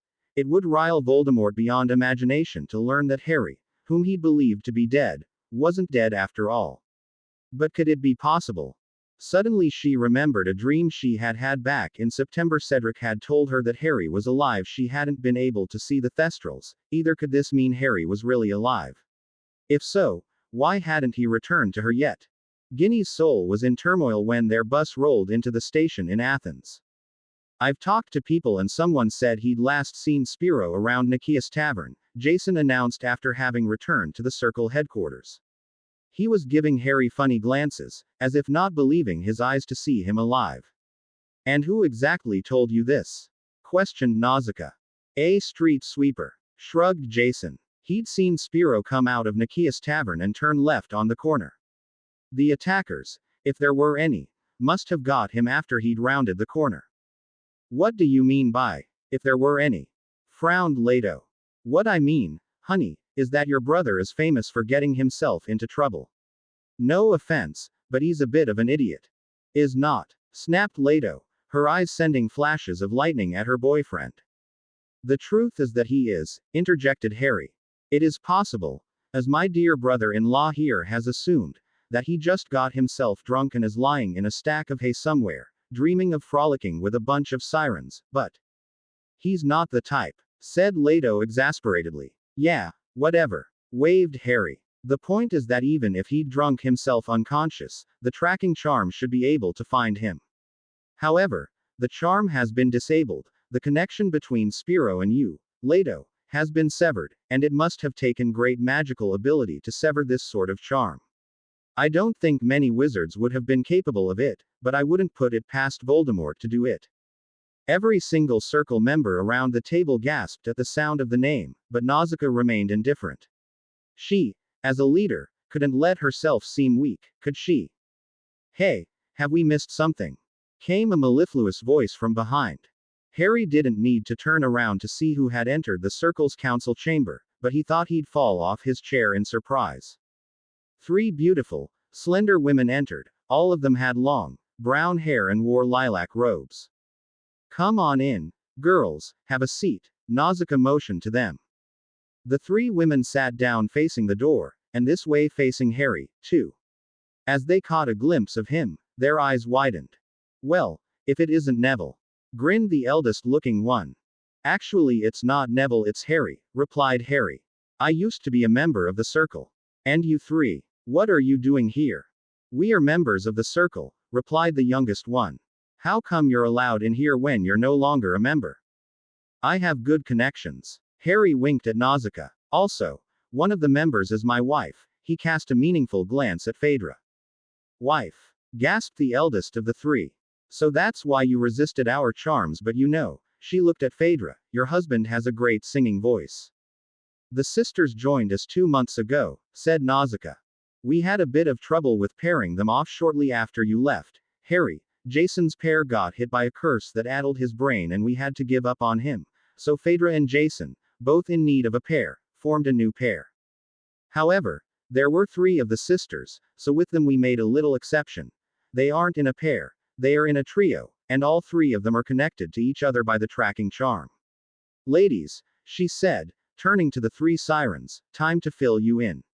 Spiro has disappeared and the tracking charm between him and Leto has been severed. Severed. How is that possible? Nymph, the eldest siren, knitted her finely shaped eyebrows. No one knows. Jason shook his head. But we suspect Lord Voldemort, added Harry. Speak for yourself, Potter. Snapped Phaedra's brother. Potter. Nympha's eyes widened. You mean Harry Potter? That's my name, shrugged Harry. Holy Zeus, we almost shagged Harry Potter. Whispered Nympho, fanning herself with her hand, as if she was going to faint with pleasure. Could we talk about my brother at last? Whined Leto. He might be dying out there, and all you can discuss is say. What did you expect, honey? I told Nausicaa that this would happen when she let these 3 into the circle, grunted Jason, then bit into his lower lip as Phaedra kicked him on the shin under the table. Well, all we can do is go and look for Spiro, stated the chief of circle matter-of-factly. Jason, Phaedra, you go and investigate in the eastern quarter of Athens. Trio, you do the northern part. Gaia, Pasiphae, you go to the southern part. Nessus, Iphicles, yours is western Athens. Harry, you come with me to Nikias. And me, pouted Leto. You stay here, take care of your son and Phaedra's daughter, and wait for your brother in case he returns. Oh okay, said Leto, somewhat dispirited. Draco, remembering the last time when he'd come to Athens with Phaedra, tapped the statue of a pretty woman with his wand twice. The statue suddenly came to life and sprang aside to reveal a cobblestone street. Calimera, Aphrodite's statue, greeted them in Greek. Fred and George exchanged a confused look. Oh, yeah, said Draco. What was that spell? Parsley, parley, pardon, Pendragon, aha. Panged Lingua. He pointed his wand at the twins. If I did it all right, you'll be able to understand all human languages and make foreigners from all over the world understand whatever you say in English. Fred's face lit up and he bowed before Aphrodite. Pleasure to meet an angel like you here, my dear. How are you doing? Aphrodite giggled. Fine now, with such a handsome gentleman around. A handsome gentleman, added George, looking slightly hurt. Actually, I think there's 2 of us here, milady. 3, you mean, commented Draco with a wry smile. Well, time to move on, weasels, if you ever want to find your sister. You said that as if it were only us who wanted to find her, George pointed out. But it was you who wanted to find her in the first place. We are only accompanying you, to make sure you don't put a toe out of line, ferret boy. Draco gave the twins a look of disgust and marched into the street beyond Aphrodite. Sri, fair lady, we've got to follow this idiot, said Fred, bowing to the statue again. As they stepped onto the cobblestone street, the entrance closed behind them. Where now, ferret boy? Asked George jauntily. Nikias. He's the only one I know here, grunted Draco. And stop calling me ferret boy. So, where are we going? Asked Amrita between 2 yawns. She never used to feel so sleepy this early in the evening. It was only 6 o'clock, after all. But she had never in her life experienced so much in one day. The visit with Wormtail to Diagon Alley, Wormtail disappearing and not coming back for her, Ginny helping her out, traveling to Greece on a fantastic aeroplane, seeing the Mediterranean Sea. She felt extremely exhausted and kept yawning every 10th of a second. We're going to find a nice hotel, dear, replied Ginny, leading the child through the colorful and noisy crowd of Falif Alley. What is a hotel? It's a place where you can sleep and eat. Is the hotel far away? Asked Amrita, rubbing her eyes. No, dear, we're almost there. Ginny shook her head, wishing they were up in a cozy little room at last and would be able to get some sleep. She hadn't slept a bit the night before. She had after all gone through the underground passage with the elves, frozen Draco and fled to Weasley's wizard wheezes when every normal human being had still been asleep.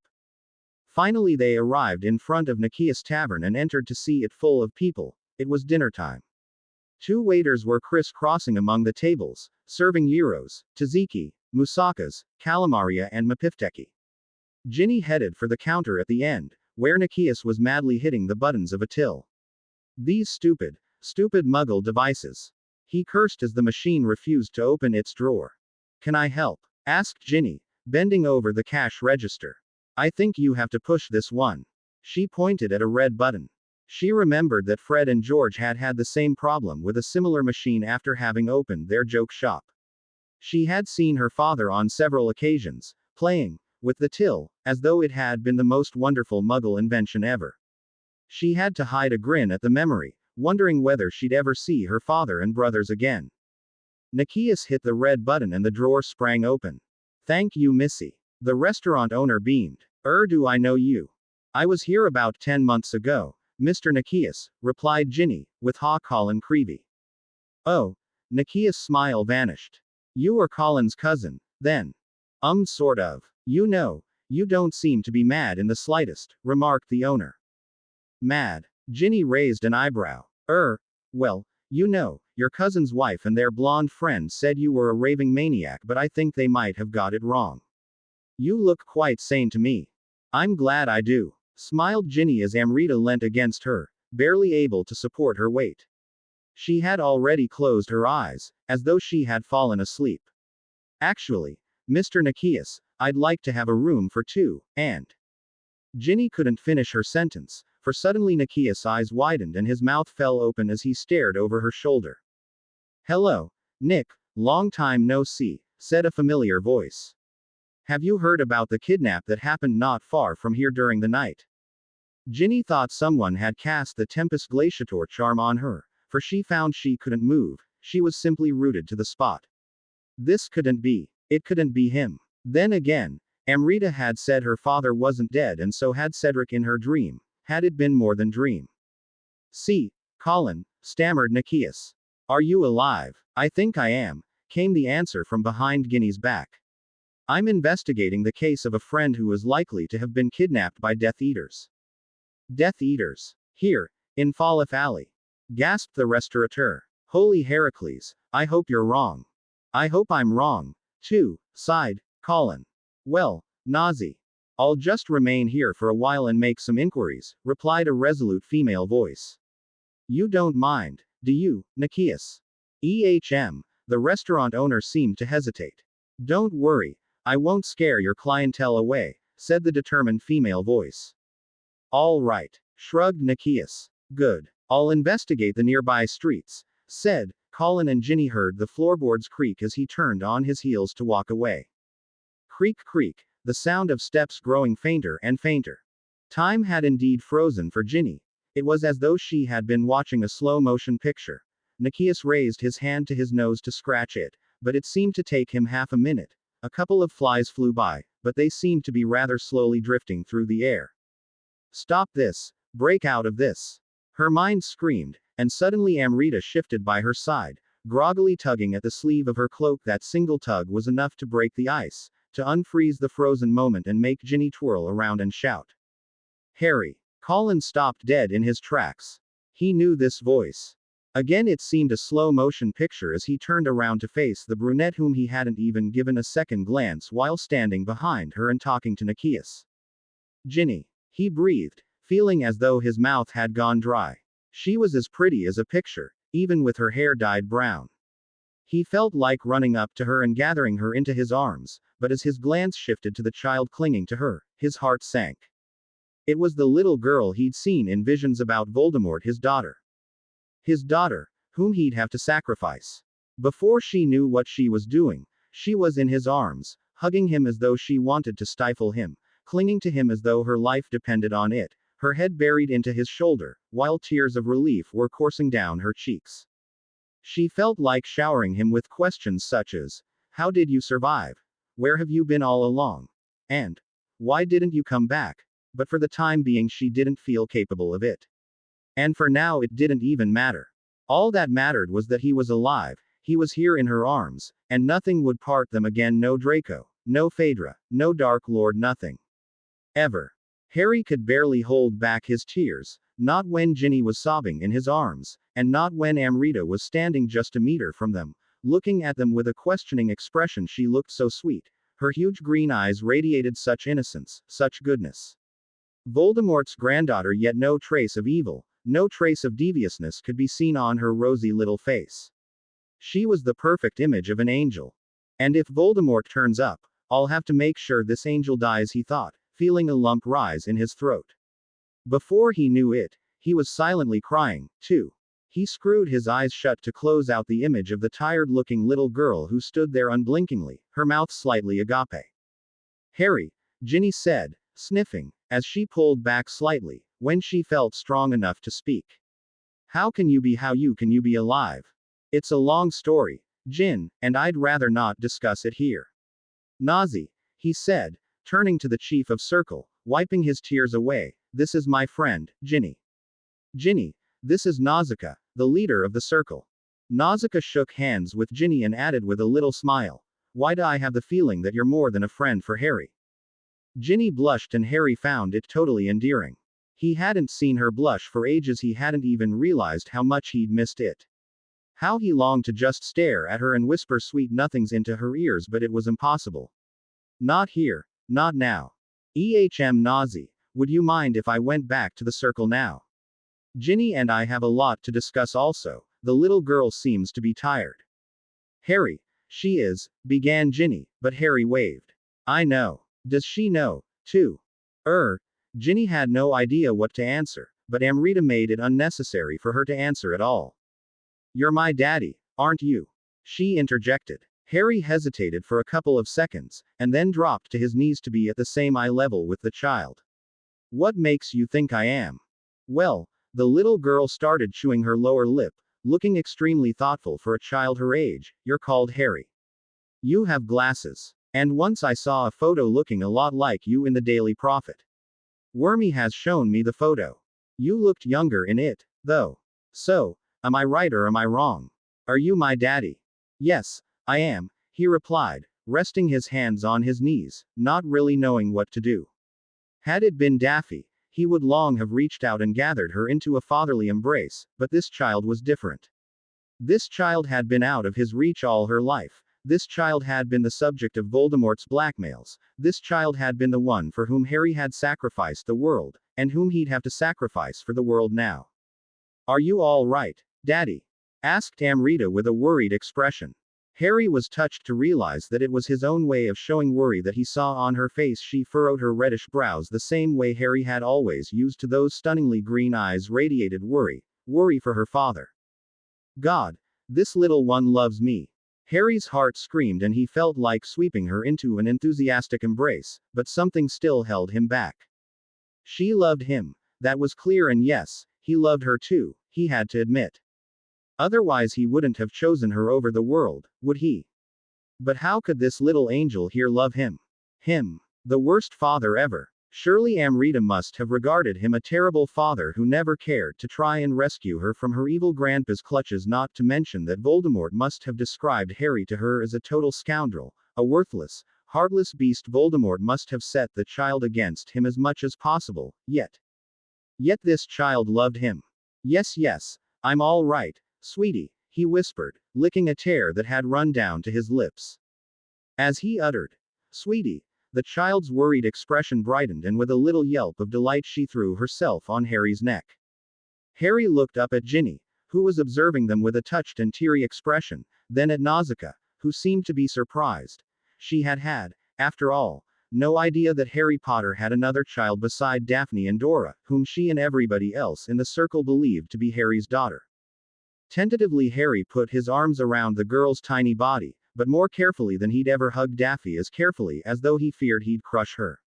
He'd never been awkward with Daffy, for it had been so natural that she was there and he could hold her, tickle her, blow raspberries on her stomach without doing her any harm, but this one was different.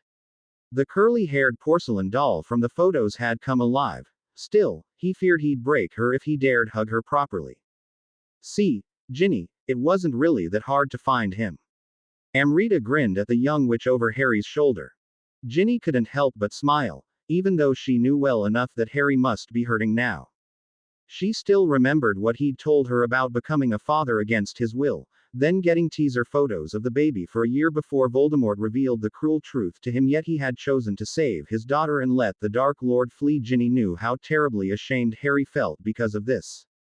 It must have been very hard for him to hug the child after 7 years of only getting photos that conveyed the message: if you put a toe out of line, she dies, Potter. Single quote. Ginny also knew how much Harry had always hated that Linda for having seduced him on her father's orders, and she knew how hard it must have been for Harry to look at Amrita and realize that she pretty much took after her mother.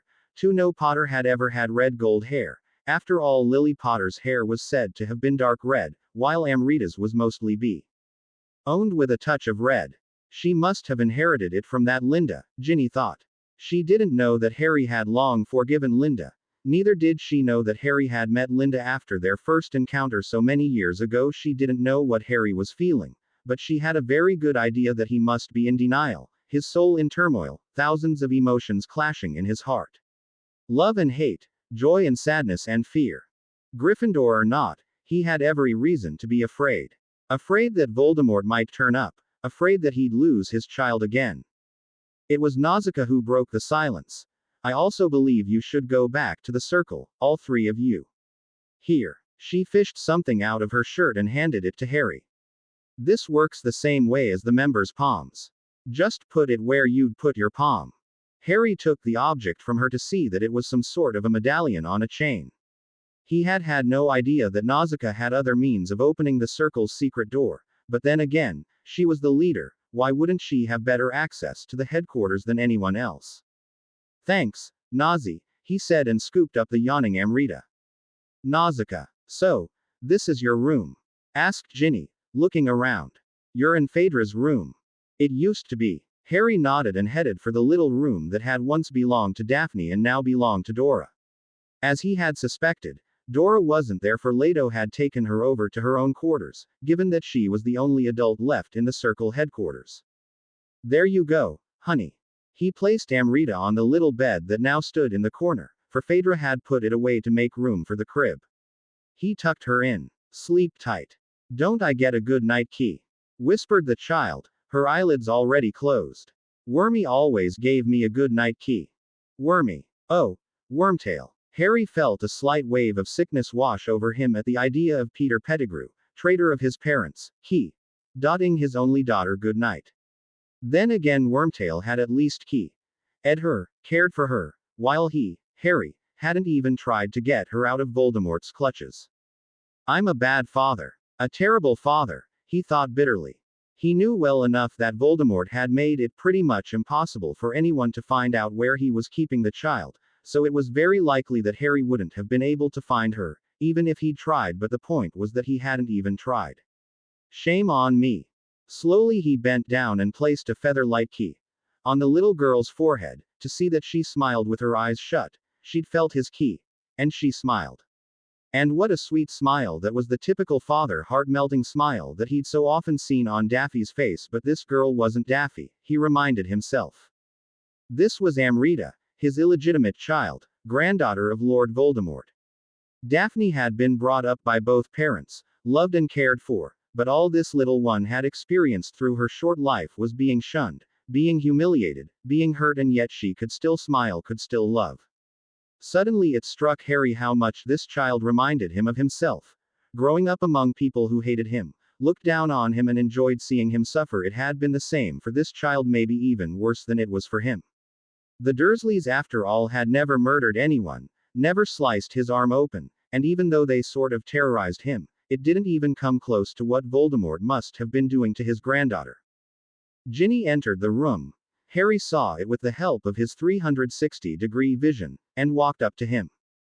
Wonderful little girl, she whispered, gazing at Amrita, who must have fallen asleep, because she didn't start smiling now that Ginny was there.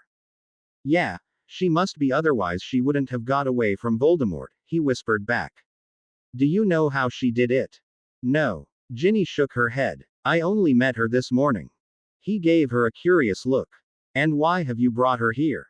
Did you know who she was, or? No, I didn't. But come, let's talk. She beckoned to him to follow her out of the room, into the living room. Harry quietly closed the door behind him and took a place on the couch, next to her. Fire away. I will, she said, but first you do. I'm very curious to know where you have been all along, when everyone believed you to be dead. He took a deep sigh. All right, then. I fell through the sticks and found myself in the underworld. Hades turned out to be a Quidditch maniac and kept me there to win matches for Elysium while Cedric was temporarily released to support his parents spiritually. So it was true then, she said thoughtfully. One night I had a very funny dream, in which Cedric told me that you were playing Quidditch in the underworld. I found this so ridiculous that I didn't believe it. Yeah, he grimaced. I can imagine that. It really sounds stupid, but that's the truth. I sent Cedric to you to tell you I was doing all right and I'd be coming back. This was the only way I could send you a message. I wanted to make sure you wouldn't suffer too much. A wistful little smile appeared on her face. I wish I had believed Cedric. Then I would have suffered less. He reached out to take her hand and squeezed it. She squeezed it back. Don't worry, Harry, it's over. The Fate's charm expired. I left Draco and he has no other choice but to divorce me and I have you back. Was he very horrible to you? Harry asked worriedly. Just as always. She shrugged, avoiding his stare. She wasn't sure she wanted to tell him about their poor baby. Harry surely had enough problems, enough to worry about and be sad about at the moment, and it wouldn't do any good to add one more, would it? Ginny, he said in a somewhat firmer voice, I know that look. And it means you're trying to hide something. Those are my lines, Harry, she replied with a grimace. Yeah, and as far as I remember, you didn't leave me alone until I poured my heart out to you, he reminded her of her playing the psychologist so many years back. It's payback time. She looked up to meet his eyes, but those didn't mirror the mischief of his words, they rather radiated serenity, encouragement, and a promise to handle whatever she'd tell him with as much understanding and tolerance as possible. Right, she sighed. He was horrible. He got to know that I'd slept with you and he got more furious than I'd ever seen him. He locked me up in Malfoy Manor and made it impossible for my family to see me. If it hadn't been for our 3 house elves, I would still be sitting there, having to put up with his tyranny, perhaps even. Her voice trailed off, but as her eyes met Harry's, she knew there wasn't any reason for her to not say those words. Perhaps even being BPD by him right now. His grip on her hands tightened. Did he do it? No, he didn't, but if I had stayed there, he'd be doing it now for sure. What kept him from? I mean, he's the type who'd do it just to take revenge on you for having cheated on him. He didn't do it, exactly because he knew I'd cheated on him, Ginny replied quietly. I fear I don't get it. Harry frowned. It's not like him to abstain from touching you, or punishing you. He didn't abstain from punishing me, but he abstained from touching me, she took a deep breath. As long as I was carrying your child. His hands let go of hers, and as she glanced at him again, he saw that his eyes had widened with surprise and confusion. Repeat that, he said, suddenly feeling that his mouth had gone as dry as a parchment. He didn't abstain from punishing me, but. Not that. The other part. I had a child from you, Harry. But how? You couldn't. Esculapius Pool healed you and healed me, too. It made me fertile. Harry's eyes widened even more. It made you fertile. And we made love right there. I can't believe it. Suddenly he reached out to grasp her hands again. And, where's the child? Is it a boy or girl? Harry. What happened to him? Her. Harry. Tell me he isn't in Draco's hands now. Harry. She shouted to stop his tirade. Yes. He blinked, his enthusiasm evaporating as he looked into her eyes, into those dark pools full of sadness. His heart sank. He thought he already knew what he'd hear. After all, Ginny had said, I had a child from you, in the past tense. He's dead. He was stillborn. Heavens, he muttered, his mind reeling. It happened about a month ago, didn't it? On the 21st of May. It explains the screams then. What? She knitted her eyebrows. I had a very disturbing dream one night. You were suffering. I thought it had been because I was simply vexed after that attack by Cerberus, and I thought it was just the work of my overwrought mind, but it seems it was real. He gulped. I'm sorry, Ginny. Don't be. It's better for our little son to be dead, because Draco would have killed him anyway. Killed him. She nodded. Yes, because he looked like you. Draco wouldn't have let him live like that. Harry felt he was going red with anger.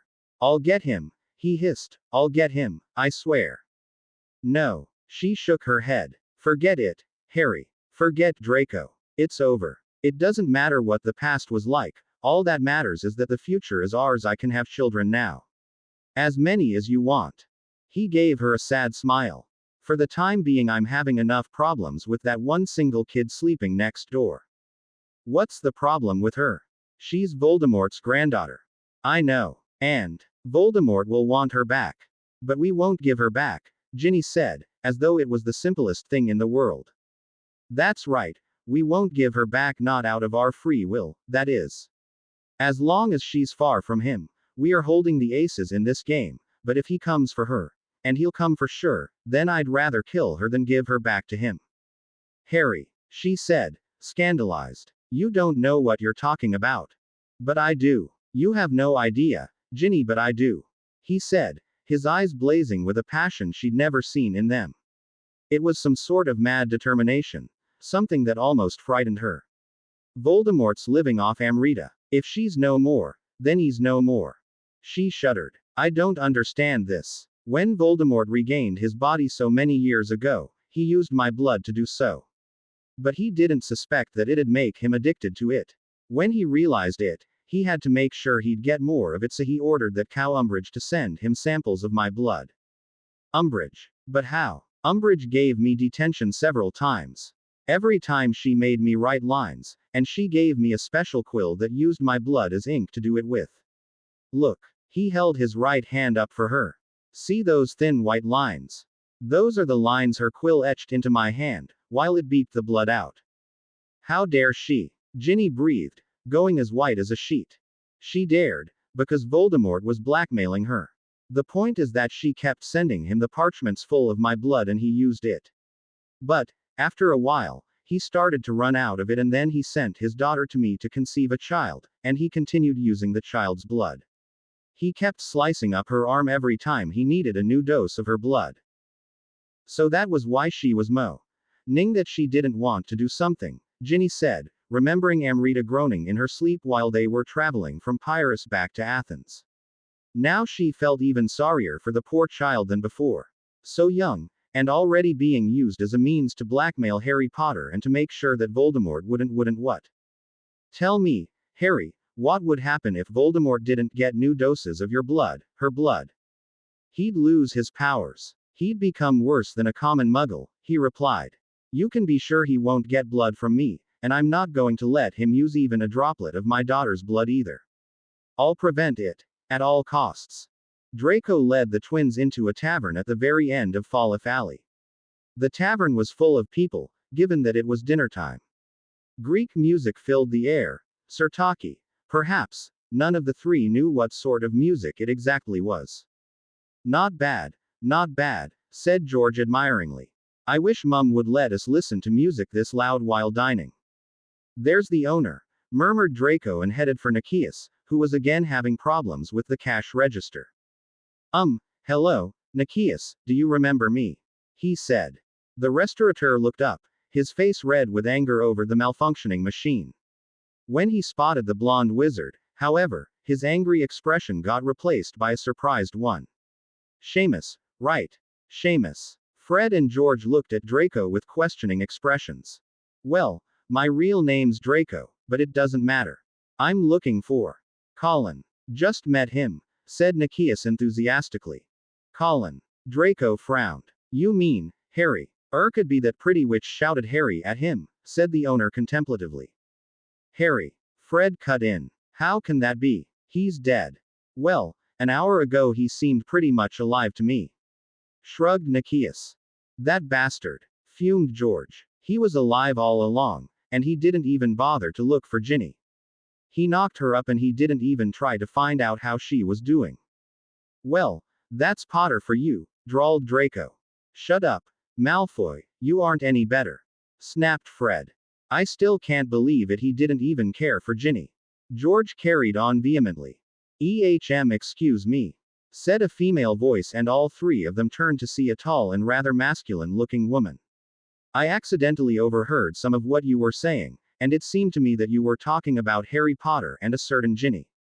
What if we were? Well, I just thought you wanted to meet them, but if it's not the case, then I'm not bothering you any longer. Farewell, gentlemen. Wait, what do you know about them? Draco called after her. She turned back to them. They met here, and the woman had a child with her. A child, so she knows about her baby. Frowned Fred. What? Blinked the woman. It wasn't a baby. It was a girl of about 7 years, and she claimed to be. Wait a minute, how can I know you don't want to hurt Harry or Ginny? You came here to us, sister, and you started to talk about them. Draco rolled his eyes. But you can be sure we don't want to harm them. These two jerks here are Ginny's brothers and I'm her husband. She's married, then. The woman raised a black eyebrow. I wonder whether she knows you're looking for her. I bet she suspects it, but I'm not looking for her for the reason she thinks I'm looking for her. See, she thinks I want to capture her or whatever, but I only want to tell her that her baby, whom she believed to be dead, isn't dead. A long story, but she believed your child to be dead? Asked the woman. Not our child, hers and Potter's, replied Draco with a grimace. Phew, Potter has a whole bunch of children. Then, the woman grinned. A bunch of children. George knitted his eyebrows. What do you mean by that, lady? Just call me Nausicaa, waved the witch. Anyway, Potter's wife recently had a child, that's one. Ginny had one, that's two. And the little girl with Ginny was Potter's too, that's three. So, I'm no better than him, am I? Draco sneered at the twins. At least I haven't knocked up every single woman I met. Surely because you're impotent. Fred shrugged. I'm not, snapped Draco. Don't shout, ferret boy, everybody's looking at you already, smirked George. Draco gave the twins a murderous Malfoy trademark look, and then turned back to Nausicaa. Do you know by any chance where Potter and my wife are now? She gave him a secretive look. Perhaps I do. Leto was cradling her son in her arms, humming a lullaby. Little Dora was already asleep and now occupied the crib of Leto's son. The little boy's eyelids drooped and he yawned. Suddenly there was some noise outside Leto's door. Could some of the others be back already? She wondered. When she had made sure that her son was fast asleep, she gently placed him onto the couch and left her room. There was nobody in the corridor, but she could have sworn that 2 or 3 minutes ago she'd heard footsteps. Who could be walking around here, where there were only store rooms and the library? Leto's room was the only inhabited one around. She had a feeling that she should return to her little creche, but her curiosity got the better of her. Wand out, she crept along the corridor, in the direction she supposed that the visitors must have gone. Of course, it could be possible that only those horrible siren sisters had returned and decided to take a walk around the headquarters. Nosy folks, sirens, Leto thought. She had never liked them, mostly because her doubtful natural charms didn't come close to the stunning beauty of Nympha and Nympho. Inside the library, Bellatrix handed Voldemort the Book of Athena, which the Dark Lord took with a hungry expression on his face. Now I shall know. Potter might have stolen the parchment from me, but I shall know where it is, with the help of this little beauty. He opened the book. Hello, Tom Riddle, what can I help you with? A script in the book asked. Tell me where the parchment that Potter stole from my servants is, replied Voldemort, slightly annoyed that the book called him by his given name that he hated so much. Nothing happened. Seeing the confusion on the Dark Lord's face, Spiro grinned. He was flanked by Goyle and McNair and couldn't even move, but even the slightest annoyance for the Dark Lord filled him with malicious joy. How does it work? Voldemort growled at him. How should I know? Spiro gave him a particularly cheeky look. Who do you think you're fooling? Voldemort's red eyes gleamed with fury. Imp. No, my lord. Bellatrix held out her hand. Spare your strength. I'll do it for you. Do so, Bella, nodded the Dark Lord. So, how do you make this bloody book answer you? Imperio. She pointed her wand at young Papafodiou. Spiro screwed his eyes shut, trying to shake the curse off, but he was fighting a losing battle. He knew he'd always needed about a minute to manage to resist it if only he could stop himself from spilling the beans to Voldemort for more than a minute. Why weren't any circle members coming yet? Hadn't they heard when he and the bunch of Death Eaters had entered? Where on earth was everyone? Come someone come and stop this, kill me. I don't care. I deserve it. After all, I brought a dozen dark wizards into the headquarters, just stop me from telling him. Rodolphus Lestrange joined Bellatrix, and with two people casting the Imperious on him, Spiro finally broke. Just grab AF. King Quill, you moron. He wheezed. How dare you? Gasped Bellatrix at the insult directed at her master. Cruck. No, Bella. Voldemort waved his hand. We don't want to attract attention by letting him scream here. It is a wonder that the whole circle of Hermes doesn't already know we're here. On the other hand, I can't blame him. He pointed his spidery index finger at Spiro. I should have known that this pathetic book wasn't capable of responding to a human voice. But then how does it recognize who opens it? Most curious. Give me a quill. Here, my lord. Bellatrix handed him a quill and he wrote his question into the book, feeling a bit nostalgic. He still remembered those good old times when he'd created the enchanted diary. Lucius had once told him that a certain girl named Ginny Weasley had used it. For a second he wondered whether he'd ever meet this Ginny Weasley. As the ink disappeared into the book's yellowish paper, new words appeared. The book's answer in intricate Greek letters that the Dark Lord easily understood. Ask Harry Potter himself. Can't it give one a straightforward answer? Voldemort grunted. His lordship asked something. Bellatrix pointed her wand at Spiro. The Greek wizard grimaced and rolled his eyes. Seeing that Bellatrix was losing it again and wanted to shout Crucio at Spiro, Voldemort grabbed her arm. Don't. Imperio will suffice again. Of course I could use Legilimency to get the answer from him, but that requires too much of my powers, and I can't afford to lose any of them now. He gave Peter a meaningful look, making the short Death Eater cringe. Suddenly two Death Eaters whom Voldemort had ordered to stand guard outside the library door came in, holding a deadly pale woman. My lord, this wench tried to eavesdrop but we caught her. Won't your wife be mad if she finds me here? Asked Ginny, resting her head on Harry's shoulder. She had already told him as much about the past 10 months as possible. The memorial ceremony, her not seeing the Thestrals, Draco getting to know about her pregnancy, the story of her escape with the elves. Help. Her charming her hair to look brown, her meeting Amrita and also their meeting the happy father Buckbeak. She barely realized that it had been she who'd been talking all along. Harry had just listened. I don't think Phaedra would be mad that you're here, he murmured, relishing the feeling of having her in his arms after 10 months of futile longing. His heart ached at the thought of Ginny having had to suffer from Draco's tyranny, and especially for having lost their baby. He found that he would have been sorry for her even if the lost baby had been Draco's and not his, for it too would have caused her suffering. He wished he could wrap Ginny into some cocoon with himself and remain like that forever, to make her forget all her sorrows and protect her from more suffering in the future. But did she need his protection? Hadn't she gone on a dangerous journey with him to the row of gods to gain her freedom and secure her father's safety? Hadn't she fought Death Eaters at his memorial? Hadn't she successfully cast the time-freezing charm on Draco? Hadn't she been brave enough to fight for her freedom? Oh, yes, she had been. At the top of her red head, she had turned her hair back to red, and she looked up at him with her beautiful brown eyes. Why wouldn't she be mad?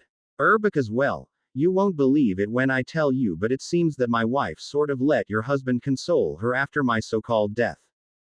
Console her? She raised an eyebrow. You don't mean. But I do. He grinned. And Phaedra has a daughter now. From Malfoy. She gasped. I don't believe it. You'd better believe it. She's an adorable 3-week-old by the name Dora. Fortunately she takes after her mother. Ginny couldn't help but let out a giggle, even though her heart ached at the thought of Draco having a daughter while she had lost her little son. So it's not only us who cheated on them, but they cheated on us, too. Not that it surprises me that Draco cheated on me, I mean, he does that all the time, but with Phaedra. I can't help but find this hilarious. She nestled herself even more into Harry's arms and whispered, but it's good to know that you'd never cheat on me. Harry felt a lump rise in his throat and some invisible hand compress his heart at the same time. Ginny. Yes. There's something I've got to tell you. She raised her head to look at him with a slightly worried expression. I don't like that look. And you will like what I have to say even less, he sighed. But I think it'd be really cheating on you if I didn't tell you. You deserve to know, and if I ever want to live with you with a clear conscience, then I've got to tell you. She knitted her eyebrows, her eyes trying to read his features, but they failed. What, Harry? He took a deep sigh. While I was in the underworld, Dumbledore got this funny idea that I was weak. Weak. You. She blinked incredulously. Uh-huh. And to tell you the truth, he was right. There have been so many times when I was weak, when my weakness made me do things I shouldn't have, so Dumbledore decided that I needed a support if I ever wanted to face Voldemort again. He thought I'd again crack up and let him blackmail me, I don't know, but perhaps he was right. The point is that he decided to arrange for me to join with Linda spiritually. Linda? You mean you know whose daughter? Yeah, I don't know whether I can really profit from this union when I next face Voldemort. Perhaps the whole thing was for nothing, but what does it exactly mean that you're joined with her on a spiritual level? It means that if I ever call her name, even just in thought, she'll be there inside my head, or something like that, and she'll help me. He looked down at his knees embarrassedly. I don't know whether I'd invoke her, or if I did, whether she could help me or not, and apparently when I no longer need her, the link will be automatically broken. I really don't know, it's just. Knowing that he had rambled totally incoherently, he glanced at her, his eyes trying to convey a message that she didn't understand. It's just what? It's just that in order to establish this link between the two of us, he bit into his lower lip, his green eyes boring into hers, and suddenly it dawned on her. Oh, this is weird. Weird. Yeah, she's dead, isn't she? Isn't she just a spirit? How can one do it with a spirit? I mean, those are like nearly headless Nick, everything just goes through them. For a second Harry was forced to imagine himself shagging a ghost. He shuddered. No, it's not like that. I didn't go through her. I mean, he ran a hand through his unruly black locks, feeling that he had never in his life explained a weirder thing to anyone. Also, he was slightly relieved that Ginny had rather asked an objective question instead of bursting into tears or accusing him of having cheated on her. It's like all the dead down there are pretty much like the living up here. They're tangible, you know. Was it any good? Dunno. I don't remember a thing of it. She gave him a quizzical look. She used some charm on me, some power that Persephone gave her to fool me a bit. They all conspired against me. Dumbledore, Hades, Persephone, my parents. Serious, I felt like cursing them all, but what good it would have been. It happened and there was no way to undo it. I just thought you ought to know that I felt like shit after I realized that I had been had. She reached out and cupped his face in both her hands. The point is that in your heart you were never unfaithful to me. And if this Linda can really help you kick you know whose ass, then it was worthwhile. Heavens, I love you, he breathed. I love you too. She smiled, and after 10 months, their lips met in a soft key. Spiro gasped, and the woman paled even more as she spotted him. Spiro, what does this mean? You aren't one of them, are you? She stammered in a beseeching voice. One of the Death Eaters who had apprehended her was fiddling with her wand that he'd taken from her by force. Your sister, I presume. Voldemort said in a mocking tone. Spiro scowled at the Dark Lord, then turned to the witch. No, Leto, I'm not one of them. They forced me to bring them here.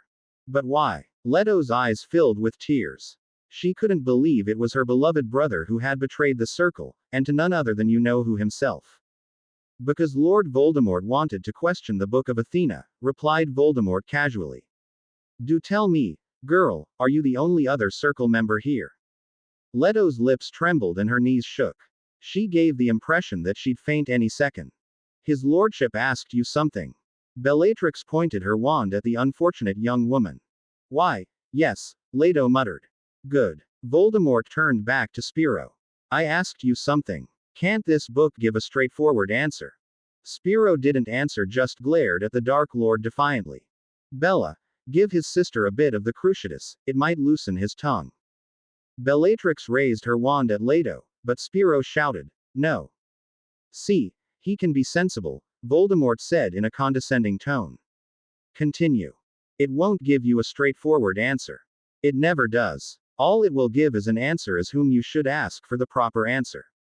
It seems you won't find your parchment, ever, Spiro replied with a triumphant smirk. Voldemort turned his back on him and wrote "And where's Potter?" into the book. However, the book didn't respond. What now? He growled with frustration and doubled back to glower at Spiro. Why doesn't it work? Spiro glanced at Mrs. Lestrange, who was still keeping Leto in check with her wand. Because it only answers one question for anyone. Have you asked your question already? Voldemort asked. No, sighed Spiro. Then go on, ask it where Potter is. With a grimace, the young Greek wizard wrote the question into the book, and it answered. Ask Nausicaa Condos or Virginia Malfoy or Amrita Ratzel. Amrita. The Dark Lord gasped. So she knows where her damn father is. Her father. Spiro's eyes widened. Up till now he'd only known about Harry being father to the late Daphne and to little Dora. Who the heck was this Amrita? And couldn't Potter make boys at all? Only girls. None of your business. Voldemort waved. Do tell me who this Nausicaa Condos is and where we can find her. Spiro gulped, willing himself not to talk, but the image of the black-haired female Death Eater torturing his sister kept floating through his mind. He'd had enough of the Cruciatus himself and didn't want to expose Leto to it. He just wished that Nausicaa and the others would return and kick the Death Eater's ass, but who knows where they were now. Certainly he had no idea that the whole circle was out on the streets, looking for him. She's the leader of the circle, but I have no idea where she is right now. Voldemort's eyes narrowed, then he nodded. You're telling the truth. Well then, I expect. But what he expected was never revealed because in the next instant a baby's cry ran through the air. A mere 2 seconds later, another baby's cry joined in. The first baby must have awoken the second with his wailing. Whose children are those? Yours. The Dark Lord asked the trembling Leto. One of them is mine, she muttered. The boy. And the other. The Greek siblings exchanged a worried glance. They knew it would be risky to tell he who must not be named that the other baby was Potter's, given the Dark Lord's well-known hate for Potter. Don't tell them, Spiro, whispered his sister. He'll find out either way, her brother replied sadly. With legilimency. Oh, she breathed. Young Papafodiou turned to Voldemort. The girl is Potter's. Voldemort's face tucked into a devilish smirk. Indeed. What are you doing to that child?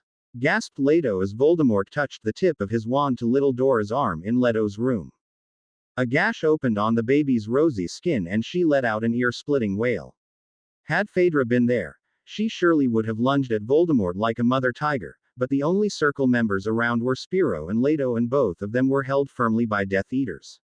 Leto's motherly instincts kicked in and her heart wrenched at the sight of mistreating an innocent baby like that. How could she have known that Dora wasn't the first baby whose arm the Dark Lord had sliced open? Amrita had to suffer from the ritual ever since she was born. Bellatrix conjured a vessel and tucked it under the baby's arm until enough blood had escaped from her vein, and then Voldemort closed the wound with a swish of his wand. Now it doesn't matter that Amrita's lost, said the Dark Lord with delight.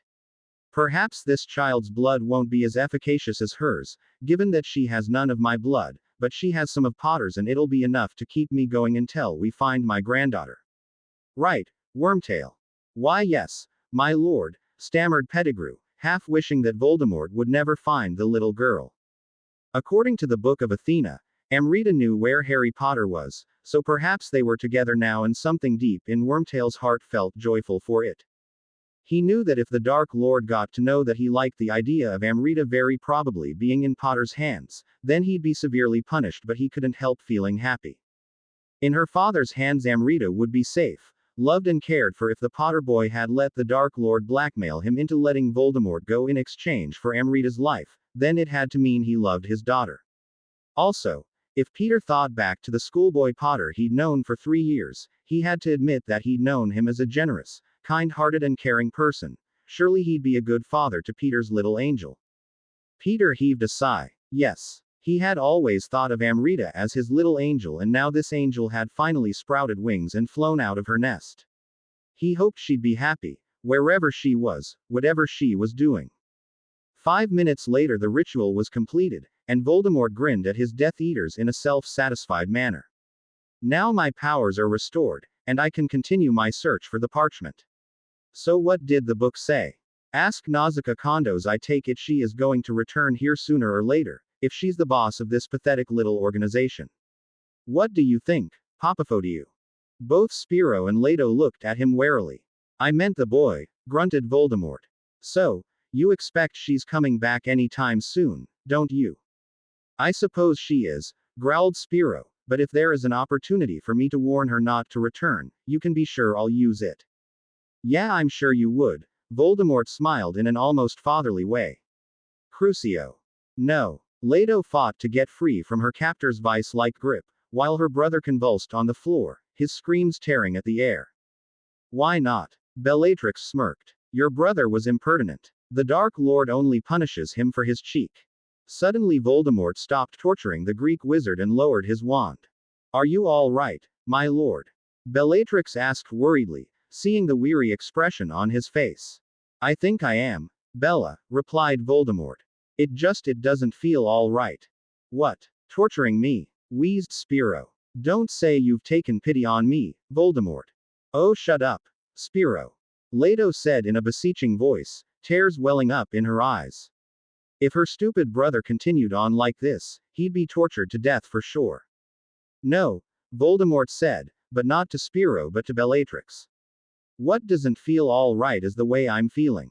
I feel strange. Perhaps because of this unaccustomed mixture of blood.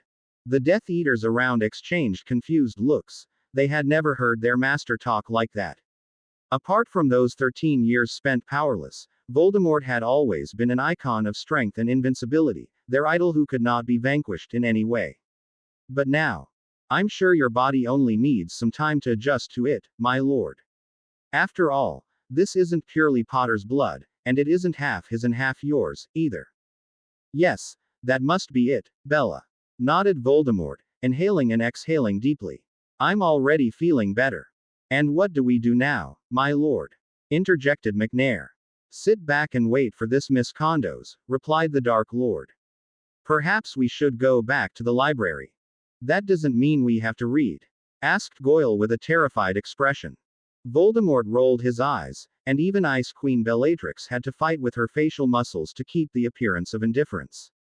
What was that? Ginny gasped and drew back from Harry's passionate embrace.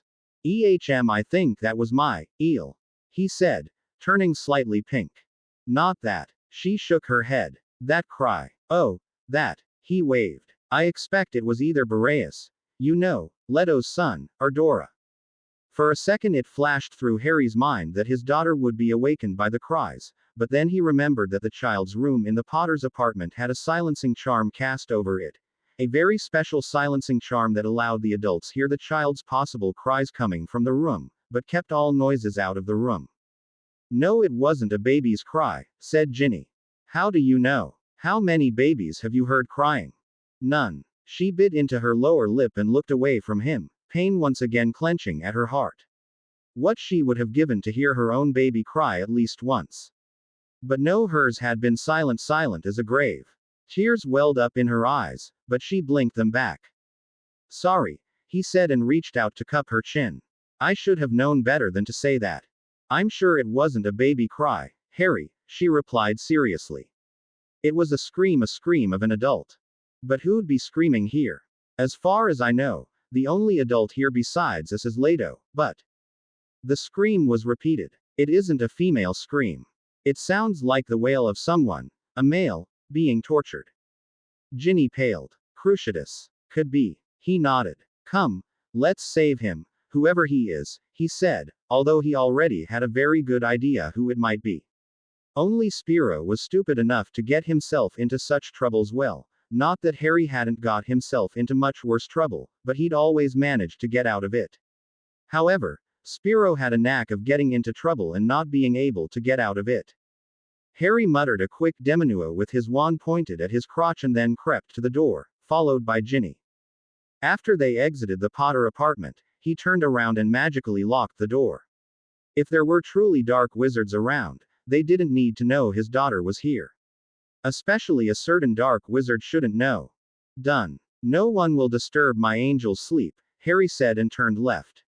Ginny reached out and tapped his shoulder. What? He mouthed. The screams came from the other direction, she whispered. I know, he whispered back, but first I want to get a clear view of everything. Trust me. She shrugged and followed him towards the entrance. Suddenly he threw out his arm to stop her and pointed at something. Ginny strained her eyes to see properly, for the entrance hall was rather dark with only a couple of torches here and there. Now she understood what he'd meant by getting a clear view of the situation. There were two hooded figures standing near the entrance. Obviously their task was to alert those who were torturing Spiro if someone tried to come through the entrance. There, she whispered, but he waved to silence her and gave her an, I know, look. The two standing guard most definitely looked like Death Eaters. Stun them, she mouthed. He nodded and gave her the 3 count. As he put his last finger down, both of them whispered stupefy at the two guards, who fell onto the floor, clearly not expecting any sort of attack from behind, only from the direction of the entrance. Well done. Harry grinned at Ginny. Now let's tie them up, shall we? She watched as he conjured ropes to bind the Death Eaters' unconscious bodies. Do you know what this means? She whispered. Yes. He nodded solemnly. Voldemort's here. But what does he want here? I expect the parchment. The one you burnt. Yeah. Despite the seriousness of the situation, she couldn't help but grin. Old Tom won't be getting what he wants. And now, she turned back to Harry. We're going to save that unfortunate chap, he replied. But how many Death Eaters do you think there are? I mean, I know you're great and everything, but if there are 10 Death Eaters or even more, then we can't win, that's out of the question. Don't worry about me. Stay here and wait for the circle members. Tell them what's up and that they should come to the library, at least I think the screams came from the library. Are you out of your mind?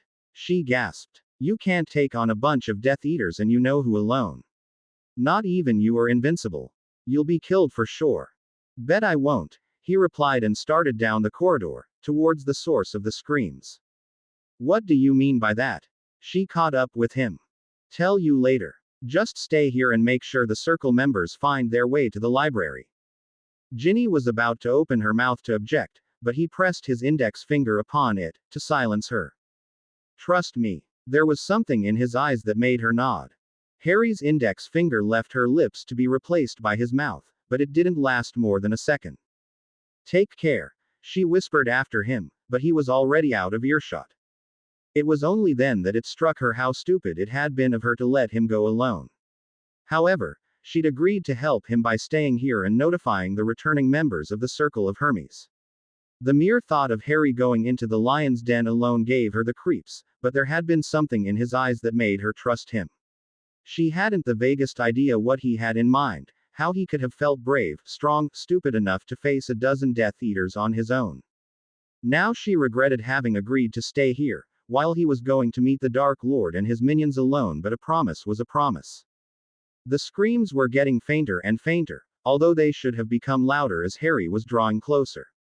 Clearly Spiro was at the end of his tether, too tired and too much in pain to even scream. If Harry didn't do something soon, he'd surely die or be admitted into a lunatic asylum, just like the Longbottoms had been. Harry swished his wand to disillusion himself. 10 Death Eaters, as I'd expected, he thought as he peered into the library. Spiro was lying on the floor, panting, his eyes shut. He was in a bad state, Harry could tell from what he was seeing. It hurt, didn't it? Sneered Voldemort at the unfortunate young wizard, who didn't have enough strength left to give him a defiant or cheeky look. Actually, he didn't even budge. For a second, fear tore at Harry's heart. If Spiro had died, then it'd be his fault. Well, it wouldn't be the first time that other people's suffering was his fault, but it still caused him such spiritual torment that it almost felt like physical pain. Leto was trembling in Goyle and McNair's grip, while Bellatrix was eyeing the unconscious Spiro with a pout. She seemed to be sorry that he'd blacked out, denying her the chance to listen to more of his screams. Harry's hands clenched into fists as he examined the sadistic woman's expression. However, he had to exercise control. The time to strike hadn't come yet. In the background, several Death Eaters stood with their arms folded, satisfied expressions spreading on their faces. The only one among them who seemed to be out of place was Wormtail. He kept casting nervous glances at the unconscious, or perhaps even dead Greek wizard sprawled by Voldemort's feet. Besides worry, is it pity on his face? Harry wondered. The Dark Lord and his Death Eaters seemed way too occupied with watching Spiro to notice Harry. Clearly each of them had thought that their two mates were well placed at the entrance and would warn them if someone of the circle returned to cause trouble. Leto had, after all, told them that she was the only adult in the headquarters, and Voldemort, the talented Legilimens, had felt that she was telling the truth. Though somewhat unwillingly, Leto also informed him that apparating and disapparating was impossible into and out of the circle, so the only way the other circle members could have returned was through the front door. Thus, Voldemort was firm in the belief that his guards would alert him if anyone tried to enter. How could he or even Leto have known that Harry had returned even before they arrived here? Even though outnumbered 10-1, Harry still was holding the aces in this game. The Death Eaters weren't aware of his presence. For a couple of seconds he examined the room he was peering into, analyzing the chances of taking action. He knew that this had to be the final battle between him and Voldemort, and he had to win. He had to fulfill Sybil Trelawney's prophecy by vanquishing the Dark Lord by killing the Dark Lord. All that Trelawney hadn't known was that there were many ways of killing someone, and Harry hoped he'd have a chance to do it the way he had planned in Elysium. However, for that he had to make sure Voldemort would run out of his magic supplies provided by Amrita's blood. He didn't know how long it usually took the Dark Lord to use up his powers, but he surmised that heavy battling would quicken the process, as heavy exertion always drains one's energies. For the average wizard, magical powers weren't like normal energies. They never run out. But Voldemort had long been far from normal. Harry only had to do one last thing before entering the room. Linda, he thought. Yes, Harry, came the answer. I'd like you to remain with me now for a while. Wow, is it time already? Her voice sounded excited inside of his head. Seems so. At least I hope so. It's got to be now, Linda. If I don't deal with it now, I don't know when I'll be able to try again. Do you know anything about Amrita? She asked in a slightly worried voice. She escaped from Voldemort, he replied, and is peacefully sleeping in a room nearby. If I manage to close my mind to him, then he won't get to know she's here until it's too late for him. I see. Actually, I see everything you see. This is weird. How do you see things I see? Isn't the link between us supposed to work only in an audible form? I thought so too, but apparently I was wrong. It's most definitely audiovisual. Great, look at Father. I'd like to see him through your eyes. Harry edged into the room and squinted at Voldemort, who seemed to be eyeing Spiro in a bored sort of way, as though he had been robbed of an entertaining toy. Harry's heart sank at the thought that perhaps Spiro was dead already. If he were, then it'd be definitely Harry's fault. Don't blame yourself, Linda told him gently. Forgot you were here, he thought. He still had to get used to having someone talk inside his head. I can imagine that. It's creepy for me, too, but let's hope it'll end soon. He didn't have time to question what she meant by, it'll end soon, because Spiro suddenly stirred and a diabolic smile spread on both Voldemort and Bellatrix's face. May I carry on, my lord? Asked the woman hopefully. Voldemort made a wide, sweeping gesture with his hand, indicating that the chance to continue torturing the unfortunate wizard was hers. No, please. Leto burst out, struggling against McNair and Goyle's vice-like grip that held her in place. He's going to die if he gets one more blast.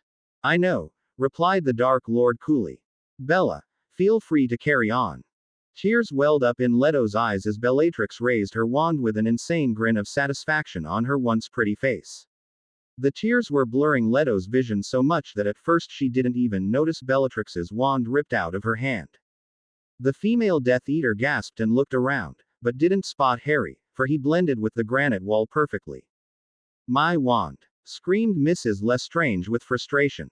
All Death Eaters looked around, searching for the source of disturbance, but to no avail.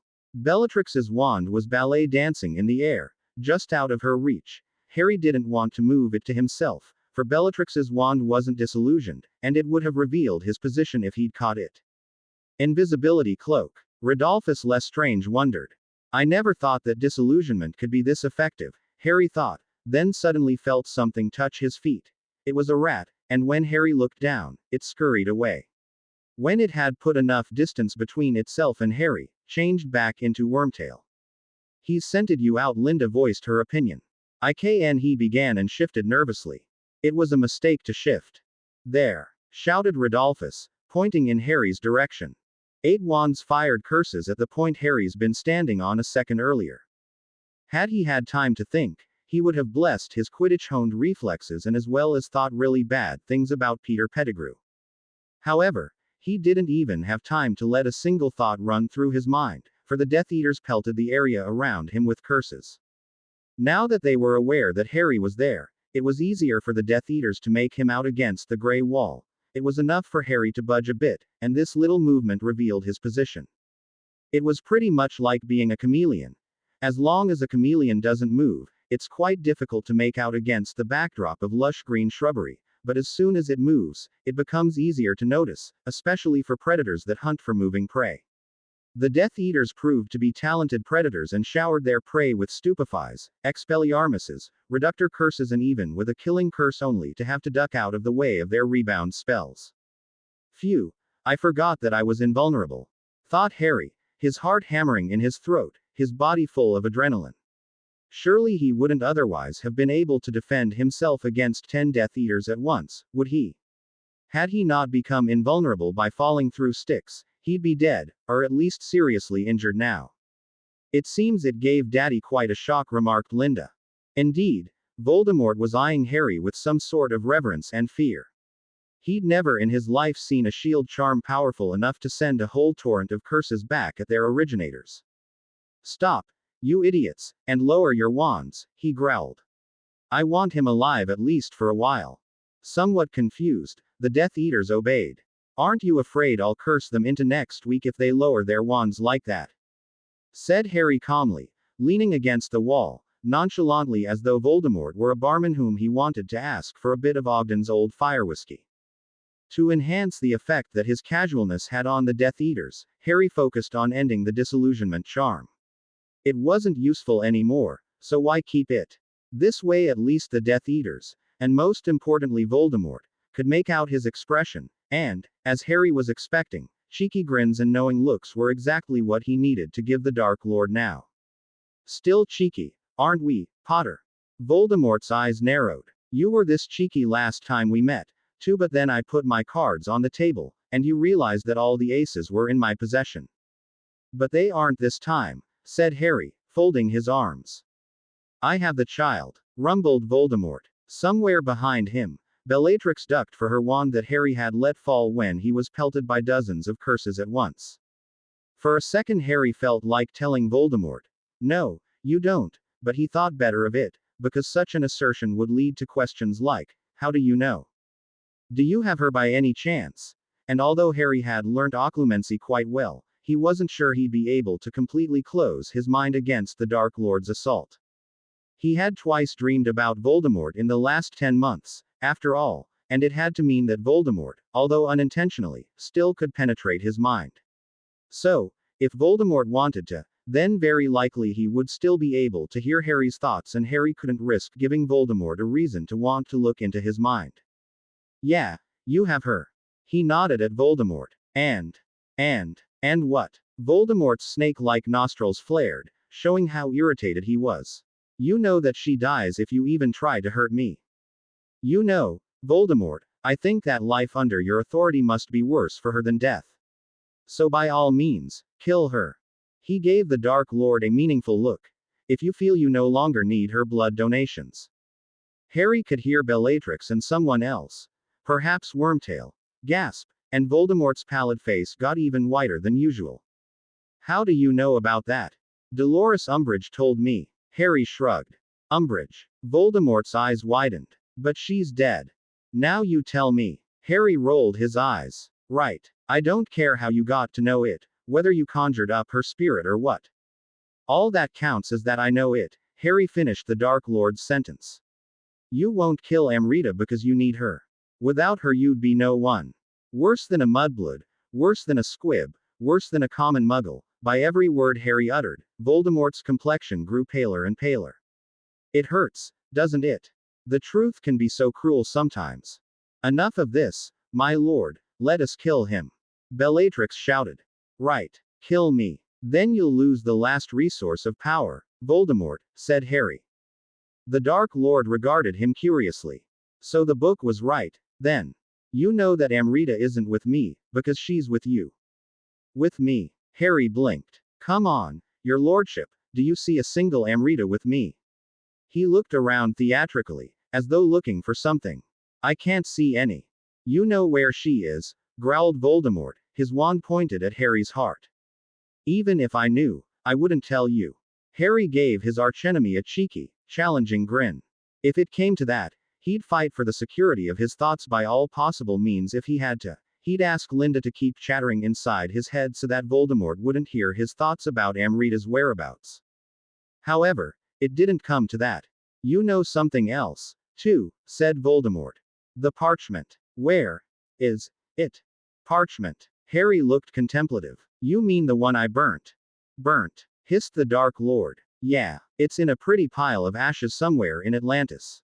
Was it the only means of gaining immortality? Too bad.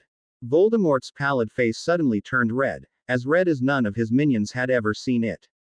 You little, began Bellatrix and whipped out her wand at him. Little what? Harry raised an eyebrow. Half-blood scum. Your lord is one too. Now he changed his voice to a mock baby voice, or perhaps little, baby Potter. I'm no baby anymore, Bellatrix. The child in me was killed permanently when you killed Sirius. And you didn't even manage to torture me, tisk, tisk, tisk. I will. Now, she screamed. Crucio. However, Harry just held out his palm and the curse rebounded off it, as though it were a polished mirror. Rebounded, it hit Bellatrix. The woman's screams filled the library, and for a second Harry felt some sort of satisfaction, even though it wasn't him torturing her, but her unintentionally torturing herself. Finite. Voldemort pointed his wand at his devoted servant's writhing body, and Bellatrix heaved herself into a kneeling position, gasping for breath. That hurt, didn't it? Asked Harry. Bellatrix looked up at him with her lips pressed tightly together, but if her look could have killed, Harry would have dropped dead then and there. How did you do that? Asked Voldemort, though he wasn't expecting an answer. The young wizard surely wouldn't give his secret out to him, would he? However, a smile spread on Harry's face and he spoke up. I'm invulnerable, Voldemort. No jinx can harm me, no curse can kill me, no spell whatsoever can hurt me. Impossible. Harry shrugged. If you think so, but you could see it with your own eyes. All those curses rebounded off me. I take it that the one Avada Kedavra didn't hit me, because if it had, then one of your Death Eaters would be dead now, it would have rebounded on them. Voldemort's mouth twitched and his eyes focused on Harry's. Linda, start talking. Talk about anything you want. Just make sure you outshout my thoughts about Amrita's whereabouts. As you wish. Indeed, as Harry had expected, Voldemort was trying legilimency on him. Voldemort seemed to be such an advanced legilimens, that he didn't even need to utter the incantation. Surely he hadn't cast legilimens on Harry in his 5th year when they were thousands of miles apart. He had just concentrated hard, and he was inside Harry's head now. He was inside it once again, and what he heard there took him by surprise. And now, the weather forecast. Tomorrow a warm front comes from the direction of the continent, but it won't cause a radical temperature rise, just about 4 or 5 degrees Celsius. However, the UV radiation will be unusually high, so good advice to all those who want to go bathing at the seaside. Be careful to use suntan lotion. Advertisement section. Here's the Sorcerer Suntan Lotion with Gilderoy Lockhart's recommendation. You too want to look divine. Want to have fair skin like mine. Skin for which everyone yearns. Then don't allow bad sunburns. And now, back to the studio. What is this? Hissed Voldemort. Wizarding wireless. Harry smiled politely. I know that voice. Voldemort's eyes narrowed. I wouldn't be surprised if you did. Shrugged Harry. Well done, Lindy. My pleasure. I have more slogans in store if you need some. Just no more Gilderoy Lockhart, please. Thought the young wizard as he scrutinized Voldemort's features. It radiated many different emotions, mostly anger, hatred and surprise. My daughter, Voldemort said finally. It was my daughter. You've conspired with my daughter against me, Potter. Well spotted, your lordship. Nodded Harry. See, not even legilimency can help you now. You cannot harm me in any way. It is you who have to be afraid of me, not the other way around. And, as you might already know, you cannot disapparate inside the walls of the Circle headquarters. You're trapped. Trapped. Bellatrix snorted. You might be invulnerable, baby Potter, but there's only one of you while there's a dozen of us here. Yeah, you're terribly outnumbered, replied Harry coolly. The Dark Lord took a deep breath, as though trying to calm himself, although Harry was sure that inside he was seething with rage, mad at Amrita for having escaped, mad at Umbridge for spilling the beans to Harry, mad at his own traitorous daughter for siding with his archenemy, and there was something else about him, too. Fatigue. Yes, that was it. Harry was sure that Voldemort was tired. For the first time he seemed old to Harry. He was running out of his powers. Good. He's getting weaker and weaker. You've got to force him to duel, Harry. The more he uses of his powers, the quicker he uses them all up.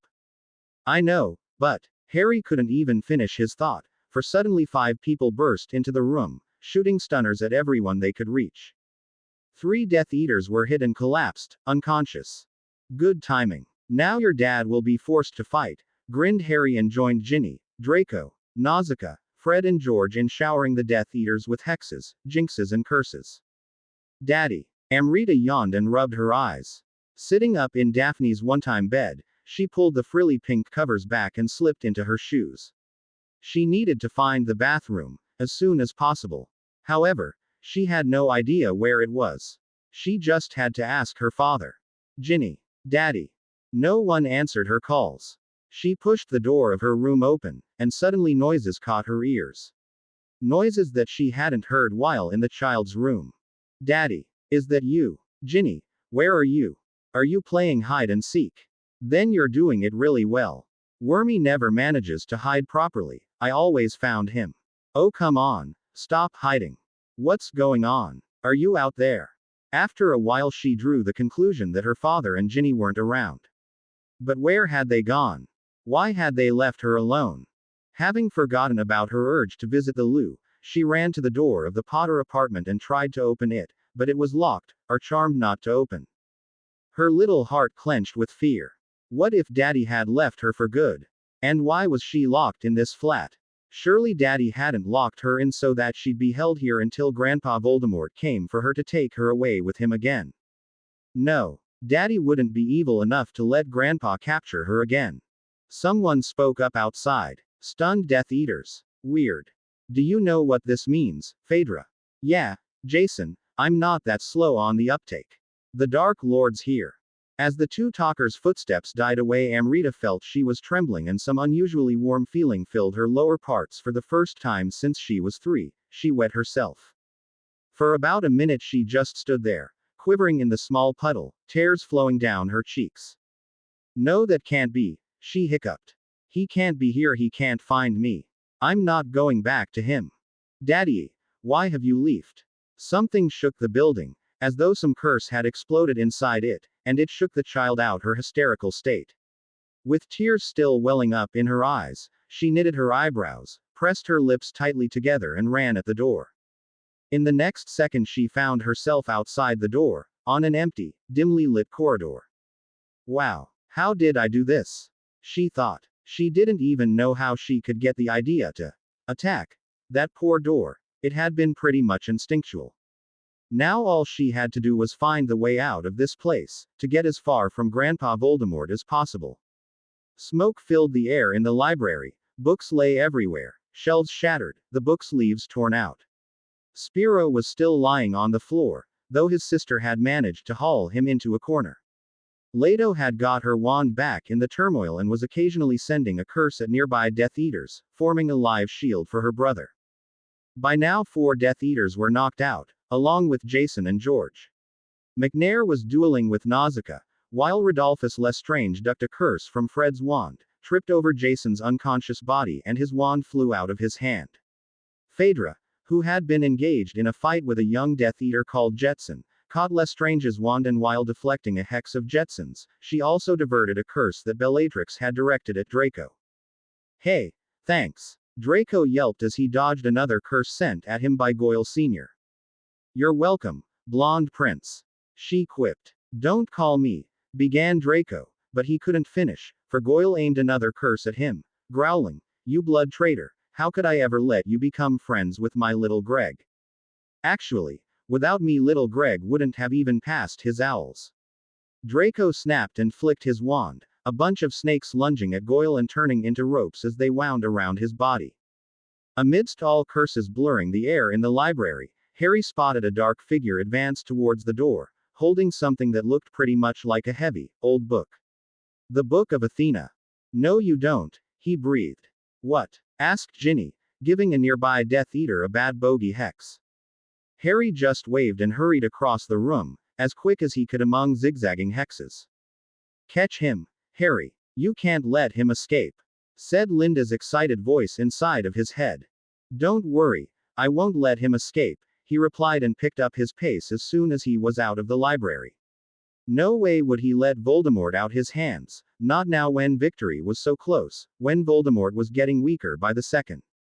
He sent a stupefy at the Dark Lord even though he expected it not to work, and he was right. The Dark Lord had put a shield charm on himself. The corridor bent and Harry lost sight of Voldemort. Had he tried to see through the wall, he surely would have been able to, but it would have required some seconds to concentrate, and he had no time to lose. He had to catch up with his archenemy before he could reach the exit from the Circle's headquarters. He turned the corner, and what caught his eyes made an icy hand clench at his heart. Voldemort was there, holding a little figure in front of himself, the Book of Athena lying on the floor behind his feet, his wand pointed at the figure's temple. "One more move and she dies," he rasped. "If she dies, then where will you get more blood supplies from, Don't count on me, for I'm not going to give you a single droplet of my blood," replied Harry, trying to sound as calm as possible, though inside he was trembling with fear. Amrita's huge green eyes were widened with horror. She didn't dare move and barely even dared breath. "I've found another source of blood replenishment," hissed Voldemort with a malicious grin on his face. "Actually, I only accomplished the ritual an hour ago on your younger daughter." "On my o." Harry's eyes widened as he realized that his opponent was talking about Dora. For a second it flashed through his mind to thank Draco for knocking up his wife. Without Malfoy, Voldemort wouldn't have been under the delusion that he'd gained powers for several more weeks. Harry had a good idea what Voldemort must have had in mind when he'd fled from the library. He must have been planning to leave the Circle headquarters, then force people at random to question the Book of Athena about Amrita's whereabouts, as he had already asked his question. Voldemort must have been firm in the belief that he'd be able to find his granddaughter eventually, and his energy supplies would be enough until he found her. He seemed to think he still had time, still had weeks to find her. However, Harry knew that he didn't. He knew it, and this feeling should have given him heart, yet it didn't, for Voldemort was keeping the child, along with her father, in check. Why had Amrita left the Potter apartment? Harry groaned inwardly. Had she remained there, then Voldemort wouldn't have found out that she was around and. "No use crying over spilt milk," Linda spoke up inside his head, and Harry took a deep breath, steeling himself. He knew that if he didn't want his daughter to be harmed, then he'd have to let Voldemort escape with the child. At least that's what he'd seen the evildoers do in action movies. Just grab the girl, stick a gun to her temple and demand the police to let you free, or you're going to kill your hostage. Even Voldemort, who hadn't seen a single Muggle movie, hoped that Potter would be sensible enough to let them go. Harry, however, was of a different opinion. This was his chance to make sure Voldemort would lose his blood supplies forever. This was his chance to vanquish the Dark Lord, but he was insecure. "Now what?" he thought. "Point your wand at her, Harry, and say, Avada Kedavra," he asked in a crestfallen voice. "No. There's another curse for the purpose, and it's the most human of all. She won't feel a thing. Do you realize you're egging me on to kill our daughter? Just do it, Harry. Repeat the following words." Harry raised his wand with a slightly trembling hand. His eyes locked with Amrita's and he saw one single tear glint in her right eye. Linda's voice inside his head continued. "Fair Helios, hear my cry, let this little sunshine die." Harry opened his mouth, but he felt it had gone as dry as a parchment and he wasn't able to produce any sort of voice. Something that Linda had told him long ago came to his mind. "My little angel would be much happier here with us than with my father." Yes, Amrita would definitely be happier in Elysium than here, and Voldemort would be vanquished. Harry looked into his daughter's eyes for one more time and saw that the single tear had found its way down her cheek. Afraid, aren't you, Harry? Taunted Voldemort, firm in the belief that Harry was just threatening him by pointing his wand at the child. Harry didn't reply, didn't even look at him. Fair Helios, he muttered, his words indistinguishable for Voldemort, hear my cry. Amrita bit into her lower lip and was shaking so madly that Voldemort had hard business holding her in place. Let this little sunshine die. Voldemort, who had been gripping Amrita's left shoulder, now felt it simply slip out of his hand, as the child collapsed. Next thing he knew, his granddaughter was lying in front of his feet without a single sign of life. Voldemort couldn't believe his eyes. Amrita was sprawled on the floor. Her chest was no longer rising and falling, and her red gold locks fell into her chalk-white face, hiding her closed eyes like some curly curtain. What have you done? He hissed, his snake-like red eyes meeting Harry's haunted green ones. Slowly, as though he had only now realized what he'd done, Harry lowered his wand. I've robbed you of the last blood supply, Voldemort. Her blood only worked for you as long as she was alive. But she wasn't the last. The Dark Lord snapped. You're still here. I'm invulnerable, Voldemort, Harry reminded his opponent. You can't get any blood from me, for my skin can't be cut. Then there's your baby daughter, said the Dark Lord hastily, as though trying to prove to Harry that he still had leverage. The young wizard just shook his head. The baby isn't mine.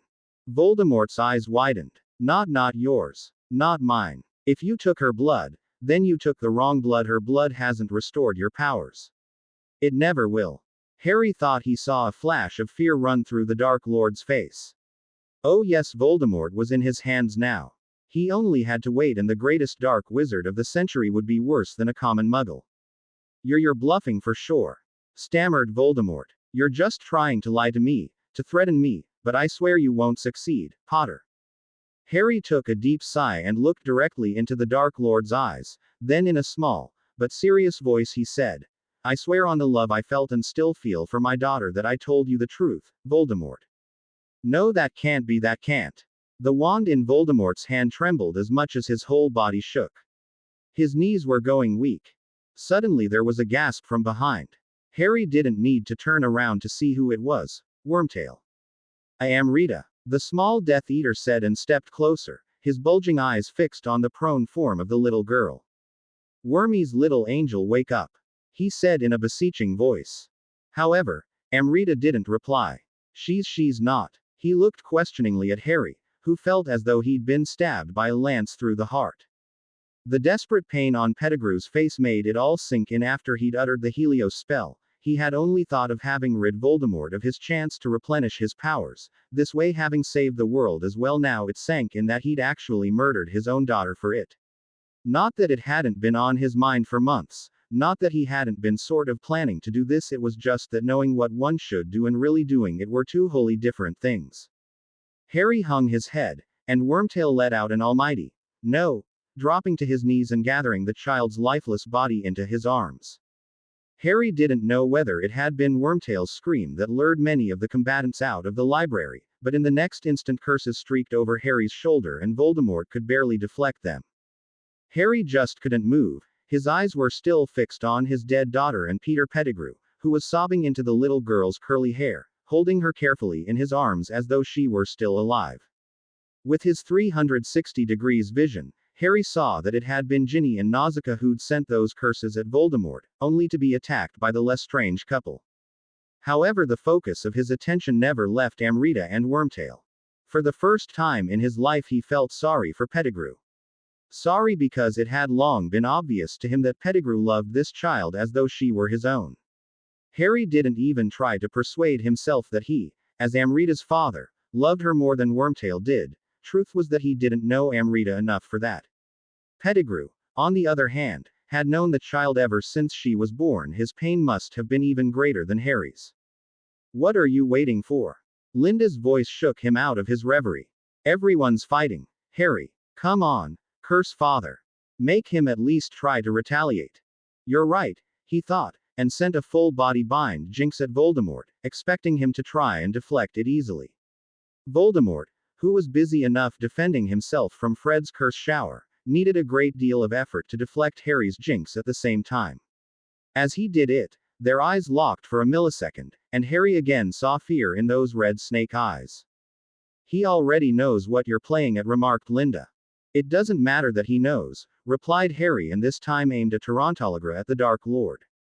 "He can no longer do anything against it." "True," she agreed as Voldemort deflected the hex. Nearby, Ginny managed to stun Rodolphus Lestrange, who hit the floor, and Nausicaa immediately summoned his wand. Bellatrix tried to shout Enervate at her husband, but all she managed to utter was the first syllable, for Fred yelled Silencio at her.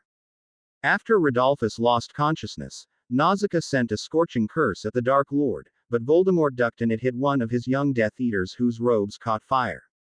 If Harry hadn't put an extinguishing charm on him out of the goodness of his heart, he would have suffered serious burns.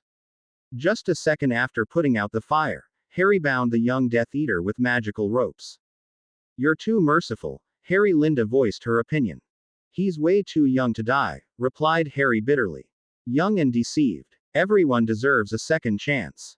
"Father doesn't." "True, he doesn't." His eyes shifted to Peter Pettigrew, and he was surprised to see that Peter had stopped crying.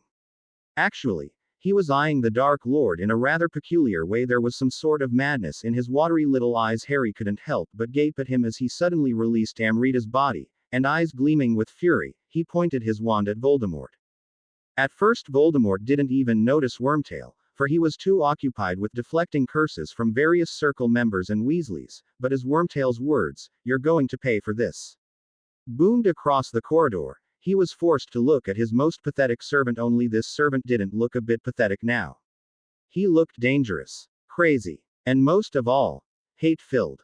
Before Voldemort could at all comprehend the mixture of emotions on Peter's face, he was hit by a blast from Peter's wand and knocked against the wall of the corridor.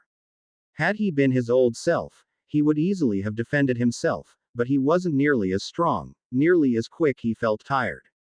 However, he still had enough strength to punish his servant for turning against him. Before he knew what hit him, Wormtail fell backwards and landed unconscious on top of Amrita's body. Panting, Voldemort leant against the wall. This last curse had drained him. He glanced in the direction of the entrance. Perhaps there was still a way to escape, if only he could reach that front door somehow. At that moment the front door opened to let 7 people in. 4 of them were old Circle members named Gaia, Pasiphae, Nessus and Iphickles, followed by the new members, the 3 Sirens. Spotting the Dark Lord and his Death Eaters, they immediately shot stunners and various curses at them, and Voldemort needed all his energies to defend himself, knowing well enough what would happen if he didn't manage to flee soon.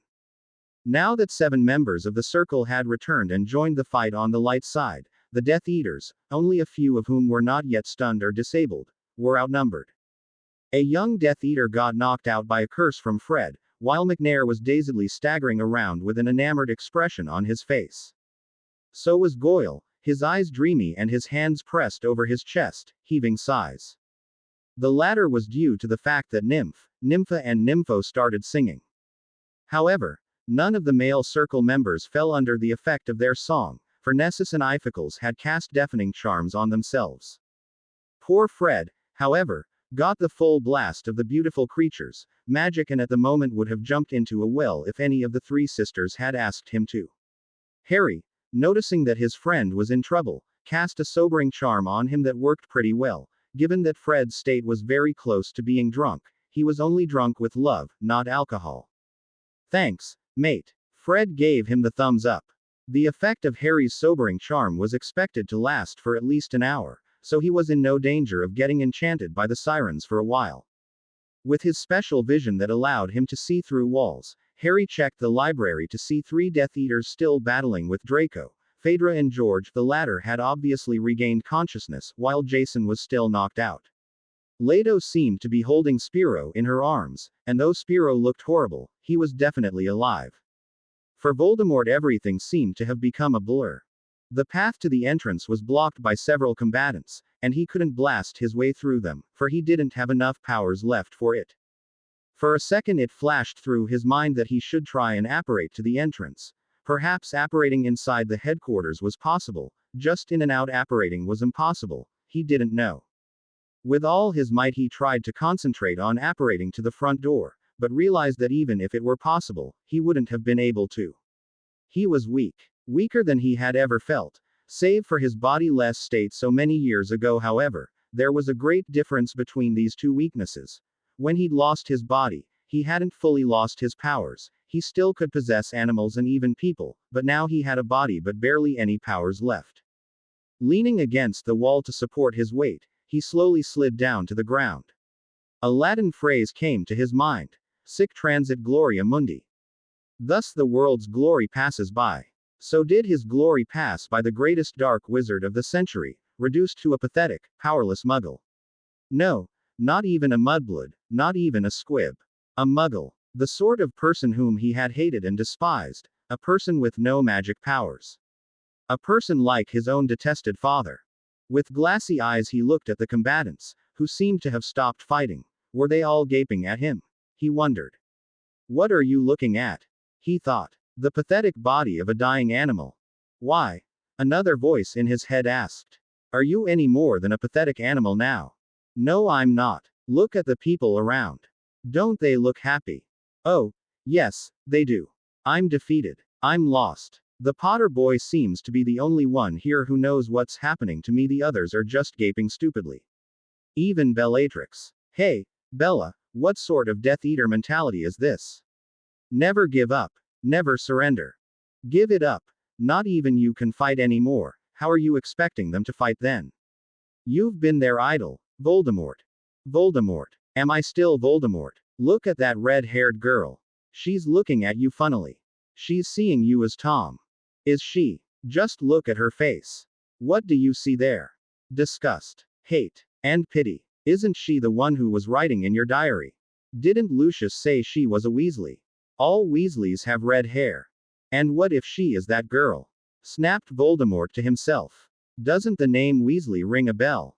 The voice inside his head got tempting, enticing. She's Potter's little sweetheart. The one with whom you lured him into the trap 6 years ago. He loves her. She married the Malfoy boy. And Potter seems to have married some Greek witch. They still love each other, the voice whispered. And you still have a bit of power, Tom. You almost killed her in the Chamber of Secrets, then Potter saved her, though he never even loved her back then. Now he loves her. He made this wreck of you, remember? You want to retaliate. Voldemort's eyes narrowed, and the wand still clutched in his hand shifted a bit. Yes, I still have enough power for that for one last spell. A devilish smirk appeared on the Dark Lord's face, and Harry instinctively knew that he was about to do something. With his 360 degrees vision he could see several things happening at the same time if he concentrated. Most Death Eaters were lying on the floor, stunned or disabled. Bellatrix was one of the few still upright, her eyes fixed on her master's face, her features revealing horror at what she was seeing. A bit to the right Nausicaa was panting, pressing her right hand over her heart. Fred, who had recently received a jelly leg jinx from one of the Death Eaters, was supported by Nymph and Nympho, and Ginny was nursing a bleeding nose several feet away from Harry. Voldemort's wand stirred, a move barely noticeable to the BPDI, but thanks to his special vision, it didn't escape Harry's attention. It happened in the blink of an eye. Voldemort shouted Avada Kedavra at Ginny, and at the same time Harry shouted Tempus Glaciator. The green flash of lightning froze in midair between Voldemort's wand and Ginny's body, so did everything and everyone else. Harry heaved a huge sigh. If he hadn't been quick enough to freeze time, Ginny would be dead now. He wouldn't have had time to jump in front of her to defend her with his invulnerable body, for she was too far from him for that. With a wave of his wand he vanished the green lightning, and with a second wave at Voldemort he unfroze his archenemy. Clever move, rasped Voldemort. One of my favorite charms, time freezing. I know it is, replied Harry. You used it pretty well on Adela Springfield. She told me about it. I take you must have visited the underworld, Potter, replied Voldemort, and with all his remaining strength he heaved himself into a standing position.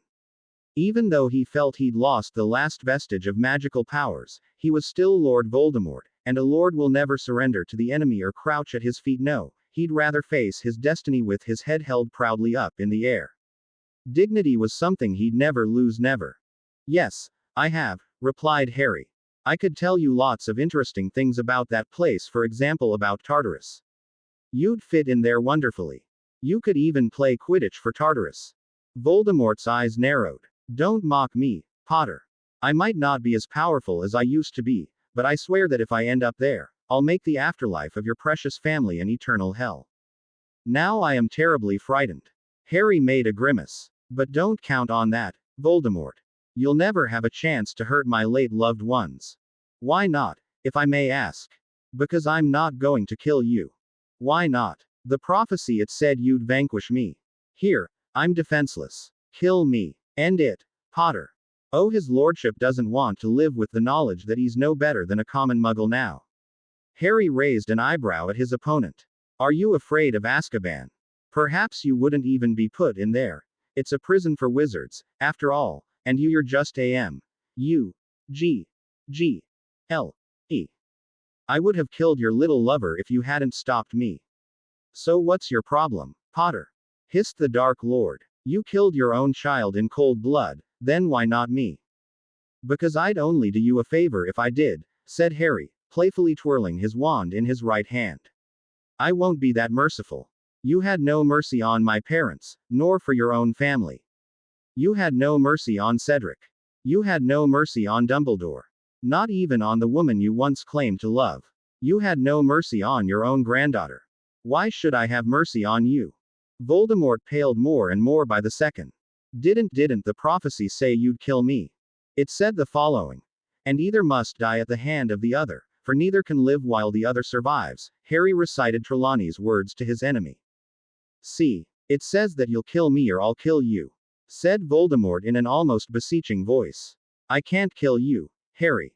So fulfill the prophecy. Kill me. You know, Voldemort, Dumbledore was the wisest person I've ever known, replied the young wizard calmly. I've learned many things from him, and one of those things was to look beyond the meaning of words, for words can deceive you. They can be interpreted in many ways, and didn't he tell you in the Ministry of Magic that there were things worse than death? Didn't he? What do you mean by that? Hissed the Dark Lord, although he already knew what Harry meant, and what Dumbledore had meant so many years ago. Indeed, there were things worse than death. Voldemort had never considered that there could be something worse than ceasing to exist, but living in shame was worse than that. Much, much worse. I don't need to explain that, do I? Whispered Harry. No, I see it in your eyes. You understand it. You know it. You, who have always thirsted after being immortal, have finally recognized that living isn't the most important thing. It's how you live. Powerful, being admired and feared, that's how you lived, but for you it was never enough. You wanted to live forever. Your wish will be granted. What? Voldemort's eyes widened. Instead of replying, Harry raised his right hand and pointed his index finger at him.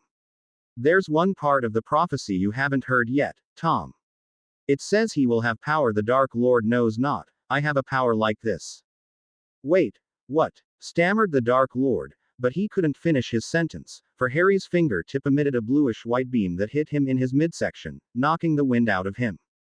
He doubled up and felt nauseated, white-bluish sparks crisscrossing all around him. Then it ended and he slumped to the floor. An explosion came from the library, but he didn't notice. His ears were ringing and his vision was blurred. 6 figures emerged from the library, coughing, their faces and hair covered with soot. For a second Harry felt surprised, and then he noted that the range of the time-freezing charm hadn't reached as far as the library, so no one in there froze in time. His whole body shaking madly, Voldemort stood up as the 6 figures got closer. Spiro was supported by Leto, Jason by George, and, most surprisingly, Phaedra and Draco were supporting each other. When they spotted the frozen people and Harry, facing none other than Voldemort, they all whipped their wands at the Dark Lord, believing Harry to be in serious trouble. Harry, however, held out his hand to stop them. Don't. He's harmless. Harmless, gasped Draco, his eyes radiating. Not even you can be this thick, Potter. As I said. Harmless, repeated Harry. Draco opened his mouth to say something rude, but Phaedra kicked him in the shin. Draco's face reddened as he bit into his tongue and shot the woman a very nasty glance, but she didn't notice it, for her eyes were fixed upon Voldemort. However, for some reason, Voldemort didn't look like a Dark Lord was supposed to look like. He was leaning against the wall, his breathing shallow and his face revealing fatigue. Harry, mate, what do you mean? Began George, but, to everyone's surprise, Voldemort cut in, his eyes fixed on George's face. You, boy, I almost killed your father 8 years ago. Then he looked at Draco. I drew your whole family into my service and ruined their lives. You never really had a family, did you? He squinted at the Popophodius, addressing Leto. I wanted to torture your brother to death. Finally his glance shifted to Phaedra. And I used your precious little baby for the blood ritual. What? Hissed Phaedra, but Harry waved to her to calm down. It's nothing, Phaedra. Dora is fine. But what sort of blood ritual? The young mother clung to this one detail, worry for her daughter filling her heart. He thought Dora was mine, replied Harry. Mine, thus her blood was suitable, or at least partly suitable for replenishing his magical powers. The others looked at him with confused expressions. Voldemort here once used my blood to regain his body, but he became addicted to it. Addicted, so that he had to get more and more of it to keep going to keep his magical powers. He used my daughter. He gulped and tried not to look at the lifeless form of Amrita. To get blood supplies. You mean Daffy? Phaedra frowned. She hadn't yet noticed the dead child. No. Harry shook his head, and screwed up all his courage to look at the tiny body on the floor, Wormtail's stunned form half covering it. My other daughter. One that I never mentioned to you.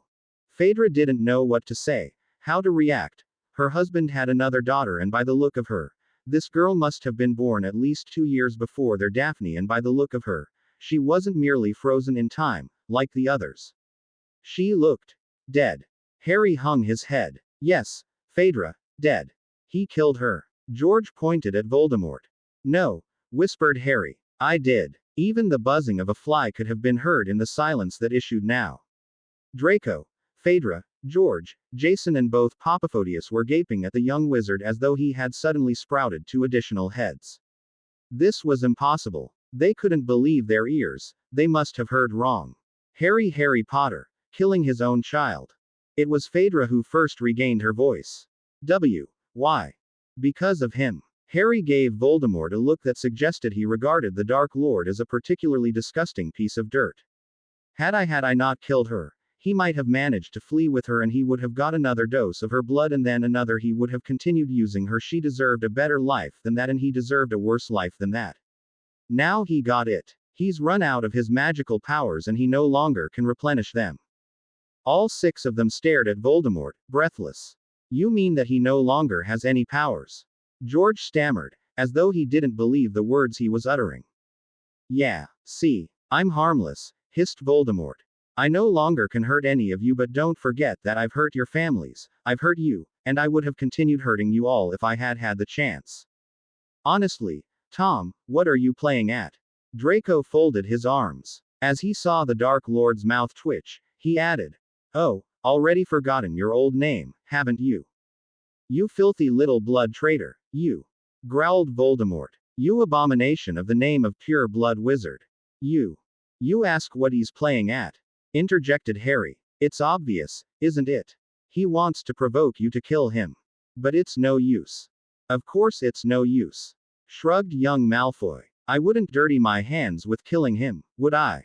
It isn't worth the trouble. He can't harm anyone, after all. Phaedra nodded her agreement. Voldemort's eyes widened with fear.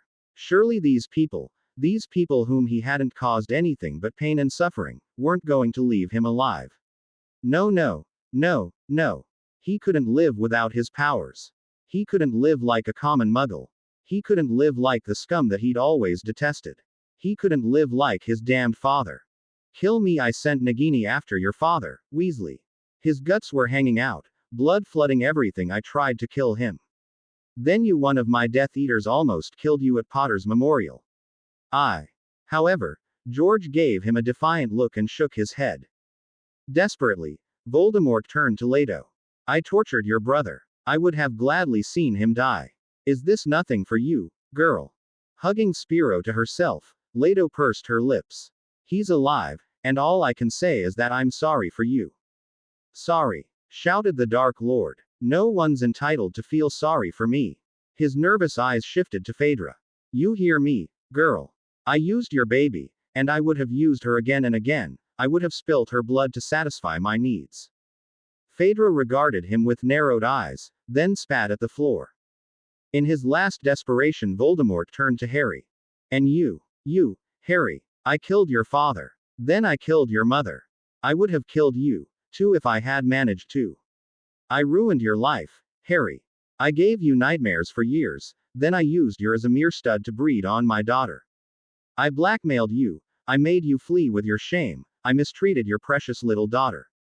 What are you waiting for, Harry? Kill me. I wouldn't kill you even if I could, young Potter said, his emerald green eyes meeting Voldemort's reddish-gray ones. The Dark Lord's eyes no longer seemed ruby red, they had lost their brilliance and were now closer to gray. But I can't. Neither can they, he gestured at the others. Your greatest wish has been granted. You're immortal, Voldemort. What? Whispered the Dark Lord, clutching at the wall for support, for he felt he'd die on the spot. Then again, Potter was saying he couldn't die. You're joking, Harry. I can assure you I'm not. While I was in the underworld, I was contemplating how to vanquish you and I came to realize that killing you was not the right option. You needed to be punished.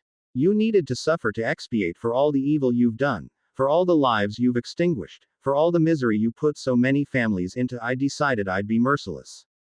I killed my own daughter in cold blood. His eyes narrowed but never left Voldemort's face. My daughter who I loved. So why would I be merciful to you, who I hate?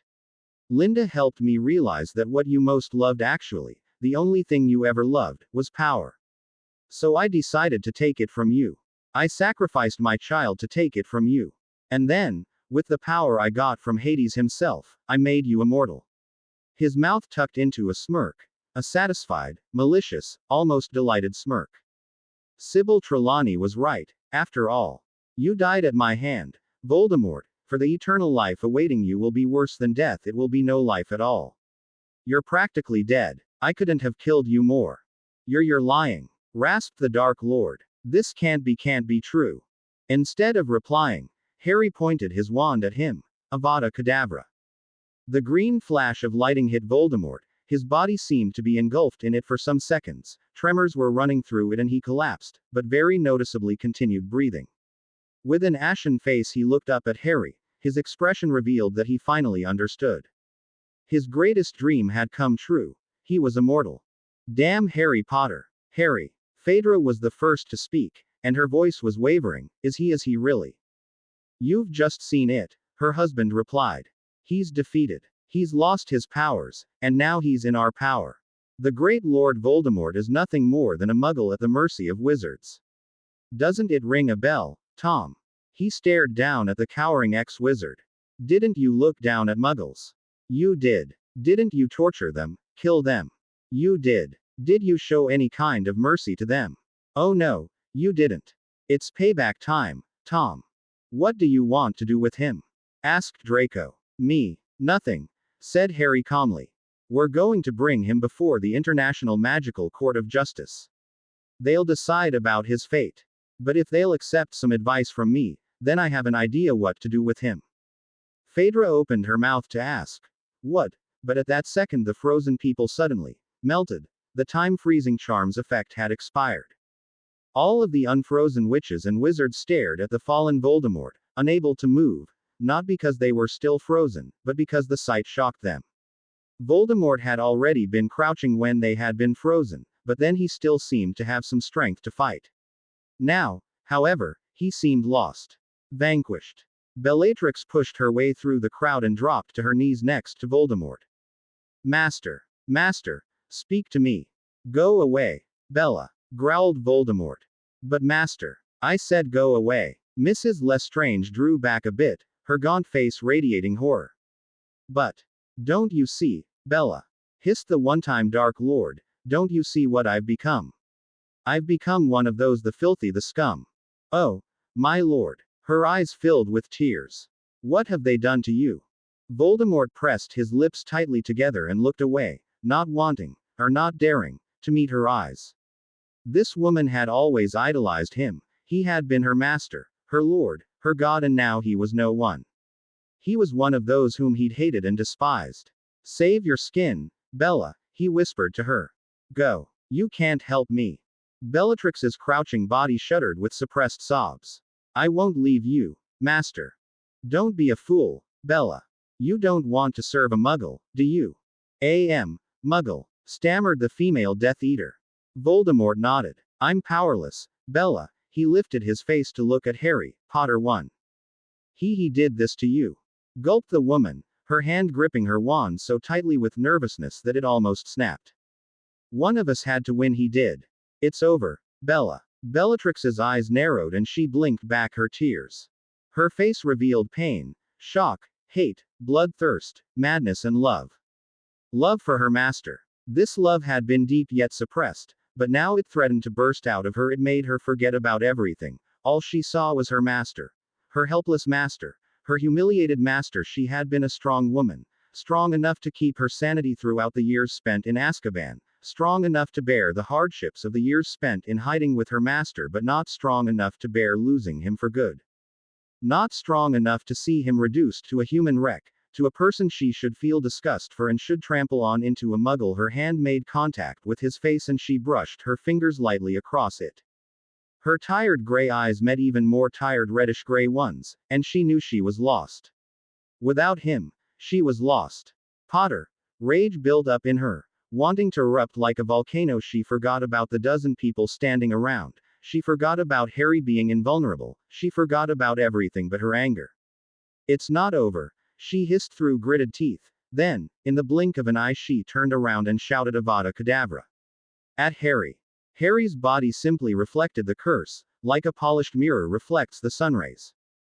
Bellatrix Lestrange's wand fell and rolled to his feet, stopping in front of them, like its owner's heart had stopped beating. Harry's eyes were fixed on the woman's pallid face, her eyes staring onto the corridor's ceiling. He pointed his index finger at her and her eyelids closed. It was a weird feeling to have defeated everyone he'd ever wanted to defeat, yet not feeling the victory, not feeling triumphant at all. How long he had wanted to punish Bellatrix for killing Sirius, yet now that she was dead, and Harry didn't feel any different. How long he had wanted to punish Voldemort for all the terrible things he'd done, yet now that he was defeated, Harry didn't feel that sort of exhilaration he had always imagined he'd be feeling. His eyes shifted to the motionless heap that was Wormtail, lying over Amrita, as though he only wanted to protect her, but he didn't need to protect her from anything anymore, for she was dead. It was a bittersweet victory, a victory achieved at the cost of an innocent child's life.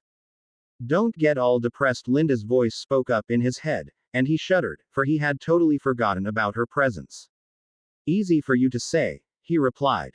Rodolphus Lestrange, who had just regained consciousness, dropped to his knees next to his wife. Bella, wake up, Bella. My lord, said McNair in a small voice. What happened? It's over, McNair, answered Voldemort matter-of-factly. Give up. No, shouted Rodolphus and, releasing his dead wife, he jumped up, pointing his wand at Harry. Potter, you're going to pay for this. I don't advise you to try and curse me if you don't want it rebound on you, replied Harry calmly. Lower your wand. Do as he says, hissed Voldemort. They've won, Rodolphus. No, they haven't. As long as we have you, my lord. Look at me, Rodolphus, shouted Voldemort, as much as a feeble man like him could shout. See what I've become. A wreck, a scum, a muggle. Muggle, muttered McNair, his eyes widening with fear. If everything that their master was saying was true, then they were indeed lost. Then it was indeed over. Game over. With a great effort, Voldemort hoisted himself up into standing position, leaning against the wall for support. Now that he was on the same eye level as his Death Eaters, his piercing eyes met his one-time servant's gazes, and even the stupidest of them, like Goyle, managed to understand what they saw in their master's eyes: defeat. Surrender. Total annihilation. With a clatter, a wand hit the floor, McNair's. Shortly it was followed by Goyle's, and that of a young wizard, Wayne's. After about a minute only, Rodolphus Lestrange was still gripping his wand, as though his life depended on it, but even he knew that his life couldn't be saved now. He, like all Death Eaters, was in this together with Voldemort, and if Voldemort went down, then so did they. His glance fell upon his wife's pale face, his dead wife's face, the finality of it clenched at his heart yet helped the truth sink in. With a sigh he also dropped his wand. Phaedra, Jason, Gaia, Iphicles, Nausicaa spoke up. Come with me, let's take care of the Death Eaters left in the library, they might wake up any second. Nessus, Pasiphae, triplets, stay here and help Harry with tying up these, she sent the present Death Eaters a nasty look. Yeah, right, nodded Jason and headed towards the library from where smoke was still coming in small puffs. Phaedra cast one last glance over her shoulder at Harry, then followed the chief of Circle and her brother into the library. While Nessus and Pasiphae magically tied up Voldemort and the Death Eaters, the sirens collected their fallen wands, and Ginny stepped over to Harry, slipping her hand into his, not caring a bit that her husband was looking at her with narrowed eyes. Feeling her warm hand slip into his, Harry turned to look at her. Ginny felt her heart sink as their gaze met, for there was nothing but sadness in his eyes. No triumph, no exultation, nothing but pain. He looked away from her, pretending to be very interested in Fred and George helping the three pretty sirens lead the Death Eaters away. However, she wasn't fooled. Don't blame yourself, she said, squeezing his hand. Voldemort's defeated. This was the first time she had uttered the Dark Lord's name. She no longer had a reason to fear it. You won, we won. Yes, we won, but at what price? He jerked his hand out of hers, his eyes suddenly ablaze with fury. I had to kill my own child for this, Ginny. You. Her eyes widened. I thought Voldemort did it. No, Ginny, he sighed, running his hand through his messy black locks nervously, looking away from her again. He was using her as a blood supply. She was providing him with his magical powers for years. But why did he need her blood? Because he leant against the wall just like Voldemort had, for the impact of the events suddenly weighed him down. Because he got involuntarily addicted to my blood after he returned in my 4th Hogwarts year. He made sure he'd get supplies of it, and when he ran out of it he sent his daughter to me to conceive her. He cast half a glance at Amrita's motionless body that was still covered by Wormtail's equally motionless one, then quickly looked away, as though the sight had burned him. Was he using Amy's blood to substitute for yours? Blinked Ginny. Now it was starting to make sense. She had always wondered who that mysterious woman seducing Harry had been, and even when he'd told her, she still kept wondering why she had seduced him. Now Ginny understood. Voldemort had been living through the child, living through Harry's blood. Did Voldemort run out of? Yeah. Harry nodded, still not meeting her eyes, but staring into the flames of a torch on the wall. I had to make sure he'd totally run out of it, and when he got hold of Amrita, I feared he'd flee somehow and kidnap her again, and continue living and wreaking havoc. He turned around and stared directly into her serene, brown eyes. I had to do it. There was no other way, for the blood of a dead person is no longer suitable for Voldemort's magical regeneration. Remember when I told you about the death of my daughter Daphne? She nodded. She still well remembered the cocky Harry dissolving into tears and trembling like a little, scared boy when he relived it for her 10 months earlier. I became a murderer then, Ginny, but I didn't mind. Now I've murdered again, and this time I murdered my only child. Draco opened his mouth to say, you're quite wrong. She isn't your only child. But as Ginny suddenly moved closer to Harry and gathered him into her arms, he thought better of disturbing them. He'd tell them later also. He doubted that even the news of his son being alive would make Potter any happier now. Perhaps he wouldn't even be able to understand it, in his current state of mind. So in a way totally uncharacteristic of him, Draco turned and left the embracing couple to themselves. The corridor turned a corner and he stopped there, looking back at them, and some sort of bittersweet feeling engulfed his heart. How he had been longing for Ginny's love for years, how he had fought to win her back, and now he understood that he'd lost her forever, and he understood that Ginny had never even been his. She had always belonged to Harry Potter. Time to move on, Malfoy, he told himself and rounded the corner, leaving the couple alone. Harry did not know how long they had remained like that. lost in each other's arms, lost in their pain, lost in their love he wished she'd never draw back. If only they could remain like this forever, to close out the cruelty of the outside world, to close out all noises, all disturbances, just be in peace. However, his wish wasn't granted, for suddenly a shaky little voice spoke up. "Get off, Wormy, you're heavy."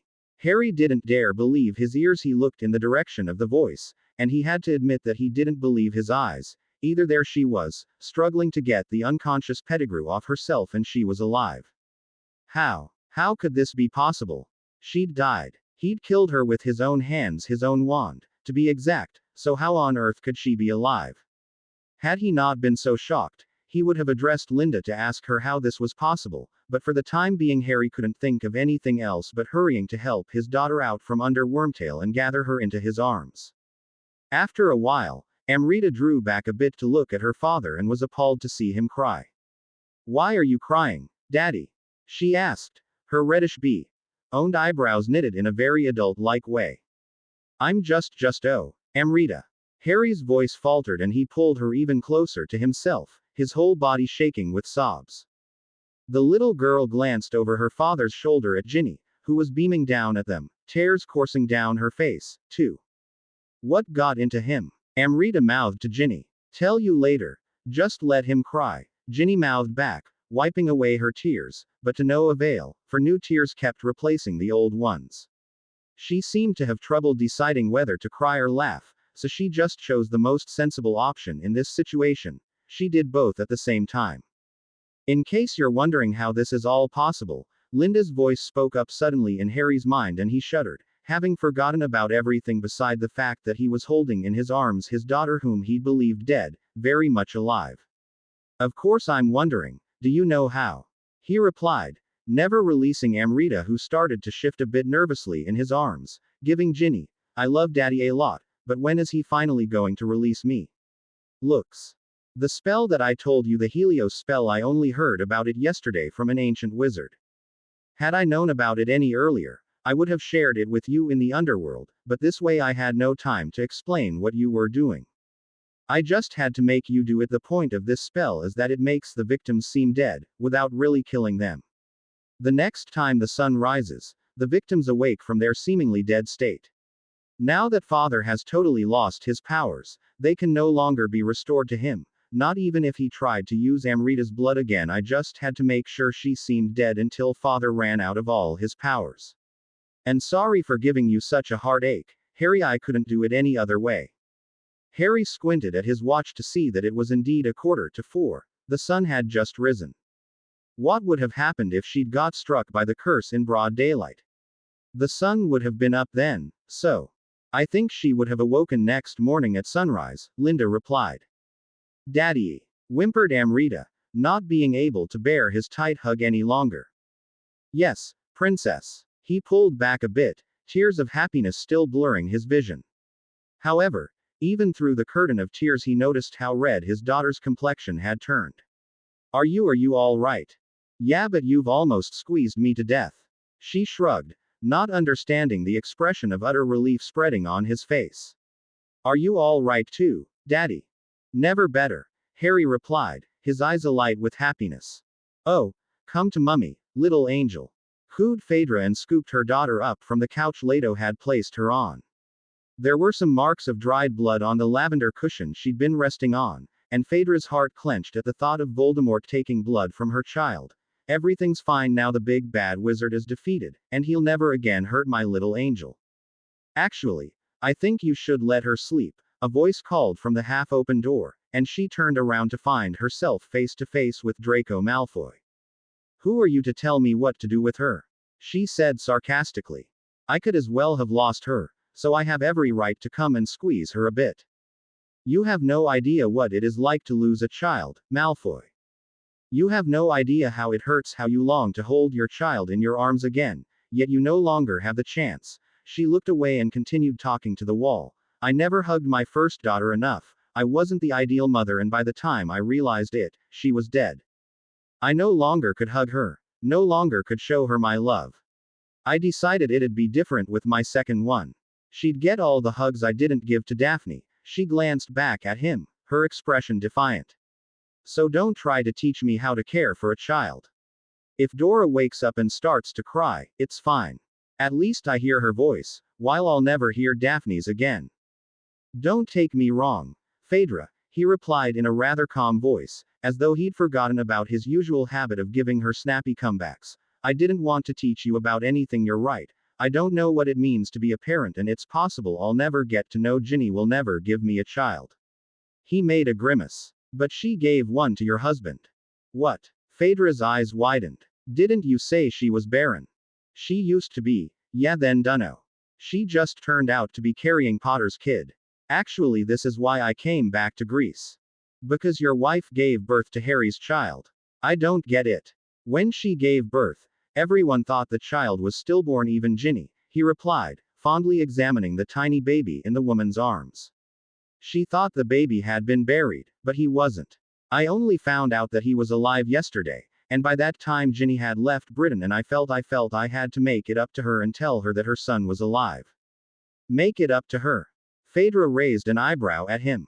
Wow, blonde prince turned out to have a heart.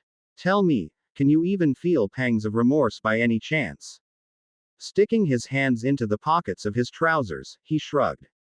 Maybe. You know, I think I felt it when I left you back in August. I hope that you did, she replied sharply. Look, Phaedra, I know it was rather nasty of me, but. Spare me, okay. There's nothing I hate more than a man apologizing. It's just that I said spare me, she snapped. The baby in her arms woke up and let out an almighty wail. Wow, she's a screamer, Draco remarked, reminds me of her mummy. One more snide comment and you'll regret you were even born, she hissed through gritted teeth. He took a step backwards. Just not my shin, okay. For a second she looked at him in a confused way, then she burst into laughter.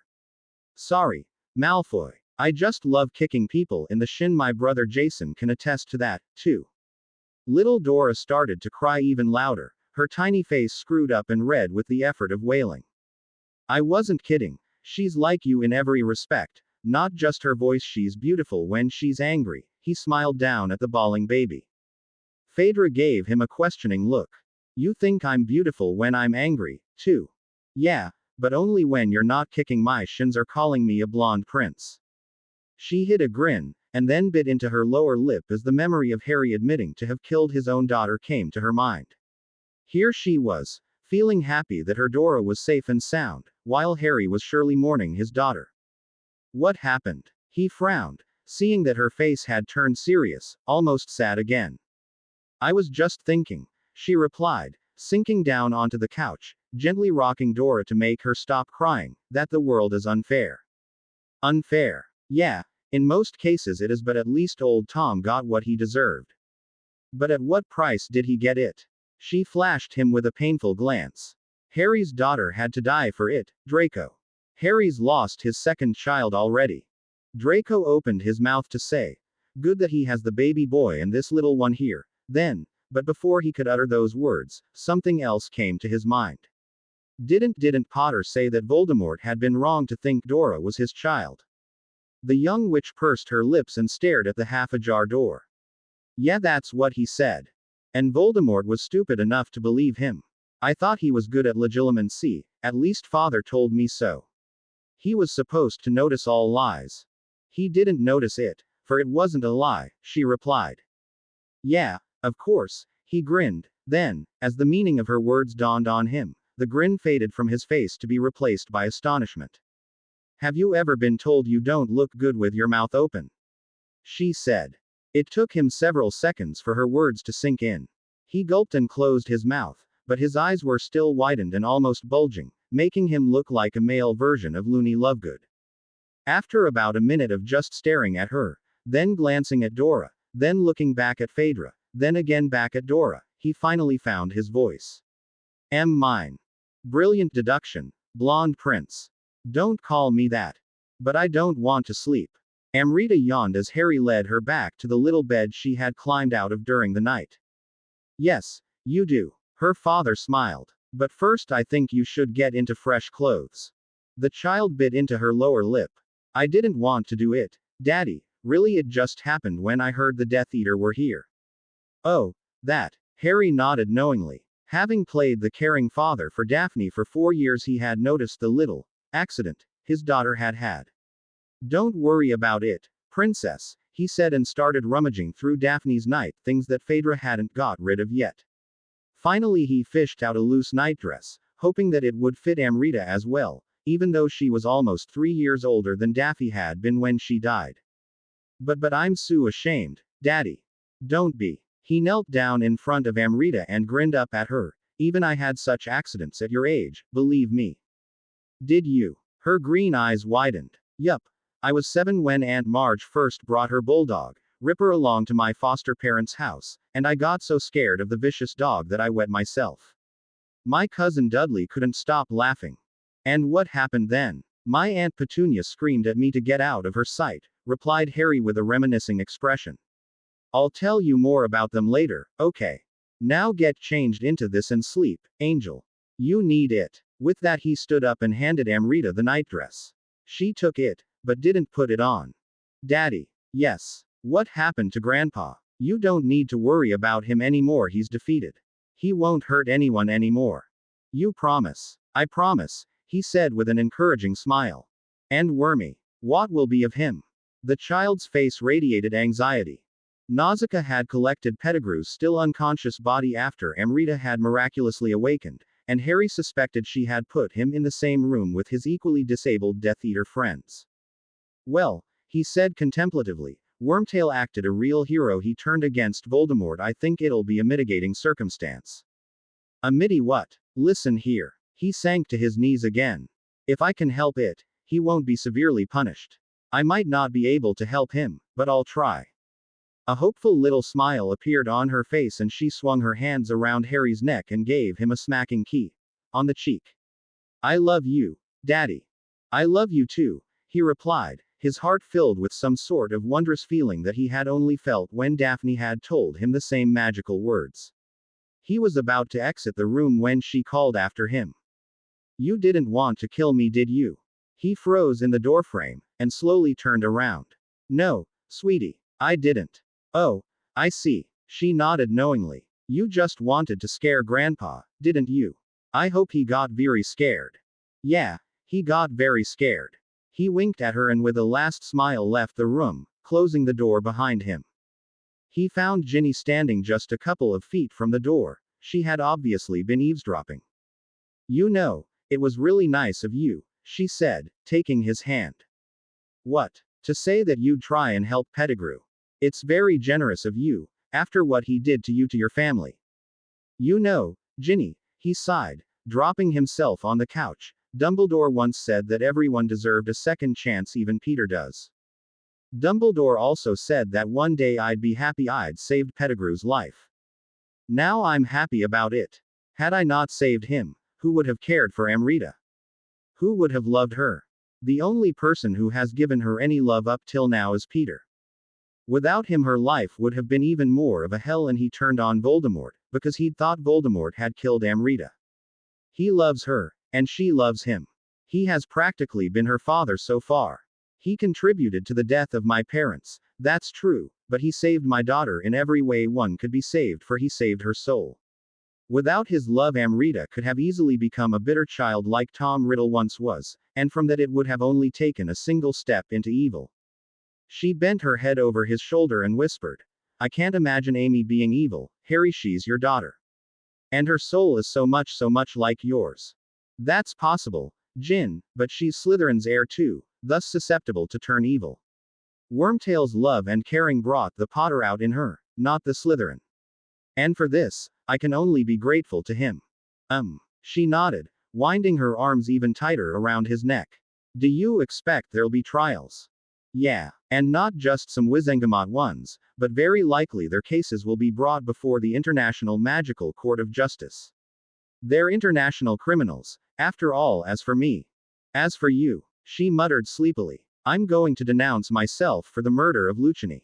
She immediately disentangled herself from his embrace and gaped at him, her eyes widened with shock. You don't mean it? Yeah, I do, he sighed. Listen, you have to shoulder responsibility for your acts, and I killed the chap. I did it to defend my daughter. Well, sort of, but it's still murder. And I don't want to continue hiding, using others' names. I want to play fair and start everything from the beginning. Start a new life. A life devoid of lies, blackmail, bloodthirst, and the sins of the past. His eyes met hers, and he saw the worry in them, so he reached out to take her tiny hands into his. I want to start a new life with you and Amrita, Jin, but I won't be able to not like this. I want to do it with a clean record. Even if I have to spend some time in the labyrinth for it. The labyrinth. She gulped, remembering what Harry had once told her about the famous Greek prison where people usually went mad. No, Harry, I won't let you. They can't shut you in there. You'd go mad. He couldn't help but laugh. I promise you I won't. Every day I'll think of you and my daughter, and it'll give me the heart to hold out. Of course, only if you can wait for me for months, perhaps even years. I'd understand if you couldn't, but then please, take care of Amy, will you? Ginny gave him a very nasty look. How can you even suppose that I wouldn't wait for you? Her eyes were practically sending fire bolts at him. How can you be such a prat, Harry? I love you more than life itself. How can you? She couldn't finish her tirade, for he suddenly pulled her to himself and closed her lips with a key. Yo, it, she said, as much as she could talk with his mouth firmly pressed to hers, but he surmised she wanted to say, you idiot. And well, he had to admit to himself that he'd indeed been an idiot. She loved him. For a second it flashed through his mind that he didn't even deserve her love. Some time later, Ginny didn't know whether it had been 5 minutes or half an hour. There was a knock on the door. She got off the couch, careful not to wake Harry, who'd fallen asleep in her arms. Draco. She knitted her eyebrows as she opened the door. Yeah, may I come in? She looked over her shoulder at her peacefully sleeping lover. No, let's let Harry sleep. He's exhausted. He's been through a lot. As have we, he pointed out. We've all fought, remember? Yeah, she nodded and stepped out, closing the door behind her.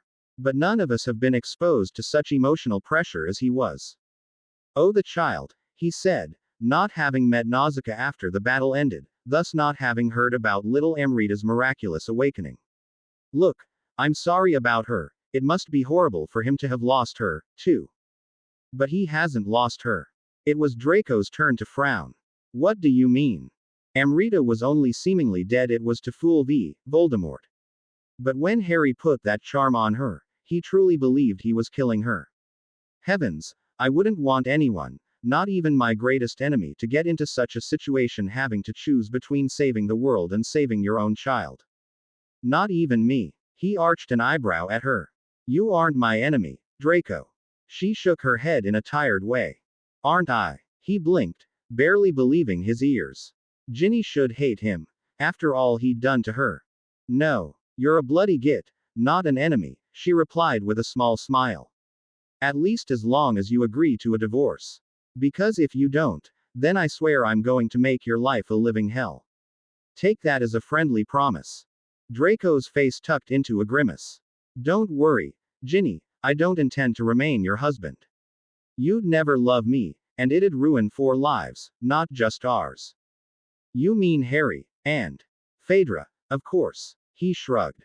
Ooh, Phaedra. She gave him an impish grin. Tell me, Draco, have you seen her daughter already? Young Malfoy's face turned red for some reason.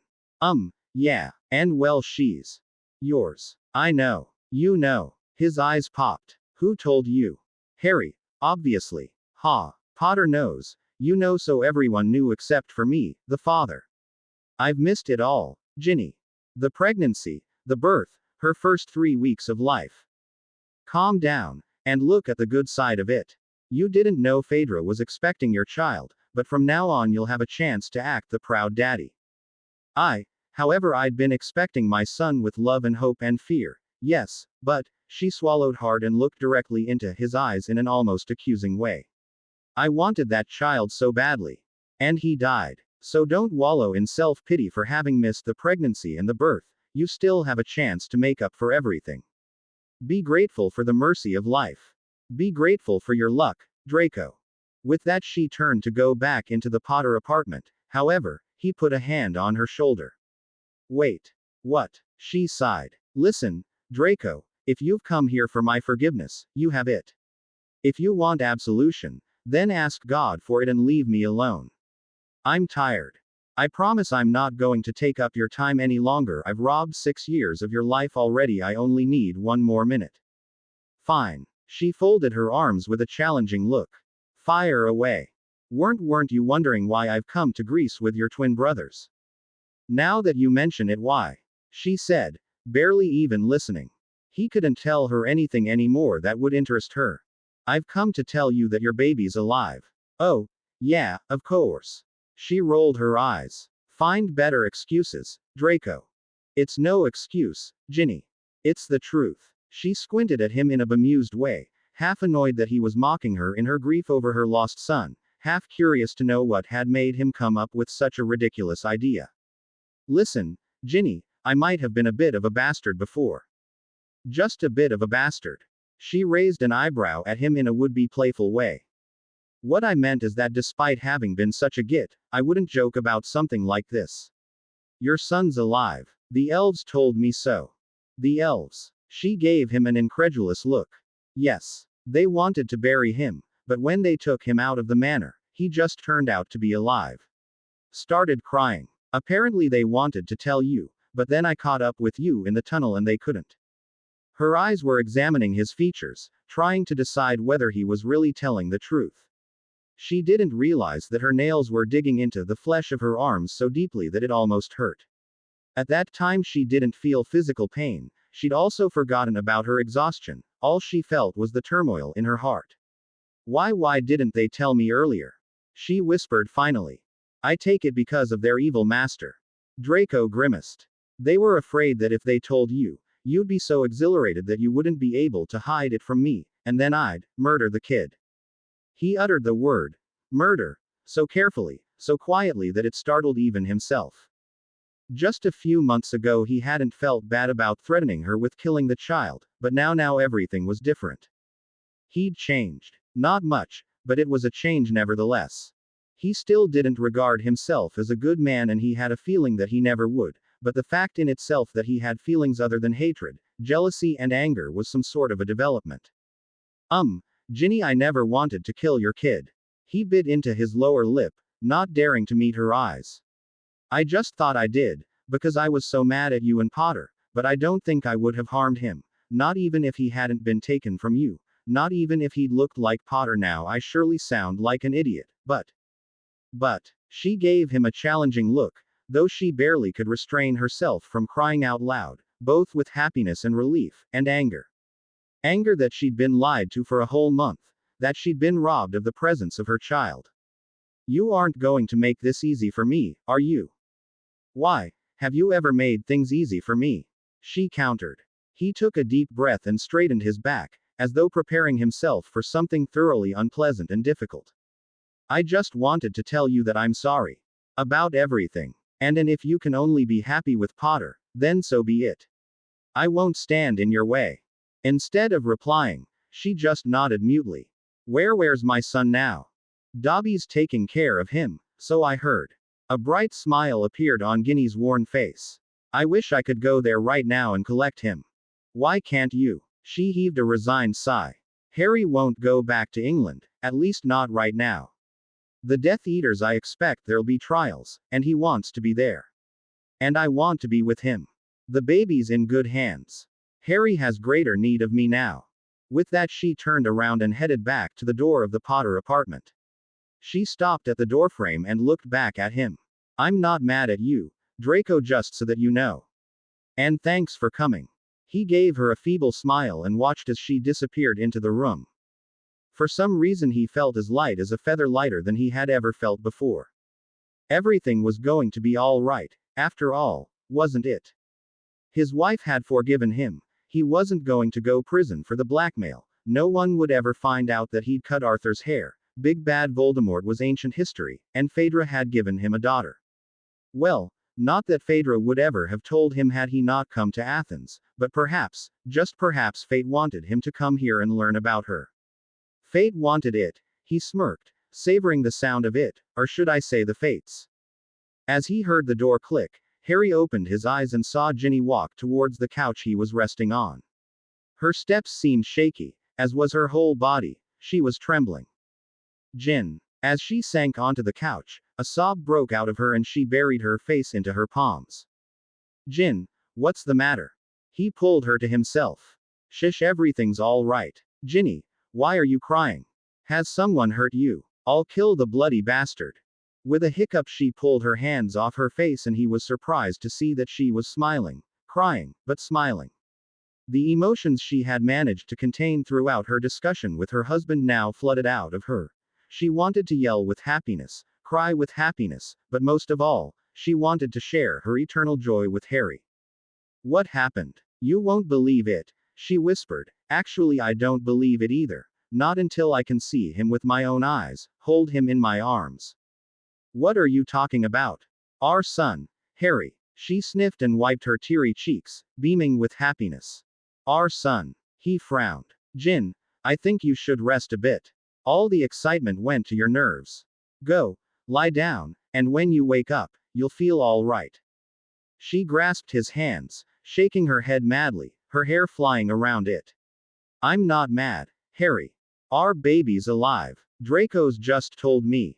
Draco. He raised an eyebrow. Don't get me wrong, love, but Malfoy isn't exactly the type of person to be trusted. What if he was just joking? No, he wasn't. I know it. I feel it. She said passionately. He came to Athens to tell me that my baby's alive. Harry made an incredulous expression. Malfoy, coming after you to do you a favor. Are you sure he didn't come here to catch you? She shook her head. Then my brothers would have stopped him. But Fred and George came too, to help Draco find me. Don't you understand, Harry? Our little one is alive. She threw herself onto his shoulder, her arms wound around his neck so tightly that he thought he'd suffocate. Could this be true? He wondered. It was so un-Malfoy-like to want to help someone, but then again, even stupid Git Draco could change, couldn't he? He grinned into her thick, red hair. Despite all the hardships still awaiting him, he felt happy. Happy, and at peace with the world. Perhaps things would turn out all right in the end. There was always hope. When he'd felt desperate, when he'd thought there wasn't a way out of the dark tunnel, a little ray of hope always shone down at him, filtering through the clouds of fears and shadows of self-accusations. There always had to be a storm to make one really appreciate the sunshine, and the sky was getting less cloudy by the second. Harry could almost see the sun. One day it'll be all over, and the sun will shine brilliantly. He just had to be patient. The Hague, a week later. Defendant, the examination of your case before the International Magical Court of Justice has been concluded. Harry, the defendant, sent Ginny, Hermione, all the Weasleys and the Circle of Hermes members an encouraging smile. Fred and George gave him the thumbs up and Mrs. Weasley sent him a half smile that suggested she was about to burst into tears any second. As for Ginny, she didn't smile, but her eyes told him more than a smile would have. Her eyes were full of love, support and pride. Yes, pride at Harry's courage to confess his crime and to seek a new life devoid of the stains of the past, a life with no more shames. The judge cleared his throat. The charges brought against you are the following: murdering Anacleto Lucchini, offering resistance to the Greek magical law enforcement, misusing other individuals' names, attempted murder of the underage Amrita Ratzel, and finally, deciding without proper authority to make he who must not be named immortal, thereby endangering the wizarding population all over the world. It doesn't sound too good, does it? Thought Harry bitterly. Chin up, big boy, replied Linda. I wasn't even addressing you this time. Not fair to eavesdrop on my thoughts. Sorry, Harry, I just thought you might need someone to give you heart here. Thanks, Lindy, but I doubt that even you could give me heart. I already see it in my mind's eye, the labyrinth, or Azkaban. You're too much of a pessimist.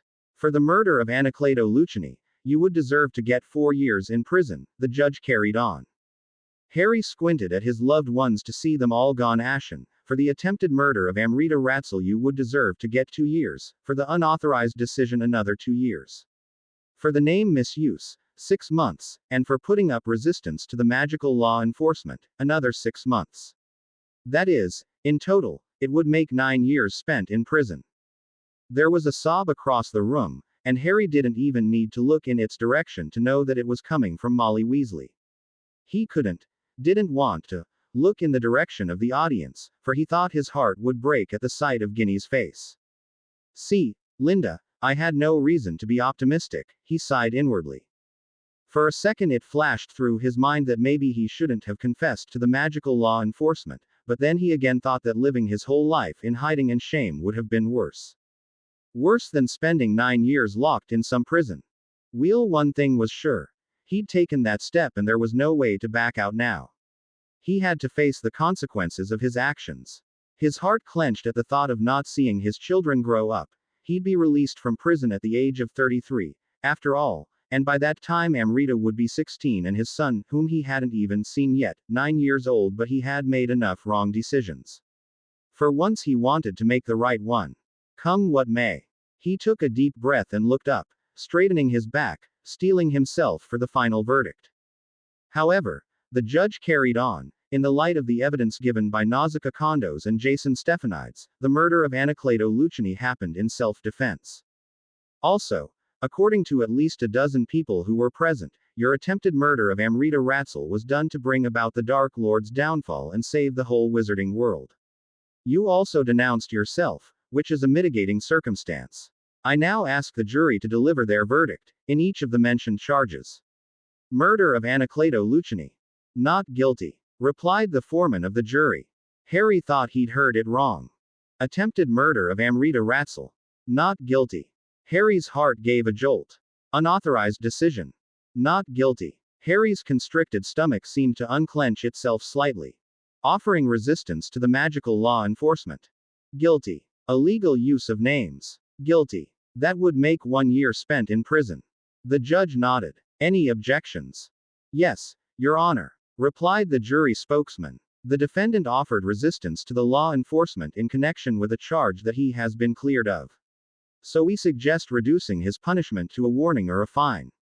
As for the name misuse, Mr. Papafodiou does not wish to bring a charge against Mr. Potter, nor does Mr. Dursley. We have an official statement from him that he does not accuse Mr. Potter of anything. Of course, bet the Weasleys persuaded Dudley with the threat of some jinxes if he didn't sign the statement that he didn't accuse me, Harry thought, hiding a grin. The judge cleared his throat again. In the light of all the evidence and the jury's decision, I hereby fine Harry James Potter the sum of 500 galleons for offering resistance to the magical law enforcement. The proceedings are closed. Harry felt that a great weight was off his mind. As the audience rose to their feet, and most of them surged towards him, he felt his knees go weak. He had managed to hold out through the battle with Voldemort and the Death Eaters. He had managed to overcome his fears and do the right thing when it came to sacrificing Amrita. He had held out through the last week when he'd been questioned by various members of the magical law enforcement. He had managed to stand upright in his trial. Yet now that it was all over, he felt like he was collapsing with fatigue, both corporeal and mental.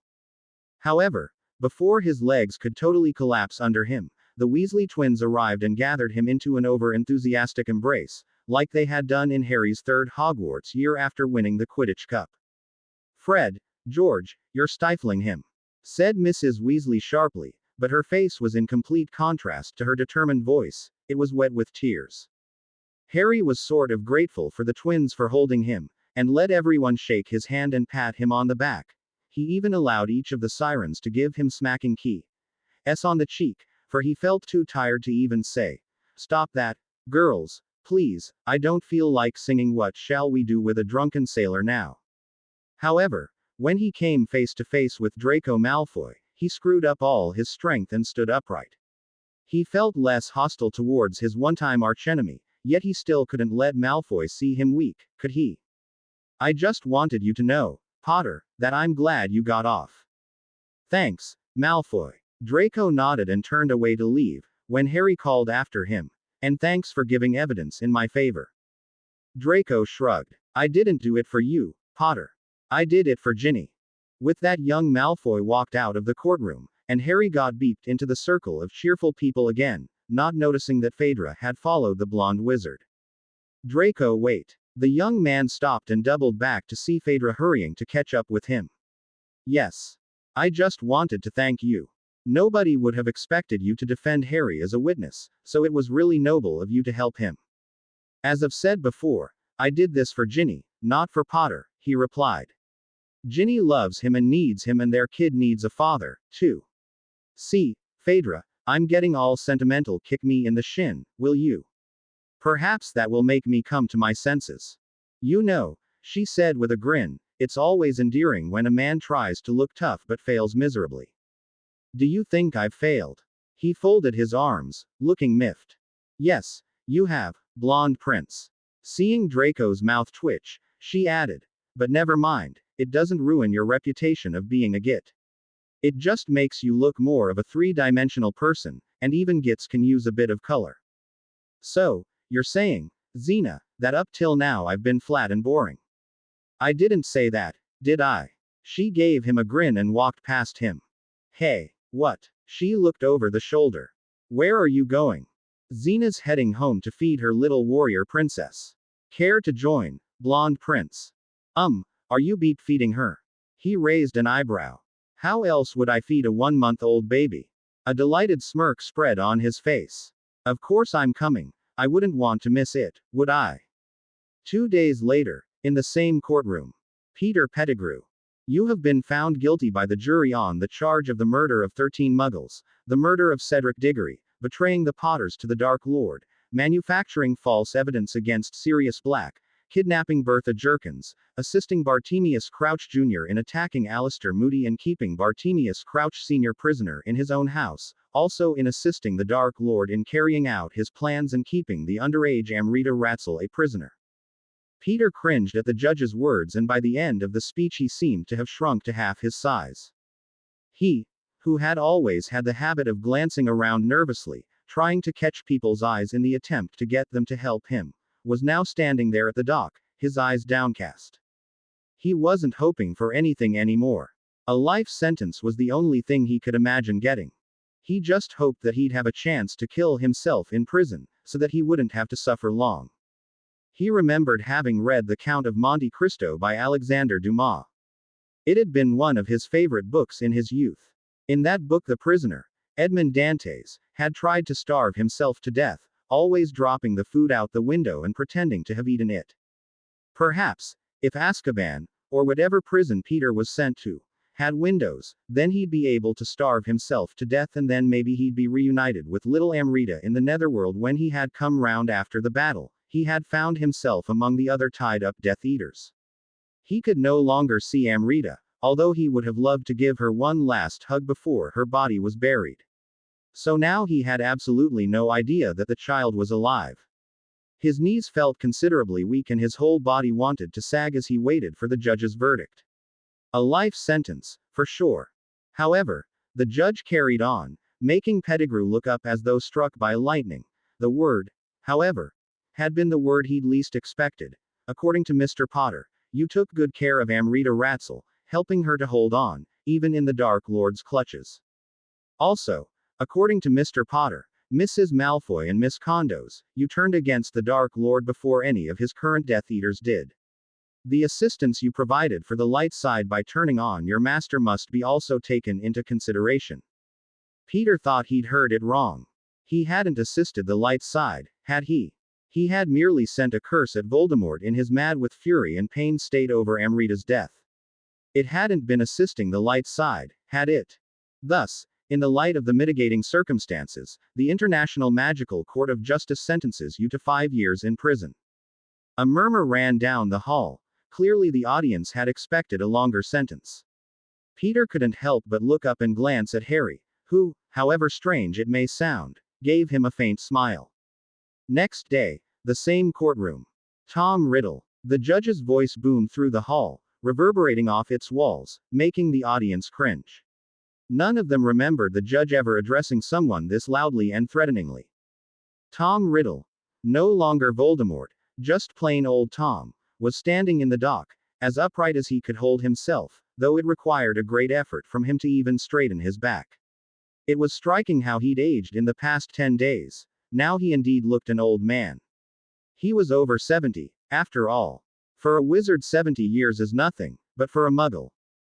Tom's eyes no longer were red, They had become gray again. Tired, watery gray, almost translucently so. His once smooth, snake-like face had several wrinkles now, especially around his eyes and nose.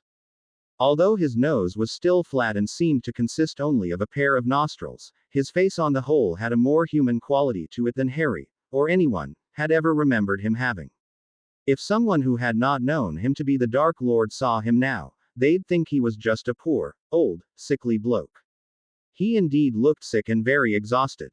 It is said that we grow old by moments, not years, and this seemed to be particularly true for Tom Riddle. You have been found guilty on the following charges: casting the killing curse on over 200 persons, your own father and grandparents included, casting the Cruciatus and the Imperius on innumerable people, setting a basilisk on an underage witch, forming an army of dark wizards that is responsible for over 50 attacks on both Muggle and Wizarding communities, instigating the kidnap of Alistair Moody, keeping Bartemius Crouch Sr.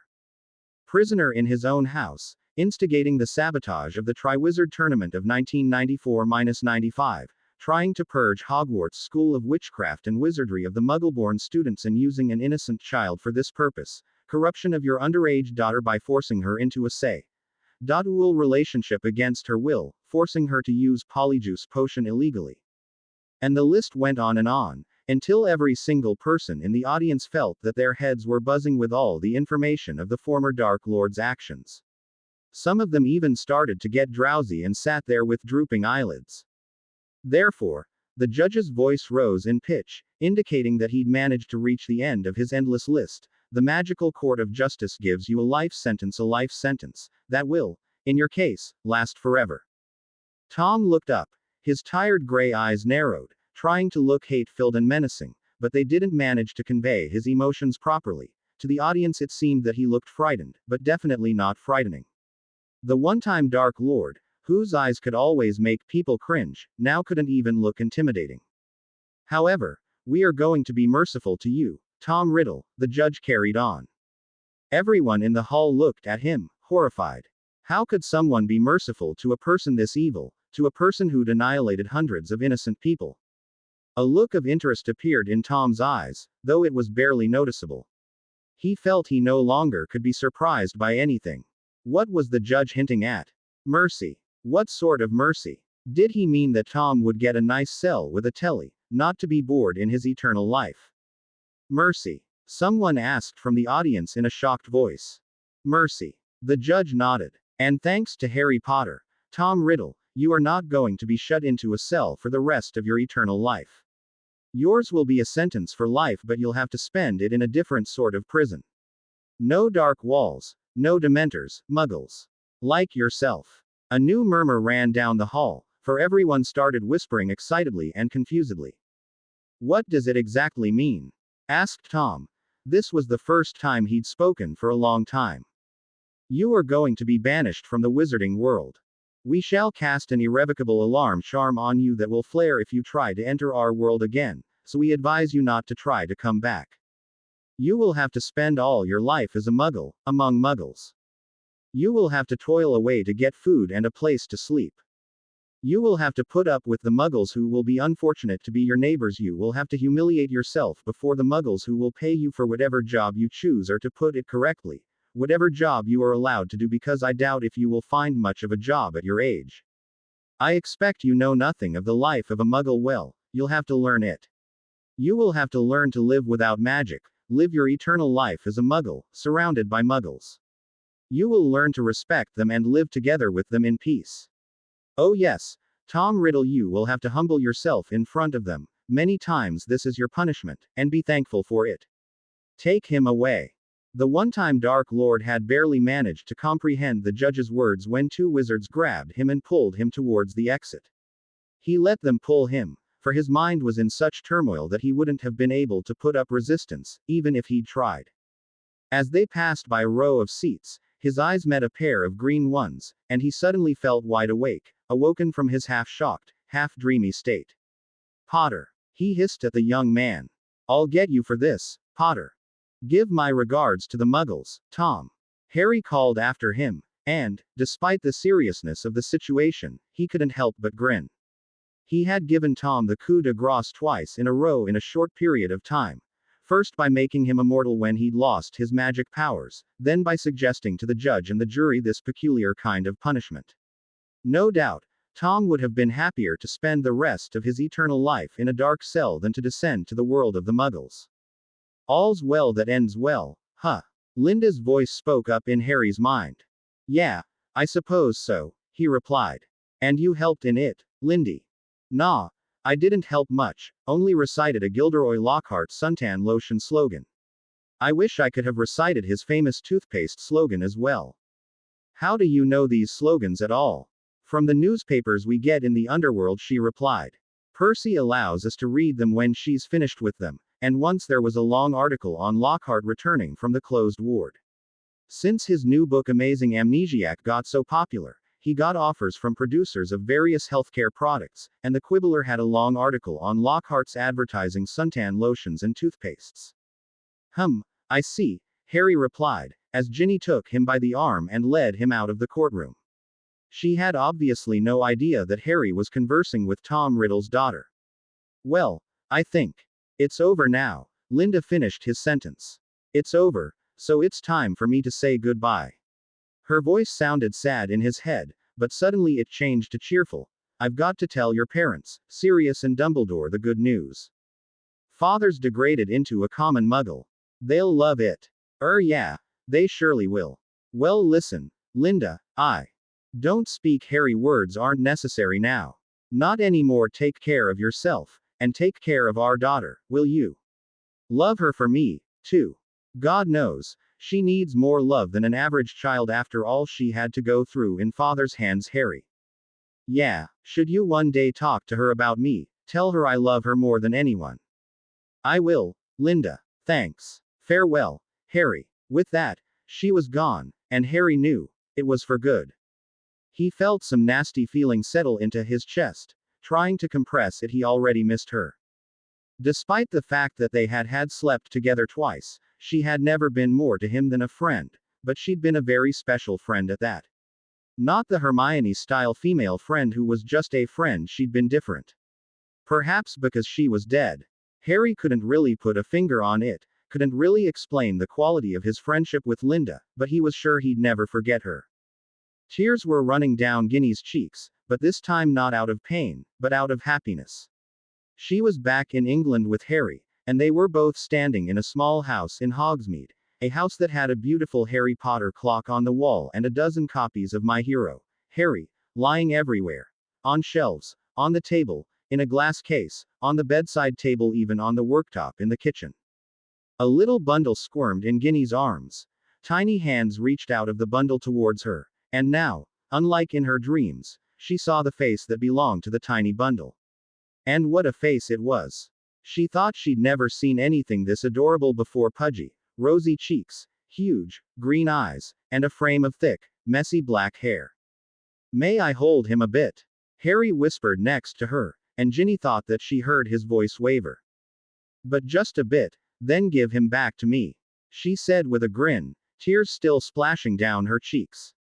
Ah, sighed Harry as he got a hold of his son. It seemed it was a lifetime ago that he'd last held a baby. It was an inexplicable feeling, something so warm, so exhilarating. The newborn Daphne had looked very similar to this little boy, but this one wasn't Daphne, Harry reminded himself. For once, this one came from the love of his life, and he'd never loved Phaedra. And this one had almost died, while Daffy had indeed died. Harry swore that no power on earth would take this child away from him and Ginny, and that he'd grow up in a loving family. Both his daughters had suffered in their lives, but he wouldn't let this boy suffer. Ever. He felt a tug at his shirt, and looked down at Amrita, who was eyeing him and the baby with eyes widened with interest. Can I see him? Can I? Harry lowered the baby a bit so that the little girl could also look at him properly, and he had to hold back a chuckle when Amrita let out an almighty, wow. Clearly she had never seen a baby, perhaps hadn't even known that babies existed at all. Is he my brother? Harry nodded. What's his name? Really? What's his name? Harry looked at Ginny, who shrugged, and looked at Dobby. He has no name yet, replied Dobby, who had been examining the happy family reunion from a corner. His wrinkly face was tear-soaked over the joy of seeing Harry again. Dobby, as everyone else had thought him dead, after all. Dobby has always called him baby. He's sort of cute, but why is he so small? Amrita asked. Because all babies are this small. You were once this small, too, but you don't remember, replied Harry. Amrita furrowed her brows. I don't believe that I was this small. No one can be this small. Then just wait till I show you some baby photos of yourself. Her father smiled down at her. He had kept all the teaser photos Voldemort had sent him. You'll see, you were once this small, but you were totally bald. Amrita's face fell and her hands automatically went to her curly locks. You mean I had no hair? I won't be bald again, will I? No, sweetie, you surely won't. Harry reached out with his baby-free hand and caressed her mass of red gold hair. Phew, that's a relief, said Amrita and again peered into the bundle that was her little brother. He looks so serious. Serious. Harry squinted at Ginny. Serious. She nodded, wiping her last tear away, beaming at him, remembering their conversation before they entered the row of gods. Really, if you ever had a son, what would you name him? I think I'd name him Sirius. That's perfect, Harry. I'm sure Sirius would be very proud to know. Perhaps he will know. He grinned. How? Ginny looked confused. You know, I don't think I can hide my return to England from the press, and knowing Rita Skeeter, she'll want to know all the details, which we won't tell her, obviously. However, we can't hide the fact that we have a child, Jin, and if it gets printed, then Sirius and my family will know it. They get all the newspapers through the Styx Post. Through the what? Tell you later. The young father smiled. He didn't feel like talking much now. He just wanted to enjoy being with his family, his own family, his soon-to-be wife, his daughter and his son. Despite all the difficulties he'd gone through, all the pains he'd suffered from, he had to admit that life wasn't completely unfair. He had lost a child, but gained two instead. Give him Bach, Ginny pleaded, and Harry gently placed little Sirius into her arms, slipping one of his arms around her waist, resting the other one on Amrita's shoulder. I love you all, he whispered. Very, very much. To be continued. I hope you enjoyed this story. Also remember to subscribe and like this video. See you in the next video.